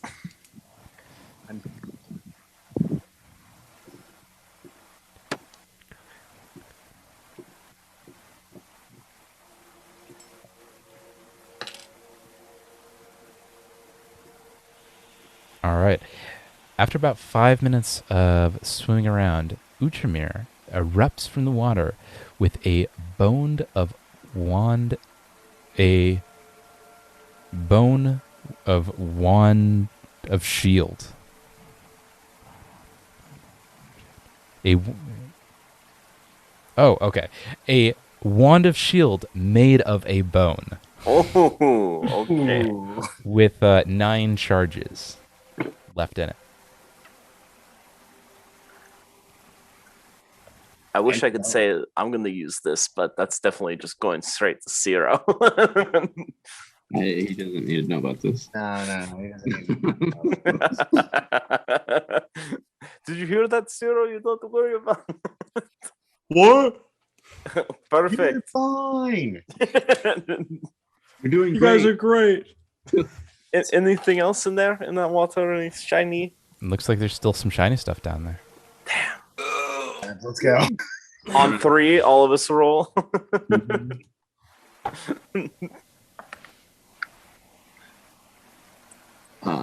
Wayne. 19. 19 as well.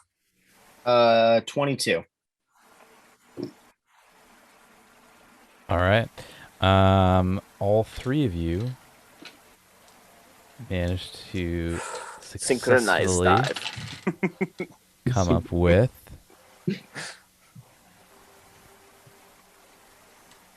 ooh, okay. I like ooh. I love ooh. Let's see. Anthar, you erupt with 10 gold pieces in your palm. Utramir, you erupt with 13 gold pieces in your palm. And Tristan, you erupt with what appears to be the leftover gnawing bones of a decrepit and rotten goblin.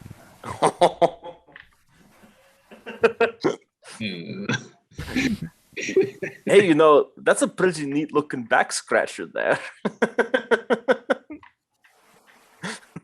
In fact, Tristan, you find your findings just below the hole at the ceiling of the tunnel, of the ceiling of the chamber. This might be useless, but it somehow is extremely useful. I think I might have found our way out. Ooh. Because I found this at the hole near the ceiling of the chamber. Which means, how decomposed and how rotting is it? Is it? It looks like the flesh is rotten away completely. It looks like and it looks like rather not rotten, but the seafloor and sea life has eaten what was left of the flesh, leaving only waterlogged bones. We can probably assume that. Well, we might have a way out here. It's got to have come from somewhere. I like it. I like your thinking. So we also need to pack up the treasure we got. Right. Okay. Fill our pockets. Get the hat back on, grappling hook, wrap that sucker back up. Swords, bows, arrows. All right. I think that's a good place for us to end this evening's escapades. Thank you to all that may be watching here and on our YouTube channel. And till next time.